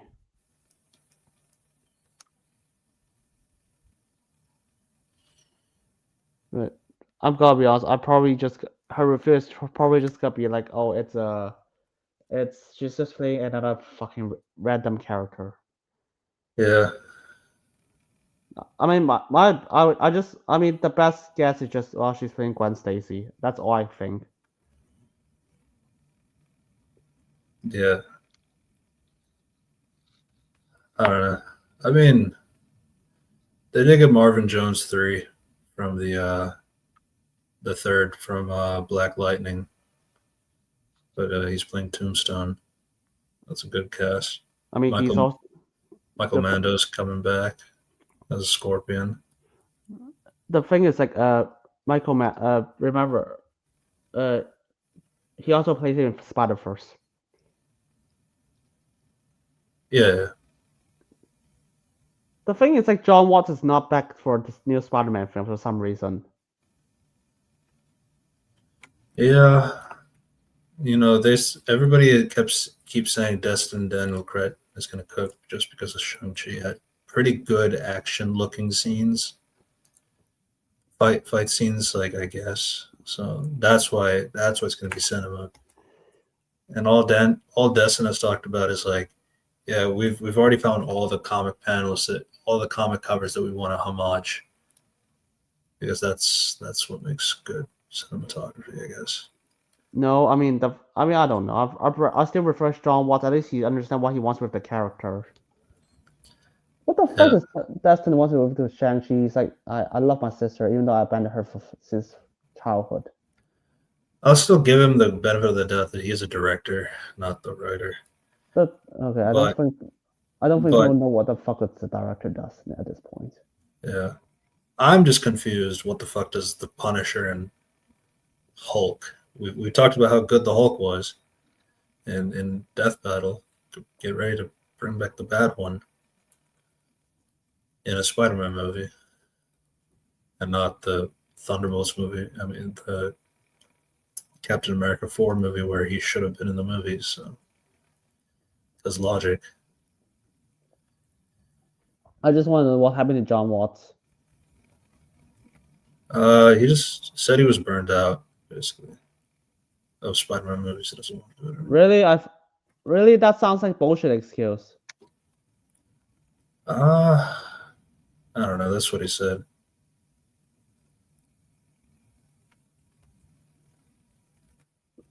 Yeah, that sounds like bullshit excuse. From what I heard. From the sound of it. Like, there's no way you got access like Fantastic Four, and then you access Spider-Man back to back.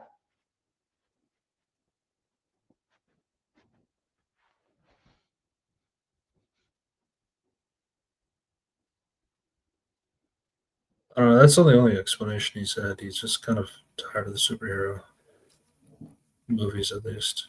That's why he also dropped Fantastic Four as well. I guess. I mean, it's up to him. My God, that literally does not make any sense from what I heard. I'm gonna be honest. After the film dropped, they actually got there's be more reason why what happened. I mean, to be fair, they got the writers of the original films back, the Spider-Man films back, but that's not enough. Like people don't know what director does. Like okay, let's be real here. The writers are just here to connect directors' ideas, and that means the director has to approve the writing.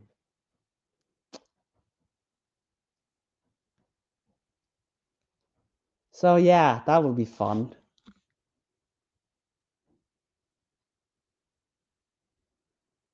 Oh well, I can't wait for the high topic to be like, right, John Watts is not in charge, so this film is a masterpiece or some shit. Yeah, I mean, again, people are giving a lot of credit to Destin because he directed some pretty good fight scenes, I guess. For Shang-Chi, and that means everything. Oh, Spider-Man is finally going to do good punches. Because, that was one thing people cried about a lot. Spider-Man doesn't throw a punch. Why doesn't he throw a punch? In the Homecoming and Far From Home, at least. You know what? I think Miles vs. Deku is gonna make that film look like a masterpiece. Like make the Miles vs. Deku is gonna make itself look like a masterpiece compared to Brand New Day. I'm not gonna lie though. I'm honestly kind of done in general. Like I've already like skipped out on some MCU projects. I just don't really give a fuck about the future slate moving forward. I don't even care about reboot post Secret Wars or not. I really don't care anymore. I don't know. It's just like, especially like after the whole like, I don't know. Maybe it's my age or something at this point. Yeah, I just think it's just burned out. It's like, holy shit, you can't just give me bullshit. Yeah, but I'm even done with. I'm even done with the DCU as well. To be fair, I never gave it a chance. To be fair, but even then, what I mean like is like yesterday I was just thinking like, God, I really don't care anymore, in the sense that like, especially after the Netflix and thing going on with WB and all this stuff. It's like, yeah, all this conversations on, oh, should we have movie theaters anymore? Which obviously Netflix is not going to delete all of it, obviously, but that experience is dying. Not right away, but it is dying. So it's just probably not the best way to think about it, but I mean, the thing is like the thing is, I love people are moviegoers. I love moviegoers. It just depends for me. It's just theater or home release. Of course, I prefer to watch a good film in theaters instead of shit films at home. But you do you, buddy. It's like when Chris Stuckman say that to promote his film. What the fuck did he say? Cinema is dying. People don't go to cinema anymore. So please go watch my Shelby Oaks film in cinemas. Yeah. Not gonna lie, if someone told me this film is bad, I'll be like, no, I'm just gonna wait for streaming at best.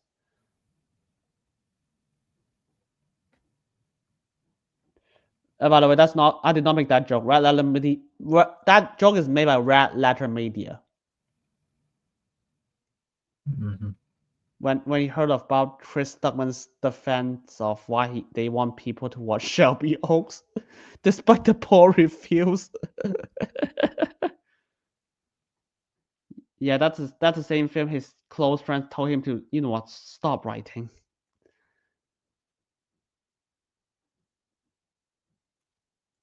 Genius.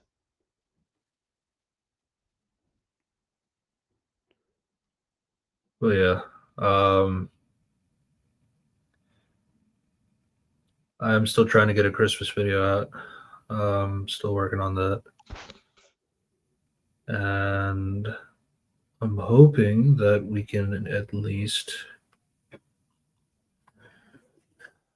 get another pod episode or two before the end of the year. We'll see how that goes.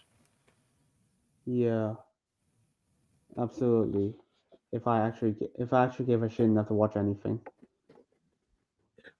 I'm sure you'll watch the Doctor Who spinoff. No, I won't. I lack motivation to watch that. It is Oh. 5. It is 5 episodes. To be honest, I haven't even finished the Torchwood spin-off. I don't think I want to watch it. Yeah. Tish is in it. I don't know. There's no Jenna Coleman, so no. Good. All this talk about Rima being in the show, and she's not.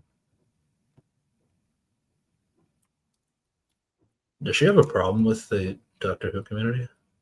Who? Rima? Prima? No. I'm just Nothing. wondering because there was a Nothing lot of wrong. speculation that she would do it, but she never did. No, the thing is, like, she said that she want to do it. Okay, the thing is, like, she's supposed to be in Torchwood season 3, series 3, but she has a she has a better offer. Mm. That's literally it. But she always said she wanted to return.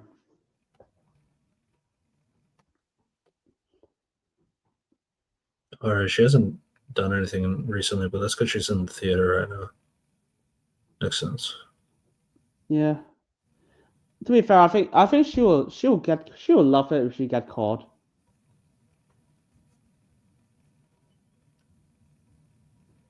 Yeah, I think it was probably timing because she's been in theater all of last year as well. So I don't think she would have been able to film. And that's at the really time. her. I don't think she She was desperate enough to do the Lambert, I guess. I'll be honest, I don't think she even wants to return to Doctor Who at this point, based on how shit the review is. Yeah. And also, Russell does not give a shit does not give a shit about her character. She does go to Comic Cons and promote Doctor Who, but that's obvious. Like everyone did. Karen Gillan still does it. Jenna Coleman still does it. Like what's it called? Even after the weirdo behavior for Jenna. Yeah, like even a lot of other people still does. What do even Matt Smith still talks about it. Yeah. Oh right. He's being rumored for Brainiac right now. To be honest, I don't mind. I don't mind. I don't believe it. But then it's like, I was just like, bro, I don't want that because like I know it's only coming because of the House of the Dragon and not because of Matt Smith himself. To be honest, I'd rather he just play it so everyone will just forget that he's in Morbius. Yeah. He needs to redeem himself. It's like he doesn't need to redeem himself. He's the 11th Doctor.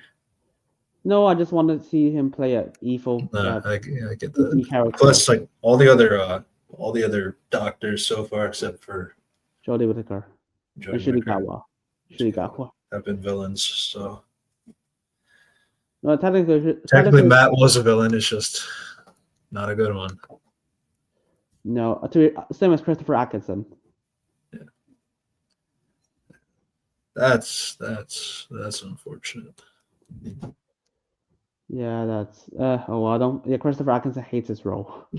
So much so that he decided not to return for What If. Yeah. And he's just waiting for Russell to get sacked. I don't blame him. We just need to wait for Jodie Whittaker and Shirikawa. That's really, I don't think anyone's. Oh, I don't know if you remember. Like, actually, we didn't talk about this back when it happened. They did pull the plug for Disney's relationship with Doctor Who now. Yeah. That happened months ago, at least. We didn't have the pod when that happened. But yeah. Sure. I mean, it's kind of crazy. Like, I know we were just talking about Percy Jackson's marketing and all this stuff when it came to, at least like they've improved a lot compared to season 1, where there was some marketing, that's not a lot. But like if you like with Doctor Who, it's like you had the brand. There was no attempt to making like merch or like toys or anything like that. You barely see any like trailers, like maybe 1 or 2, and that's it. I mean, that's still kind of a problem in general for Disney. But like, I don't know, you just had this IP and like you did nothing with it on the marketing side. Whereas like if you compare when it was back in BBC, it's like, I mean, there's a lot of stuff you can collect and with Doctor Who, and Doctor Who is like filled with that stuff, and it's like the fact that this like 2-3 year window and they didn't do anything with that is kind of crazy. Not to mention they have no idea what the future was for the show. I mean, Russell was always saying like, I mean, there's 2 seasons. I have no idea what's planned moving forward. And I there don't you know, go. man. I don't know, man. You made a 3-season plan when your contract's only 2 seasons. That's your fault. Yeah. But then again, it's like, but then going back to the British, like moving forward, it's like, what are they going to do now? I mean, they have to try and continue the story, but like, Oh yeah, Russell will return for one Christmas special, and then I think he would just get sacked. most likely. Yeah, that guy, that fucking person is insane. Russell, man. I mean, the thing is, like, I've always had like, I've had that what if of like, what if the Doctor took the face of a companion? Though at that point, I was referring to Jenna, but I mean, I guess Billy's cool too. But like at the same time, obviously, there's. I mean, the franchise has jumped the shark a lot, but if there isn't anything more jump the shark than this, I don't know what else. Yeah. Do you think like she'd do the Christmas special and then they regen again? You know what? I don't even know. Just like fuck it. A lot of it, just fuck it. Well, to be honest, I just want to know who's gonna be the next Doctor. And now, just like, oh, I'm so sorry that you have to deal with this bullshit. Yeah, and Billy's like, yeah, I don't even know. Am I the Doctor? I don't even know. Yeah. Russell doesn't know either. No, Russell was just like, oh shit, I need to reach it because Shudigawa was annoyed that he does not even know. This is Shudigawa's reason of quit is just because he's missing opportunities that pays a lot more. Which is true, but yeah, which is crazy, but it's true. It's crazy that fucking perfume ad is gonna pay more than his entire salary of Doctor Who. Oh my god. Yeah, I was like, oh, okay. And then he just like, you know what, I quit. He just not just quit. He just like, yeah, fuck. Because at the very least, when the other doctors like Peter Capaldi or like Matt Smith or like David Tennant, I was like, oh, you know what, I quit, but I will do one more Christmas special before I quit. Right. But like, no, this guy was like, nah, fuck it. I'm not even gonna do another special for you, lol. Just get me out of here.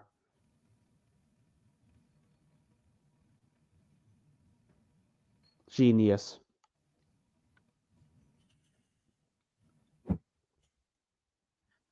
Brought back Jodie as well. To be fair, even though I've never watched her seasons, I still kind of enjoyed her cameo in a way in the finale. But They need someone to talk to her about. I want to destroy the entire multiverse to save an imaginary kid. yeah, I don't know. I guess, but Russell think that's the best way to go. he was inspired by Loki and Rise of Skywalker, or TLJ at least. TLJ first season is absolutely inspired by TLJ. Second season, I don't fucking know. Probably Loki, WandaVision, and other Disney bullshit. Multiverse of Madness.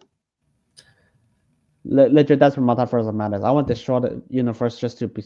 I want to destroy the multiverse just to be with my imaginary kids. Whereas Wanda did not destroy it. He luckily didn't destroy it, but that's because of the power of contrivance. The power of like, I say what I want to do. Fuck you. Well, anyway, the best Doctor Who representation is still Rick versus the Doctor. This decade. I guess we can kind of do a little bit of this topic. IMDb's best of 2025 most popular movies of the year.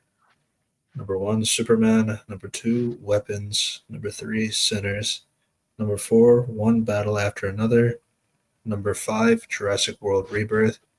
Number 6, Frankenstein. Number 7, Happy Gilmore 2. Number 8, Thunderbolts. Number 9, Mission Impossible: The Final Reckoning. And number 10, F1 the movie. I haven't even seen most of them. Yeah.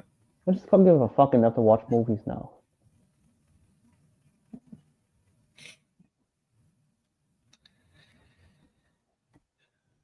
Yeah. But yeah, Superman stuff, how much insane. I guess with IMDb.